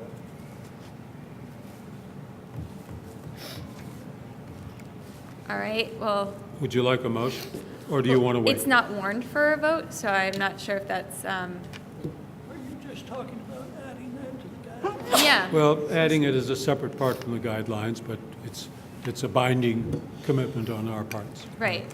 Paragraph at the bottom of the Yeah. draft guidelines. I'm sorry, Bill? A paragraph at the bottom of the draft guidelines should do the trick. Yeah, we could do that. So what? Sorry, I couldn't hear. Go ahead, Bill, say it again. Adding that piece to the draft guidelines and just treating it that way, and we could put it up on the consent agenda or what have you. Okay, so should we vote on adding it as a draft to the existing guidelines and taking a formal vote? Okay, so I'll just revise the guidelines to show this as an additional 2 paragraphs. Mm-hmm. Is that what you're suggesting? Yeah. Okay. Shouldn't take you 2, should it? That's something I can probably manage somehow. I was just note that we'll then have to revise the guidelines after the court cases. I was thinking, say something general in terms of not referring to Act 46, but to any legal case in which we're named defendants. I see. Do that. Do that. I could generalize it if you wish. So tell me more, what would that look like? So it would just say, So it would be any legal proceeding, pending legal proceeding in which the board or any of its members are named defendants. okay, I did not include the agency, since we do not speak for the agency no. in any respect. All right, so, So I can modify it as Bill suggests. okay, and then we'll add it right now, I think we have a general consensus. I'm not hearing anybody saying that they disagree with this at all, and then we'll make sure that we have it in the consent agenda. And don't worry, no, you're not going to be here, but we will I'm vote. not worried. We won't wordsmith it right at the end. Mark is packing next month's agenda. Yes, exactly. All right, thank you, John. And so we'll add that to the consent. All right, let's see, other things. I already talked about We had going. AVIC. Yes, yep. So I had a laundry list here. First, we got a series of communications I just wanted to make sure that were shared with you. And the first we could do is item L is the Association of Vermont Independent Colleges. And this is just speaking about Green Mountain College and speaking to sort of the response that they saw in the Rutland Herald. And I just thought it would be important for board members to know when we talk about Burlington College, we talk about not being aware of what was going on. So this is just to put this on people's radar so we know what's going on and so make sure everybody we had that. I'm not sure what this tells us about what's going on. Do we know more than simply that they have chosen not to renew their membership? Is this an institution in some sort of financial trouble, or what is the red flag that's being flown here? So, Secretary, would you want to speak to or no? Yeah, I don't know what more information you glean from that, other than, that status. didn't they ask to be renewed with their accreditation or their approval from us? Green Mountain College? Yeah. Not since I've been secretary, I Yeah. don't believe. I don't think they've been before the board since I've been. But that's what, yeah, it's just kind of this interesting letter. I don't know, and any more than what can be gleaned, but I just kind of, they're reaching out and wanting to make sure that Green Mountain College stays successful. I don't know much more than that. It was a very interesting letter, but it's just being aware of that there's some sort of transition going along, and we were CC'd on it. Are you talking about Rich Snyder's letter? The Susan, yeah. The AVIC. It might also be us debating whether or not to renew our ASME. Well, yes, I guess, Madam Chair, when you introduce this by making an analogy to Burlington College and the board's lack of awareness of its imminent demise, is there a parallel? And I was just because not knowing that there was any sort of issue, and I don't know what the issue is here, and but we were tried to be made aware of in the just that although Green Mountain College declined to renew its membership this year, and it alludes to that members are available to help ensure that any transition happens in an orderly way, so students can make plans as needed. So it's affecting their students. We saw an article in today's Rutland Herald about your active search for partnerships. So it's alluding to the fact that students might need help in a series of transition. So to me, it was a little bit of a red flag, and I don't know the exact situation, and I'm not familiar with what's going on in the school, but when this letter came to me, I didn't want to say, oh yeah, I got that letter in December and never shared it with anybody.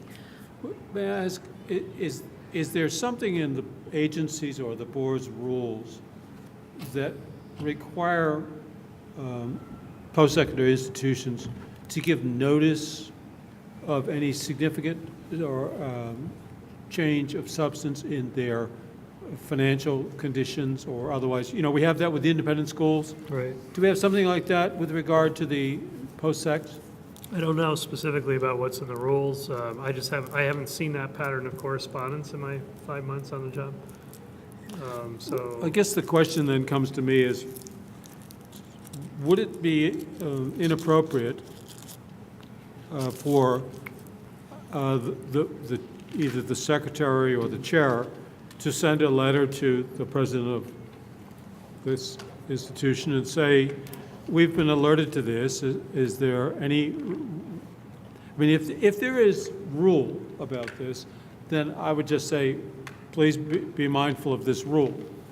If there's not, then just a friendly, I don't know what you say exactly, but it seems like we shouldn't just ignore this and say, yeah, we got it. Well, is there smoke here? And if there's smoke, is there fire? I'm not assuming anything, and I'm not faulting anybody, but this falls in our lap. Somebody thought we should get it. May I say, whether there's smoke or haze, our colleges are under duress. We've seen the state colleges do what they did, and I think we're going to see the privates highly challenged in this. And I'm sure Vermont's not alone, but Vermont has a lot of small colleges. You're absolutely right. So I don't know. It just felt like it was a warning of some sort from somebody. And it talks, I mean, when you think about the academic records, I think, is the agency still the bursar's office for Burlington College too? I With don't know about the records? bursar's office, but we do maintain the records for Burlington yeah. College. So, so at the very least, does the board want to have one person call or write a letter, or do we want to ask them to come in and talk, or how involved would you like this to be? Well, I would say to John's point, if there's a regulation requirement, then I'd be happy to follow up on your behalf, or maybe you would. But otherwise, you know, the agency has a role in monitoring these kinds of situations, and we continue to do that. I don't want to put anybody on the spot, but I want to. Yeah. No, we have our, we have an obligation to do that, and our interest after the Burlington College issue is something that sort of provokes us to be in a more vigilant disposition towards these kinds of issues. Yeah, Good word. absolutely. Great word. So- I think this is a proactive letter versus Burlington College, where we were blindsided by what happened, so at least we got a heads up. So I guess it goes back to our earlier conversation. Do you want me to follow up, or would you like to? Well, Where does this I can split? definitely have staff review regulations, and if it would be appropriate for you to follow up, we would certainly let you know. Okay. Otherwise, it's the purview of my authority, I think, to monitor the situation. All right, thank you. Also, another interesting letter we got, and we got this right in the middle of when we were dealing with coming up with the state plan, and so politely wrote back and said, thank you for this letter, but we can't take this up until we are done with our other business. And so this one is looking at language in recently revised rules for post-secondary. And my question was, how recent was this rule updated? Because we haven't done anything with this. So that's what I looked at this letter and was a little confused with that. And is this something that had happened at the agency? Again, is this a crossing of paths here? And I mean, this is older if it is just from the 2015. And is this something that we'd like to have people come in, or would you like just a simple follow-up? Would you like me to follow up with this? Or is this something that we want to invite them in because they're asking to come in and talk to us? And again, guarding against our time here at the meeting, I just want to, is this something that people would like to pursue as a board and they're asking to come in front of us, or not? Let's check out this rule 2243.3 if anybody can Google it, but I'd like to know what the issues are before inviting them. Did the board recently revise that rule? No. No, there's a reference here to January 2015. 15. My guess is it was probably a 2014 rule. Yeah.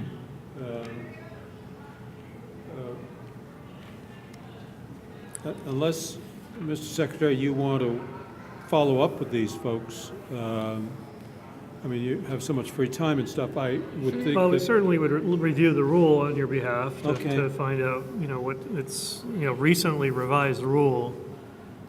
But I it mean- doesn't sound like it's, when we say recent, I guess it's, I think they're going to 2015. But I think we can certainly, review the rules internally and provide some sort of recommended course of action for you. On the other hand, I don't know if it would be harmful to have them come in, other than your agendas are fairly full as Right, well. I'm mindful of, I'm not wanting Yeah. to just open up our agenda to anybody. We could certainly, start a dialogue with them to have them expand a bit on their concern and see if we can bring forward a recommendation on that. Okay, all right, thank you. Madam Chair? Yes. On this letter, what caught my eye actually was the information that NEASC is no longer including post-secondary institutions. So that raised for me a question, so is NEASC okay? Because we rely upon NEASC a great deal to approve institutions, independent schools here. So I wondered if we have any intelligence that tells us what's happening at NEASC, and do they continue to be the very strong and reliable accrediting institution that we have relied upon all this time? Probably, but I just noticed this and wondered. And, yeah, I think it just is a name change from the post-secondary, so I think that's They lost all their post-secondary membership. It's a hunk of business for them. So, That was where they started, was higher ed. right. So I guess my question is everything okay?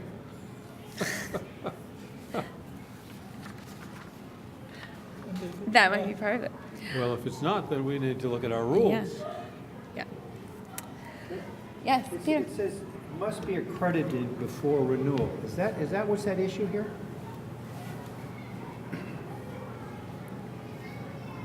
So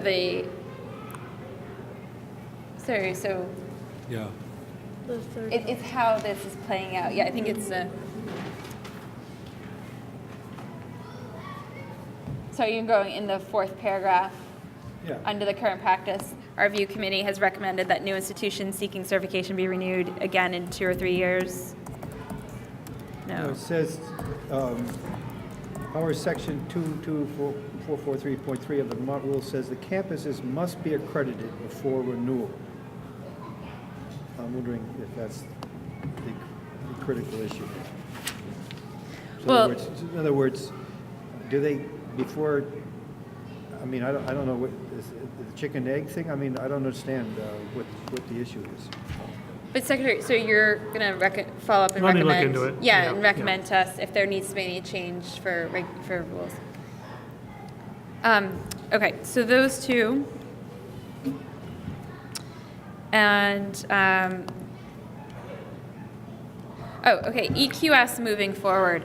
And so EQS moving forward, we heard from Secretary French that next meeting is going to be talking to us about really what is being measured right now, what does that look like.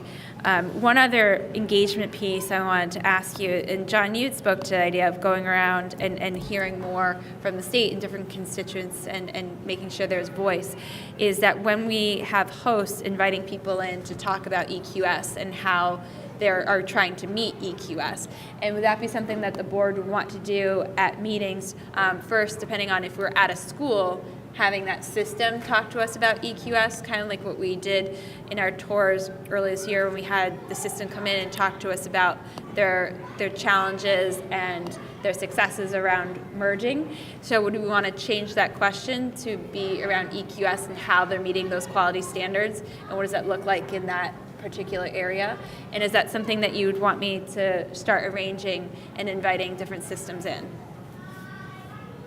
I think I'd like to hear from the agency. And then if we wanted to follow up with some local folks, we could. Okay. So that's just because I know John had talked about making sure that we are really digging into some of those questions in different localities. And one of the ways is that we travel the state and to asking different localities come to us. It's easier to ask Bennington to come to us if we're close to Bennington instead of them trying to come here. So maybe that's something we can talk about next meeting, about where we want to go with EQS and engagement with the public. So we could add that. All right, and that is all I have right now. Yes. I think from the minutes that we approved, there's quite a section on item J, SBE looking ahead, and you and others spoke about kind of the vacuum that we're in, not really, but it sort of feels like it with the conclusion of our work on Act 46 in the state plan, that people are sort of, you are thinking about, so how do we change up our game? And I guess my question is, do you visualize a process where we systematically think about and talk about that, and does that have to wait until what do you call it, strategic meeting, or is? No, I think we really have to get back to strategic vision. This meeting, we still had a lot of things to sort of get through. The backlog, the foreign language has been waiting since July, has been on the deck. And so pushing through some of these waivers and that sort of thing, and really thinking about how we want to move forward and how do we want to go through EQS, how do we want to go through rulemaking. I would think our next meeting, we have to have a serious calendar discussion about where do we see all these pieces fitting in. You just saw the calendar that we were given by the agency about how to get through this work. We also have this idea of looking at EQS and what other initiatives do we want to take on. So I would envision that we'd have to start, I would hope to think our next meeting we would have more time to go through this. Now that we're going to take 1200 off, we're taking off some of these other little pieces that were sort of the low-hanging fruit. I think we have a lot more open time to have those discussions. This may be spelled out in that document that Cassandra Ryan spoke about, but it would seem that somewhere along the way we need to compile or document pretty clearly where statute obliges us to be writing rules. And it's scattered all throughout the VSA, I'm sure. And if we're thinking about either getting out of the rulemaking business or shrinking it or bringing it into greater focus, we would have to then identify where it is that we are currently named as the rulemaking body, and we might then, together with the agency, put together a proposal to the General Assembly to make changes in statute so that that rulemaking authority is properly placed with the agency and not with the board, if that's what the board chooses to do. But there's a housekeeping process that we will have to go through, because we're not doing anything we aren't required by statute to do. It's just that the statutes are really quite outdated, don't truly reflect, for example, all the implications of Act 98. And I think there's been deliberate legislation since then, though. If we look at 173 just passed last year. They keep doing it. Well, I think it was very deliberate that the state board is still a policy board, and that the legislature is asking us for another lens and looking at policy, and when it comes to rulemaking. I don't think that was done by mistake. I mean, that wasn't it was deliberately done to put the state board as a named party of the one responsible for coming through and finalizing the version. And I do think that even talking with the legislature yesterday, they want us to be in the business of policymaking. They want us to engage and to use our expertise, and they want us to, when given an assignment like that, go through and do the hard work almost as another lens of policy. And I'm not sure if that's something that we want to say, no, we don't want to do anymore. I don't see that. I don't know if we could have that conversation, but I still think it's, I haven't heard it from anybody else that they want to give up this rulemaking. I think when it comes to rulemaking, should we be making rules about how the agency should behave? I think that may be where the conversation is. I don't need to make rules as a state board. I think about it, why are we making rules about how the secretary is conducting a hearing? That might not be an appropriate way. But when we're thinking about bigger state policy about how special ed rolling out, the legislature has asked us to come in and give our policy lens. I think those are two different things. And I think there is sort of maybe we say the housekeeping. Historically, what are some rules that are written by us for the agency and the way that they act that might not be appropriate? And we can start having that conversation if that's what the board wants to do. I would want to go fairly slow on this. I think a certain piece by piece kind of look at things. I think going through the rules is probably a good exercise, but it's still definitely on the B list. We do have A-list stuff. And I do think, as you say, in the A and B list, the A list is we have a task that was given to us by the legislature last year to complete by November. That would be on the front burner to complete that task. Right. But I think that second part is what rules should we be making, and then historically what rules have we written that maybe need to be transferred authority over. Other comments, questions? And we can talk about that with calendar planning, what we want on the agenda. All right, so let's take a 10-minute break. So that will put us back, we're running a little bit late now, so that will put us back at 3:10, I believe. So if we can come back together, we have two waiver requests. Actually, it should be just one at this point, I believe, right? And Donna, if you want to correct me that we don't have anything for Cabot, Twinfield? Yes, there is actually. Oh, there is? Yeah. Okay. All right. So we have first the request for waiver of SU board configuration, Two Rivers, and Superintendent, you want to come on up? Corrected the green sheet. Do you have the green sheet from a couple of... Yeah, so item M. Yeah, if you look on page 2, the configuration of the 22 board members at the very top was different than I have listed it. Andover did not have 3. Andover had 1. Okay. Because it was a I'm not quite sure why it had 1, because it was a pre-K district, so it should have had 3. Well, it's But it also had 1. non-operating district, so. Right. Oh, I guess it was not, okay. Yeah. And then Chester had 1, which was also a pre-K district, had 1.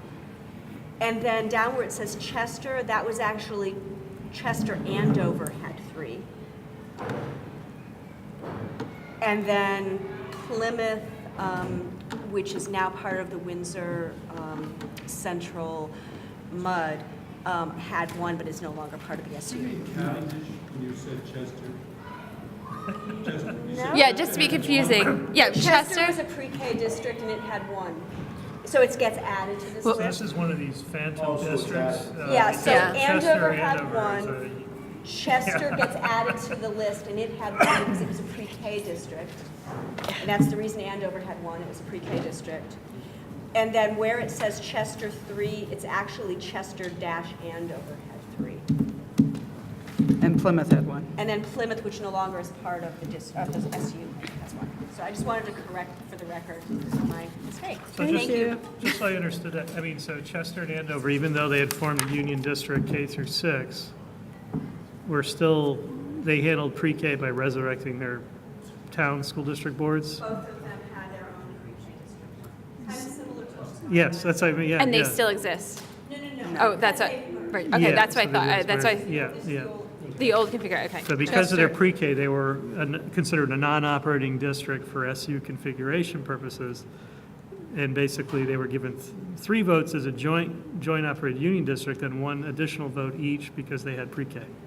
Right, but it was actually the same person served in the same role. I would have guessed. Yes. So, Because it's Vermont. Chester and Just Andover wanna make sure I were get the details formerly right, yeah. pre-K districts. Yeah, that's great. Yeah. And so we had this on our agenda last meeting, and then we really wanted to make sure we had somebody come in and talk to us about what was going on. So just to refresh everybody's memory, that we have Willow State Board, there was a request for Two Rivers, SU, to waive default requirements and to change those. So thank you for coming in. Do you want to just introduce yourself for the record? And Sure. My name is Meg Allison Powden. I'm the superintendent of Two Rivers Supervisory Union. And could you speak, I know there's a lot of questions about this, about sort of why and what was Sure. sort of what was happening and really what the request, going a little bit deeper into that. Sure. So, given what you see on the back page, we had a 22, prior to this past academic year, we had a 22-member supervisory union board. That board only met twice a year. There was an executive committee of that board that met on a monthly basis. So initially why this came about is we just formed 2 new operating districts and with a new TRSU board. And there was concern because they were going from such a large board, 22 members, to 6 members, 3 from each of our districts. And so there was quite a bit of concern initially about, gosh, what if one of us can't make it? We won't be representing our district, and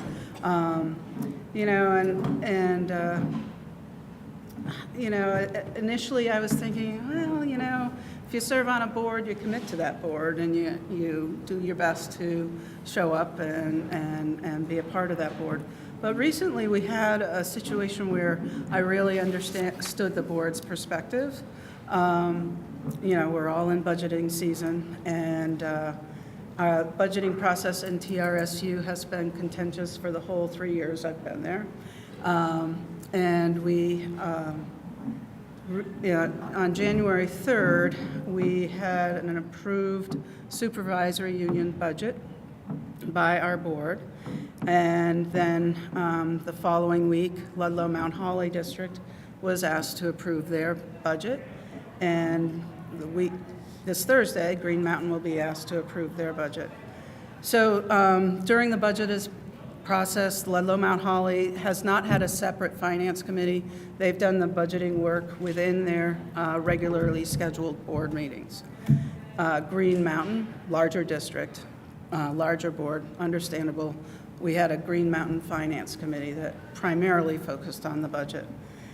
So after the Supervisory Union Board approved our operating budget, the Green Mountain Finance Committee asked for the Supervisory Union Board to reconvene and rescind that budget and work on making more cuts. During the Ludlow Mount Holly Board meeting the following week, that board was very upset about that request because the board had already appointed or approved the budget. And what happened was throughout the whole Act 46 work, there was real concern on the folks that were previous board members throughout Ludlow Mount Holly. We had 3 boards about the Green Mountain Board being, or future board, being much larger and dictating what was going to happen going forward. So here was a perfect example of that. And they also knew, the Ludlow Mount Holly Board, that they probably wouldn't have full representation because at that point only their board chair was going to be able to attend a subsequent SU meeting. And one other board member had to work the night we scheduled it for, and another board member had to be on call. So it was a perfect example of their concerns being realized. Fortunately, when the board did meet, the board member that had to be on call was able to show up, and the budget was not reopened. But I just wanted to share that example with you, that that's kind of what's happening in my supervisory union, is there have been a lot of growing pains in going from 10 districts to 2 districts. And it is very important to my districts to have equal representation at all times at these supervisory union board meetings. So that's why there's the request for alternate board members. And I'm just mindful, at our last meeting, we asked Nicole to think about this with her. Do you mind coming up and joining the conversation? And just for your name for the record. Sure. Your organization. Nicole Mace from the Vermont School Boards Association. I wanted to come back and share with this board the fact that our members, through resolution in October, expressed concern that the statutes governing supervisory union board configuration and composition were really outdated and don't accurately reflect this new era that we're in and the growing pains that folks are considering. So right now there is this process where folks can come before the state board and ask for certain provisions of Title 16 with respect to supervisory union board composition be waived, and creative approaches to try to address concerns at the local level be designed at the local level and approved by this state board. I don't have a statement with respect to the use of alternates per se, but I do think it's important to give due consideration to requests from the field to, that reflect this change from many, many school board members representing the interests of multiple towns to far fewer. And the most concerns I've heard are from supervisory unions where multiple towns consolidated and went from 12 members on a board to 3 members on a board, and they have equal representation with a single town that did not merge. And I know you have approved waivers in that context. I think if there are strong reservations about alternates and the use of alternates, the concern I think you're hearing is 6 board members may not be sufficient to accurately reflect the perspectives of the 10 towns that make up this supervisory union. And so potentially, you could work with them to say, we have concern, if you do share the concerns that the agency has shared about alternates, work with them to figure out a strategy that reflects the concerns and the issues that they're experiencing on the ground. We are also working with Donna on some language to be submitted to the General Assembly this session that would update the approach to SU board composition. But in the meantime, this is really the only avenue that folks have to try to make some adjustments to the 3-3. Yes, Peter. Am I correct that supervisory boards are not bound by proportionality? Correct. So why can't you do this on your own? Because the current law says if you operate a school, you send 3 representatives to the SU board. If you pay tuition for all grades, you have 1 representative on the SU board. And that's it. So that's why under the law, they've gone from 22 board members to 6, because they now only have 2 districts that operate schools. So, and it's up to us to make that? Yes. They have, Has that the always been SU the ca- board. has that always been the case? Yes, and you have granted waivers in the past, although certainly not with the frequency. I mean, you have done so through the Act 46 process. So there have been some, I believe Bennington Rutland was one, where they were able to obtain a waiver to have more proportionality. I'm not hearing proportionality being the concern here. I'm hearing, number one, folks wanting to feel represented, and it's hard when you go from 22 people down to 6. And also concerns about if one person can't come, then there's a sense that towns are not being represented as part of the discussion. I just remember I was on the Hazen board at a point in time when Woodbury wanted another representative because we were the only town in the district that only had one, and we did it. I don't think we wanted the state board. I think we just did it. But is that on the Hazen board? Hazen Union. Union board. So that's the Hazen Union High School board. Yes. I think the state board has to approve it, but I do think that that's a function of your articles of agreement being modified. Versus under SU board structure, you cannot at the local level just decide to do something different. You have to get approval from the state board. Wouldn't it be cleaner just to do that rather than doing the alternatives? Increase the numbers? I'm not going to speak to what. Could you just for a clarifying question, could you go over with the two boards, how many members are in each board? So the Green Mountain Unified School District Board has 11 members, and the Ludlow Mount Holly Unified Union School District, I get those UUs, Unified Union School District Board has 8. Has 8. As an executive committee, you don't have to have the same rules. Is that true? We don't have an executive committee any longer. We had one prior to July 1 of 2018.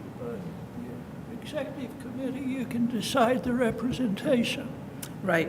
It was typically the board chair from each district served on the executive committee. So questions? And Dan, yeah. Yeah, just to the point, I mean, towns are not represented on SU boards, districts are represented. on Right. SU boards, right? So have you guys thought, the issue, there's a couple issues I think here. One is the use of alternates, which is I've been sort of objecting to. Have you considered the use of, or requesting expanding the number of representatives, say 4 each or something like that, since you're both operating? I don't think that the discussion didn't happen there. It was more about, we're fine keeping 3-3. We just want to have alternate representation, if somebody can't make it. So the scenario you described to me, I mean, there's broader, it was illuminating to hear the dynamic about, because I know the district somewhat, that perception of the Union High School board dominating things and basically rejecting the SU's budget and, to me, that's a dynamic that still it talks about organizational trust and getting people to work together. My theory of action was that the use of alternates is masquerading for some of these other issues that still need to be addressed. And I wonder in that specific scenario, if I was in the process of calling that special meeting, that SU board in those circumstances, and I knew sounded like 2 of the 3 Ludlow Mount Holly members were unavailable, or one was at least on call, and only one was I wouldn't have the meeting that night. I'd say, look, we got to get this done, I guess, if you even want to have the meeting. Let's make sure we have a quorum, which is, the double standard of a majority of the boards and a majority of the members. Yeah, typically that would be the case, but we're under a tight timeline. Yeah. So the Finance Committee for Green Mountain met last night. So we knew we had to have the supervisory union special meeting the prior night, because I think the previous Green Mountain Finance Committee meeting had been Thursday night. So it was all about tight timeline. If I can just, So if, in that scenario where you had an alternate, like in this, so say you had an alternate available, would that alternate have been fluent enough in the SU budget development process to make an informed contribution to the deliberations in that special meeting? I think so, because I was saying to Nicole earlier, we have a recording secretary who takes very detailed minutes. It's kind of unusual from my other settings where, you know, you typically just see a little bit about the agenda item and then if there's any action taken.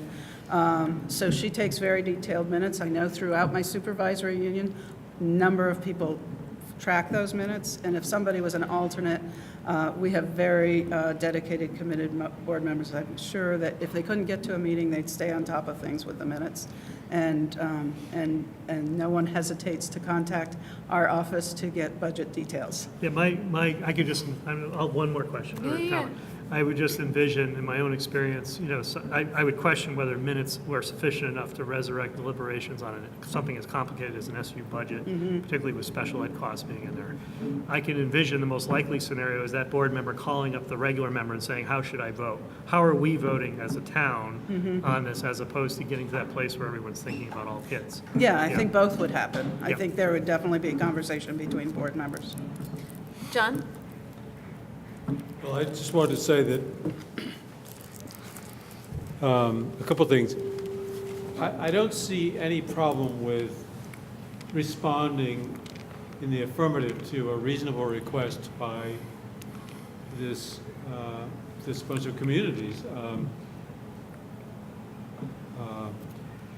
You, Dan, just spoke about, you thought there's a risk of something masquerading as something else. I'm uneasy about the board imagining things for which there's no evidence. And in fact, you know, the superintendent has come here and given really straightforward answers about what the need is, why it's genuine, why it's not masquerading as anything other than precisely what they're asking for. These people have day jobs, and these are important meetings. There are only 6 of them.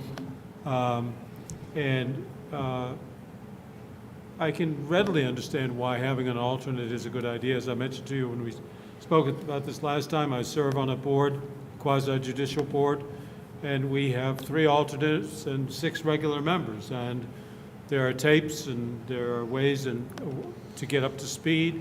And in fact, a lot of times the alternates come and sit and listen and don't vote. So I just feel like this is a classic case of a thoughtful community making a request for a waiver from a rule that we're entitled to grant.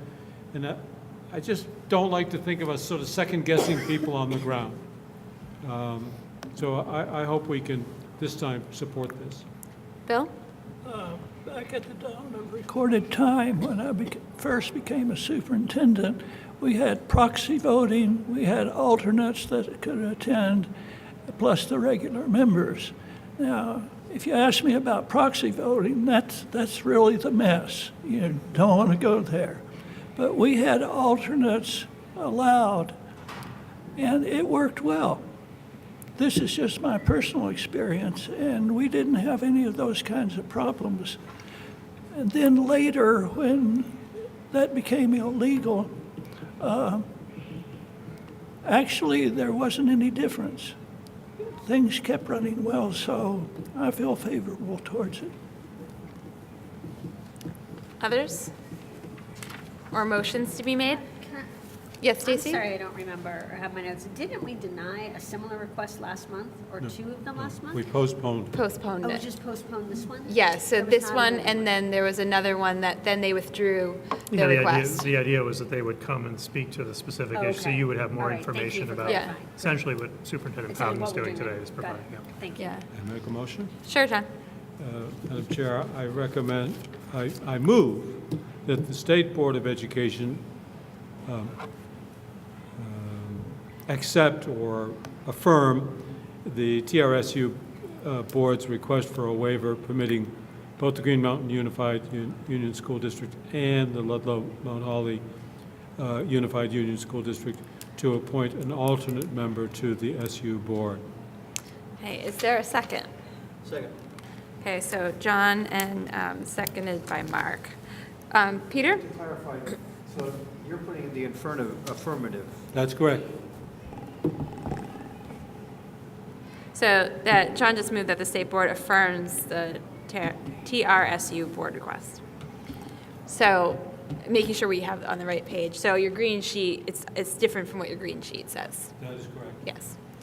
Okay. So can I ask a clarifying question? Sure. So on the 2 school districts that make up this supervisory board, how many board members? 6 and 8? Is that what it was?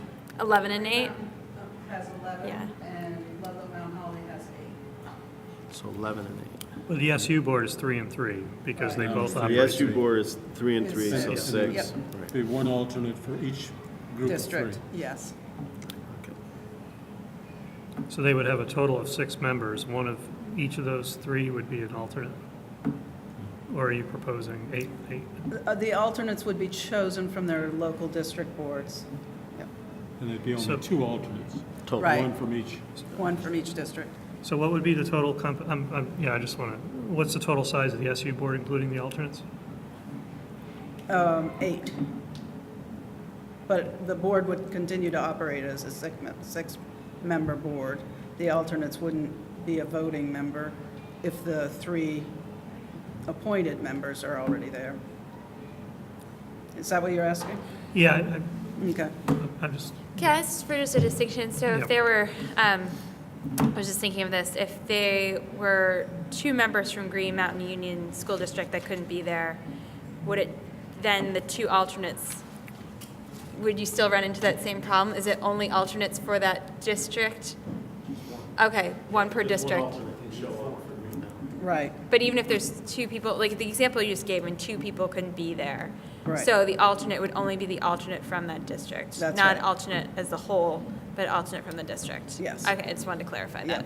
They're not at-large alternates. Right. That was just a, something. Sure. Okay. So are we ready for a vote? Dan, do you want to? no, I'm good. Thank you. Okay. All right, all those in favor of accepting the motion, which I'll just make sure to read just for clarity. So John's motion was that the State Board of Education affirm the TSR-SU Board's request for a waiver. So all those in favor, please say aye. Aye. That opposed, say no. The ayes have it, so we approve that. Thank you very much. Yeah, thank you. Thank you for coming all this way. It's a long drive. Thank you. With that, Donna, do we have, nothing else was in our packet. And I know it was one of those tentative, one of those we think it's going to happen. Right, and it did on Friday afternoon. So this is Donna Russo-Savage from the Agency of Education. I think that you have a letter from Mark Tucker that was sent to you last night that is dated, or it's a memo actually dated January 11th. There actually are 2 issues, one of which we just wanted to alert you to that you don't need to do anything about today. The other one is this, which we are asking you to act on, even though we haven't provided a green sheet. Both of them involve Twinfield, Cabot, and the 3 districts that make up the currently make up the Caledonia Central Supervisory Union. You in your final report and order that you issued in November, you moved Cabot and Twinfield into the Caledonia Central Supervisory Union, and it will be effective and operational on July 1st. In other situations where you did something similar, not as part of the order, but in other situations just in general, you have also said that in that transitional period, the 2 districts, in this case, the 2 districts that are moving in, could have seats on the SU board so that they could help with transitional matters. It was just, when we were assisting your council to draft your order, it was just something that no one thought of. So we didn't suggest when your council drafted the order for you to say, not only will Cabot and Twinfield move in to the new SU, but also during this transitional period, they can have seats on the board. It was tentatively on your schedule because we hadn't actually received a request from anyone to have this done. And then on Friday, we received the memo that you saw last night that does formally request this. I am not aware that the Caledonia SU has an objection to it, although I did not reach out to find out if they did. They were CC'd on his memo, so they're aware of this request to you. So it is something that you've done in the past, and so we're just asking you to consider doing it again. It seems to make sense to us because there will be transitional work that needs to happen to have these two districts and this SU structure melded into this other SU structure. So with no, yes, Peter. Can we clarify what we're actually going to render in terms of a vote? So what it would be something along the lines of that you authorize the Cabot School District and the Twinfield School District to each appoint 3 members of their boards to sit on the Caledonia Central Board for transitional purposes, effective today through when they become fully operational. It will have nothing to do with chairs. The chairs we're not putting. No, it's just currently if you're an operating district and you are a member of a supervisory union, your school board appoints 3 of its members to sit on the SU board, and they will be doing that as of July 1. It's just a request to be able to do it earlier so that they can help with the transitional matters. They have been attending the SU meetings, and I think they've all been discussing it, but they're not formal members of the SU board at this point, and that's what they're asking to be. John, sorry, Secretary. No, I was just thinking mechanics, Peter's comment prompted a thought. Would that be effective date be best after the elections in March? Because the SU board itself is going to be reconfigured after elections. They didn't ask to have it put off until then, so I don't know. They're going to have new members on their boards. I just Right. wonder. I don't know how many members are currently on their boards, and perhaps they're going to appoint the people who aren't up for reelection. I don't know. That wasn't something they requested. It was The point just of the chair, though, the chair would be up for election of the Caledonia Right. Central Board, at which these 2 districts can now run for chair or have Correct. input on the outcome of it. They will, though, have, there are currently 9 members on the SU board, and they together would have 6 members added to those 9, so they still would be outvoted, but potentially. Who knows? I'd like to make a motion that sort of reads what she said. Is that good enough? It's good enough for me. If I understood you correctly, the request is that the board approve the appointment of representatives from Cabot and Twinfield to the Caledonia Central SU Board. For this transitional For period. this transitional Correct. period. Yeah. And we're not numbering. No, because they automatically get 3 Right. under the statute. Okay, I'm just clarifying. Which So is is that- actually what gets into the next thing that I just want you to be aware of, but we're not there yet. So wait, is this a motion, John? That is my motion, Madam Chair. Okay, this is your motion. And so is there a second to John's motion? Seconded by Stacy. And could you just read your motion I'll one more try it time? again. Okay, just I one. move, Madam Chair, I move that the state board approve the seating of representatives from Cabot and Twinfield to serve on this supervisory union board. Transition. Does that do it? During the During the transition. transition period, thank you. Okay, so a second to that. So I'm other, not specifying how they're chosen or how many there are. Right. That's, I don't know. okay. So comments, questions, or people ready for a vote? Mark looks a little, you're okay? He wants to table it till next meeting. Actually, that's what, all right. So all those in favor, please say aye. Aye. Those opposed say no. The ayes have it. Now the second issue? The second issue is something that's just being discussed, and you have not yet received a formal request, but I wanted to let you know that it's occurring in this SU and it's occurring in other SUs as well. And that's a situation where new unified union school districts have been formed that consist of several towns. But because of the default numbers that are appointed to the SU board, it turns out that these much larger districts have 3 members, and very small districts that did not merge continue to have 3 members. And this has become an issue in some places. And this is something that is being discussed, I know, in this particular SU. Danville has 3 members. The new 3-town Caledonia Cooperative Unified Union School District has 3 members. And Peacham, which did not merge and operates pre-K through 6, has 3 members. And because of the way that you have the ability to change that, but the way that it's written is that the SU board needs to come to you and ask you to change it. I have spoken with someone from the SU board. I believe that they either have had a vote or they're intending to have a vote to ask you to do it. I suggested that it would be appropriate for them to suggest to you what they thought the appropriate membership should be, that I didn't think that you probably were going to want to be trying to figure out what was the appropriate membership. So I that might be what part of what's delaying this coming forward at this point, is they're trying to figure that part of it out.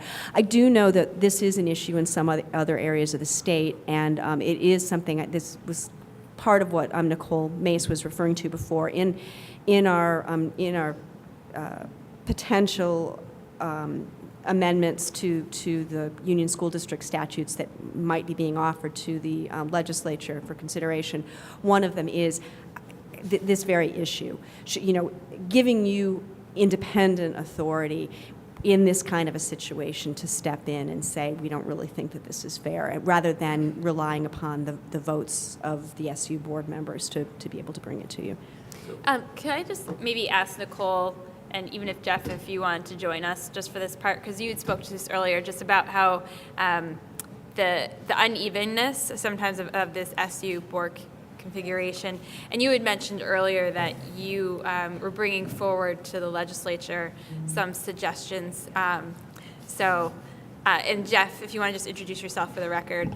Francis, the Executive Director of the Vermont Superintendents Association. And maybe what's happening at your stance, and so as we're even thinking about our own legislative agenda and what's coming forward, what are you asking for a remedy to the situation? Or have you come up with what you're asking yet? We have looked at some language. I know, Donna has done a comprehensive review of Chapter 11 of Title 16 in order to make sure that the new reality is reflected in the statutes, which is an incredible piece of work that I'm very grateful to her for doing, because it's important. So we had an opportunity to look at some of those changes, and within that a body of work, and I don't have the language in front of me, nor do I recall exactly, but the current situation is that the SU board has to come before you and seek a waiver, and if the newly merged district does not have a majority on the board and is unable to convince their other counterparts on the board to come before the state board, the conversation ends there.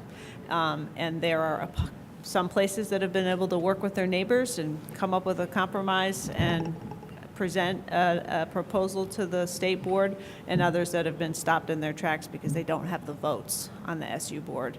And so the language that we looked at would allow any member district board a route to the state board, and then provide some guardrails for the state board to consider in terms of assessing whether or not the request is reasonable. And I think fairness, taking into account the number of students each district serves, fairness and equity, or some language like that. You probably well, I can't recall quite all of it. I think that there also was a provision that said that when there is a situation where there is a union school district that's created and it is one of several member districts in an SU, a larger SU, that you would have the ability, and I don't think that you had the requirement, I think it was just that you had the ability to take an independent look at it if you thought that it needed to have an independent look.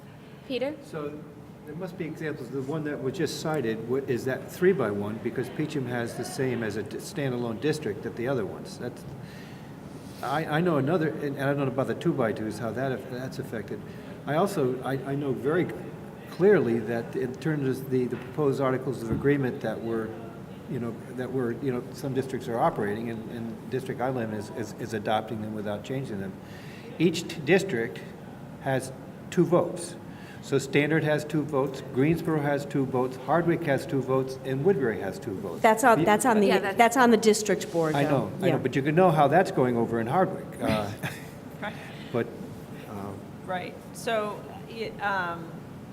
the other SU I'm aware of where it's causing a fair amount of consternation is in White River Valley, where you have Royalton and Bethel that have consolidated, and they serve, a large number of students, and they've gone from, I don't know, however many seats, down to the same number of seats on the board as Sharon has. And so there's a sense that, particularly because that district has 4 principals and really relies on the superintendent and the central office to support those principals, and there's sort of a disproportionate potential use of the central office by those districts, that they want to make sure that they have some more proportionality in terms of their ability to work with that central office and oversee the central office.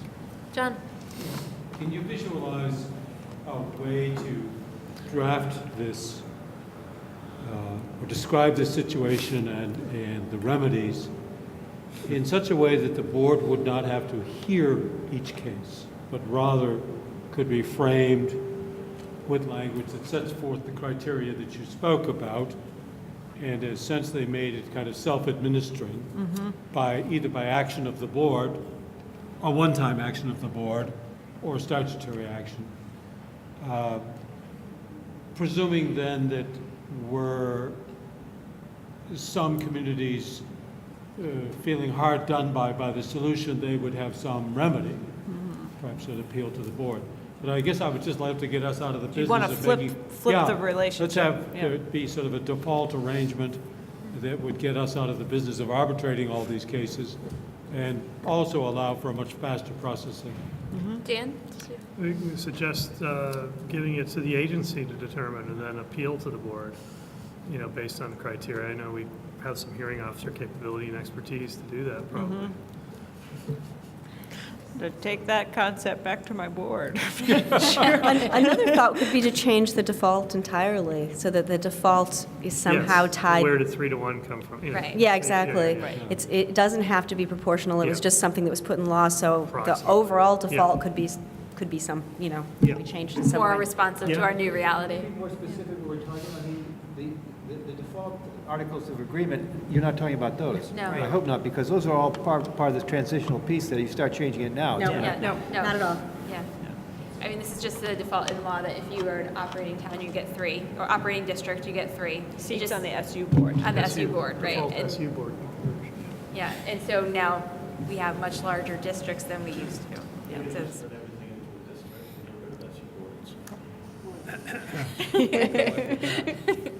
Stacy? Oh, I thought you were here. I don't think that was a proposal for one.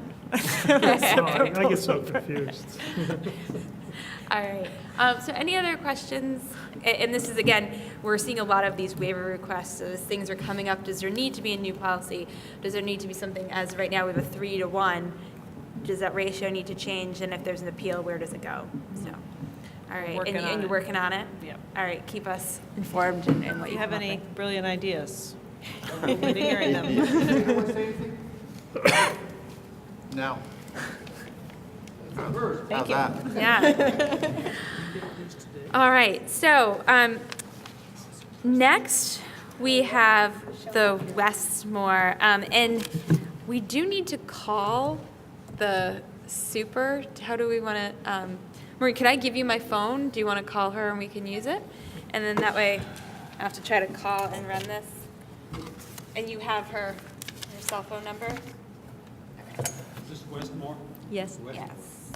And I can give you a little bit of a, Does everybody know where Westmore is?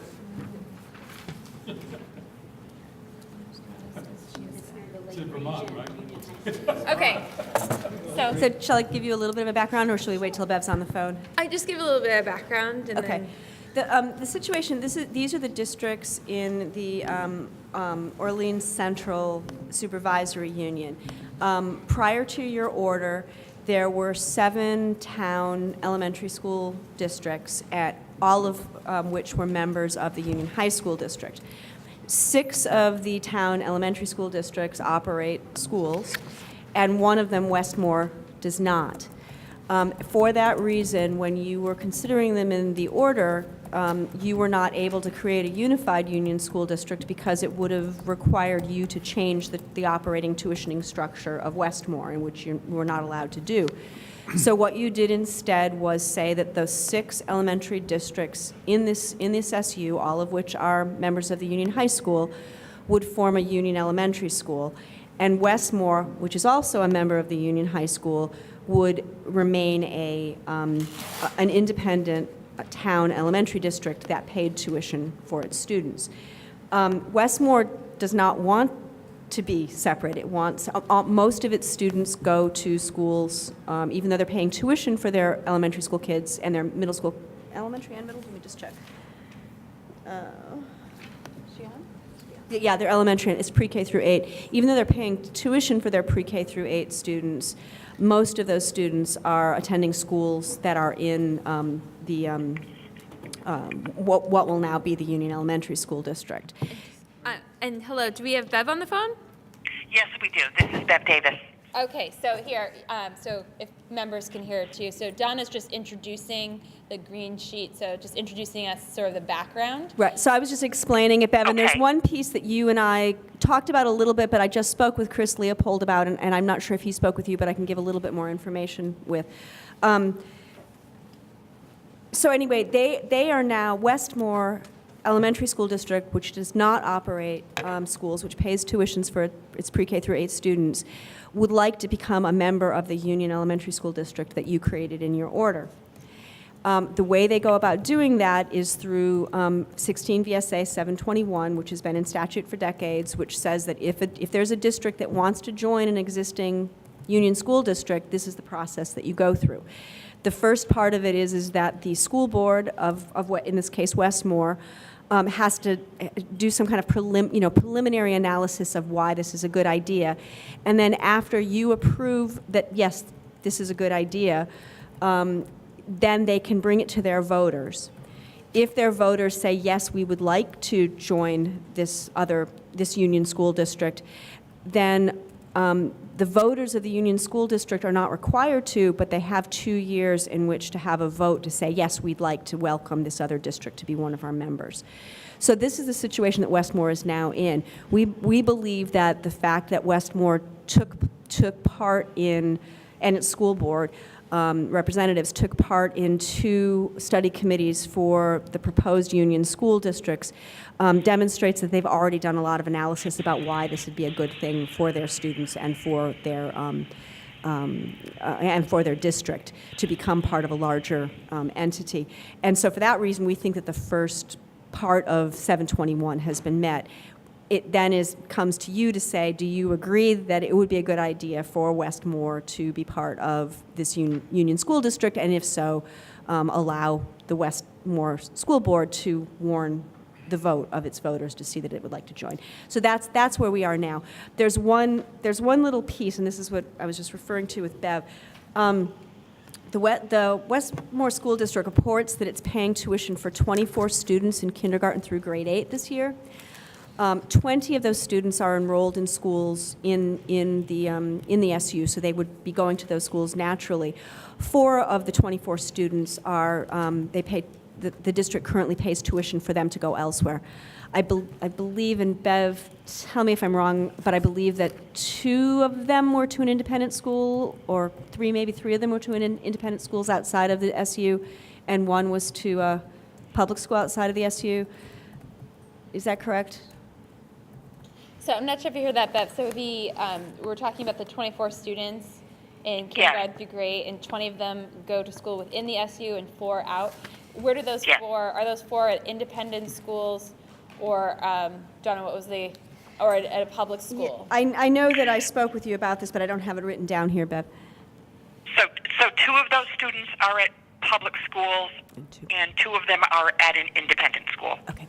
So I had asked Bev, why was not, what's going to happen to those 4 students? Are they grandfathered or are they not grandfathered?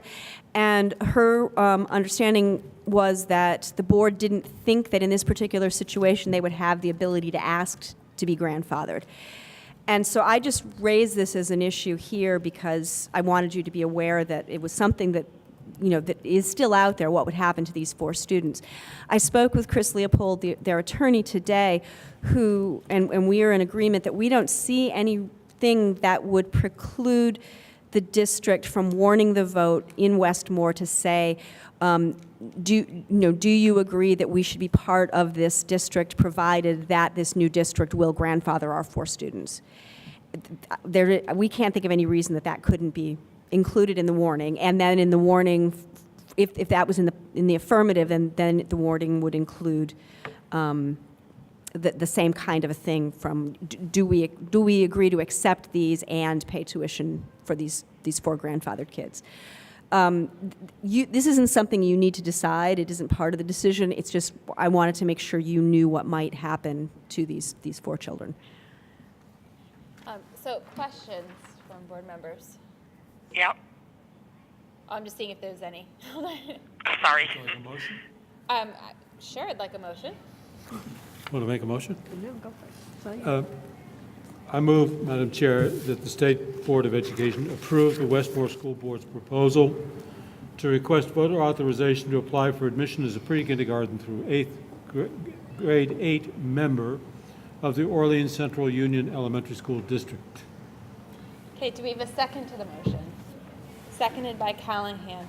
And just for John made the motion that the State Board of Education approve the Westmore School proposal. So I just want to make sure you heard that. Yeah. No, they would have to vote to become a unified district. If Westmore voted to merge and the Union Elementary School voted to merge, there would be a Union Elementary School district and a Union High School district in the SU until those 2 districts decided to merge. So there would be. Is that where they're going, or don't you know? I don't have any idea. At this point, it would be that there would be 2 union school districts for the same towns. One that's an elementary, middle school district, and one that's a high school district. All right. Other questions, clarifications? Ready for a vote? All those in favor, please say aye. Aye. Those opposed, say no. The ayes have it, so you've passed. Thank you, Bev, and I'm glad you didn't have to drive all the way here, so thank you for joining us on the cell phone, though. Great. Thank you for letting me do it this way. Yeah, thank you so much. Bye. Great. Thanks. Okay. Yep. Bye.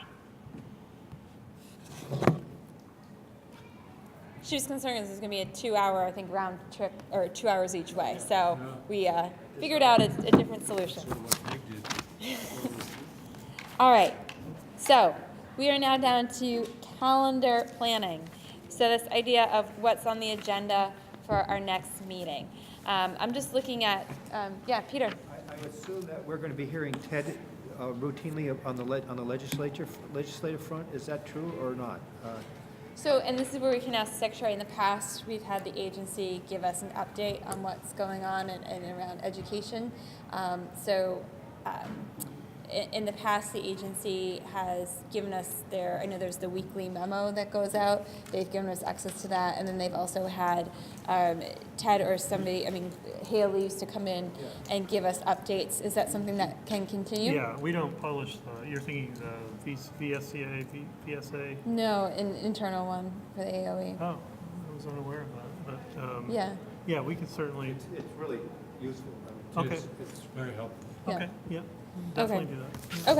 Okay, so legislative updates, and so would we, I'm sorry, I'm still at the table.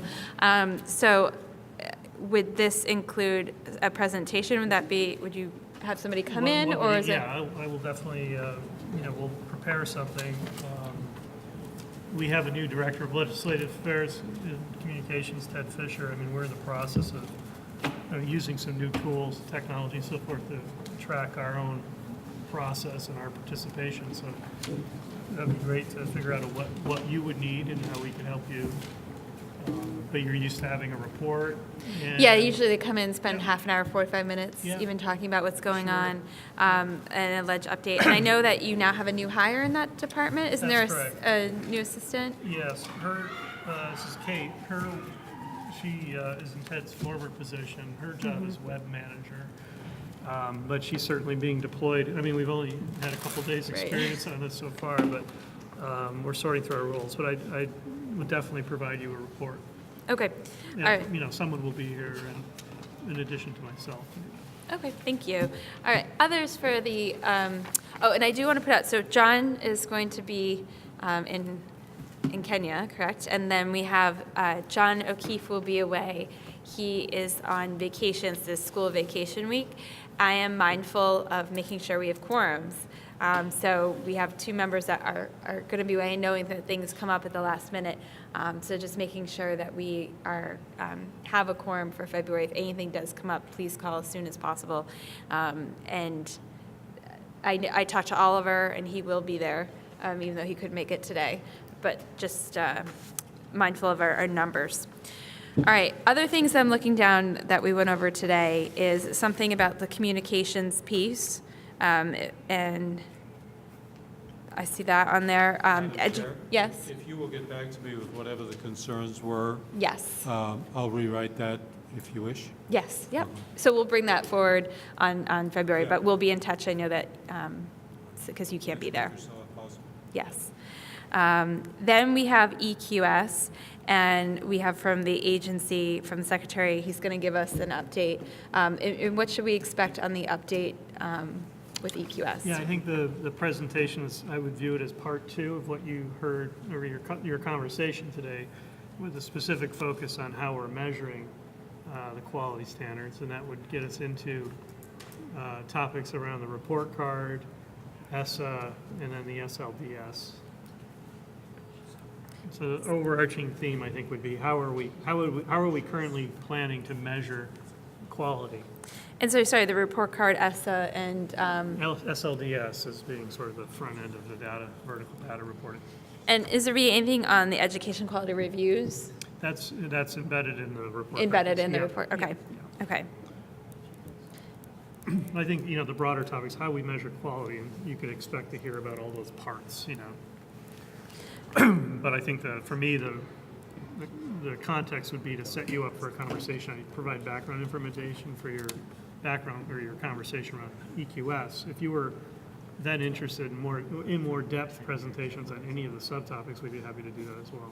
Okay, so how do we measure quality is sort of the big umbrella. I think it's like round two of background information before you dive into.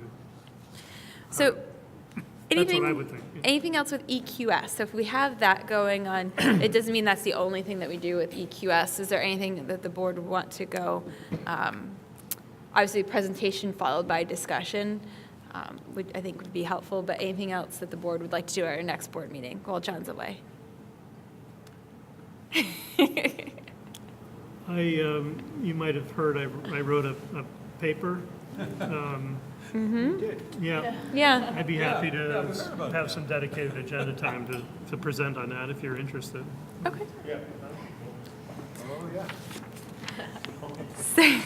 Well, maybe you're not interested. I mean, that's fine. Yeah, we're not Either way. interested. No. Oh, yeah. I'm We'll come okay. armed. All right. Wasn't Will that sure. be part of the legislative agenda? All right, so I'm just going down this list of things that we engaged with. We don't have I that. have a question, Krista. Yeah. Our next meeting is at 133 State Street in Montpelier? At the Is that the tax department? tax department, the Palace, we conducted interviews. in this room. It's a beautiful room, and once we did interviews in the room, we're saying this would be Is this a the tax department building, though? Yes. Can we get parking there? The parking in Montpelier is horrendous. Yeah, I doubt you're going to get parking there. Across the street in the employee parking lot works pretty well. This time of year is really, I would Oh, recommend man, parking it is out at Labor and brutal. It is riding the. brutal. You're going to be Yeah. going way up, I have to go way up Pembroke or whatever Yeah. the hell that street is, way up. Yeah, your good bet would be to park out at Labor and take the shuttle bus to the Capitol and then just walk down the hill a little bit to the tax department. I will say trying to park yesterday was, Because the legislators Yeah. get some slots in the tax department parking lot. They rule.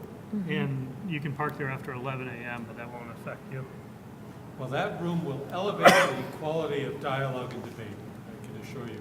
You said you were going to be absent, though? That would do it in itself. Is that the National Life room, the boardroom? I think it was. The old National Life Board. I think it's a lot of mahogany. it is. It is. Very, Kind of place, Peter. it's very nice. Felt like I was in Bill's office. We were lucky enough to conduct interviews in the room, and just we were envious of that space. It was gorgeous. So we inquired, and Maureen was lucky enough to do it so far in advance that we did get the room so we'd be close to the State House during the session. So it took some forethought on Maureen's part, so thanks to Maureen. Other things that people would want to see added to the agenda.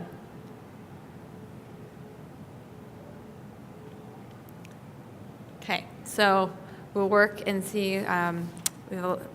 Sure, we always have something in the parking lot too, which always creeps up, but we'll do our best. And so at this point, I would look for a motion to adjourn, maybe from Stacy. Since No.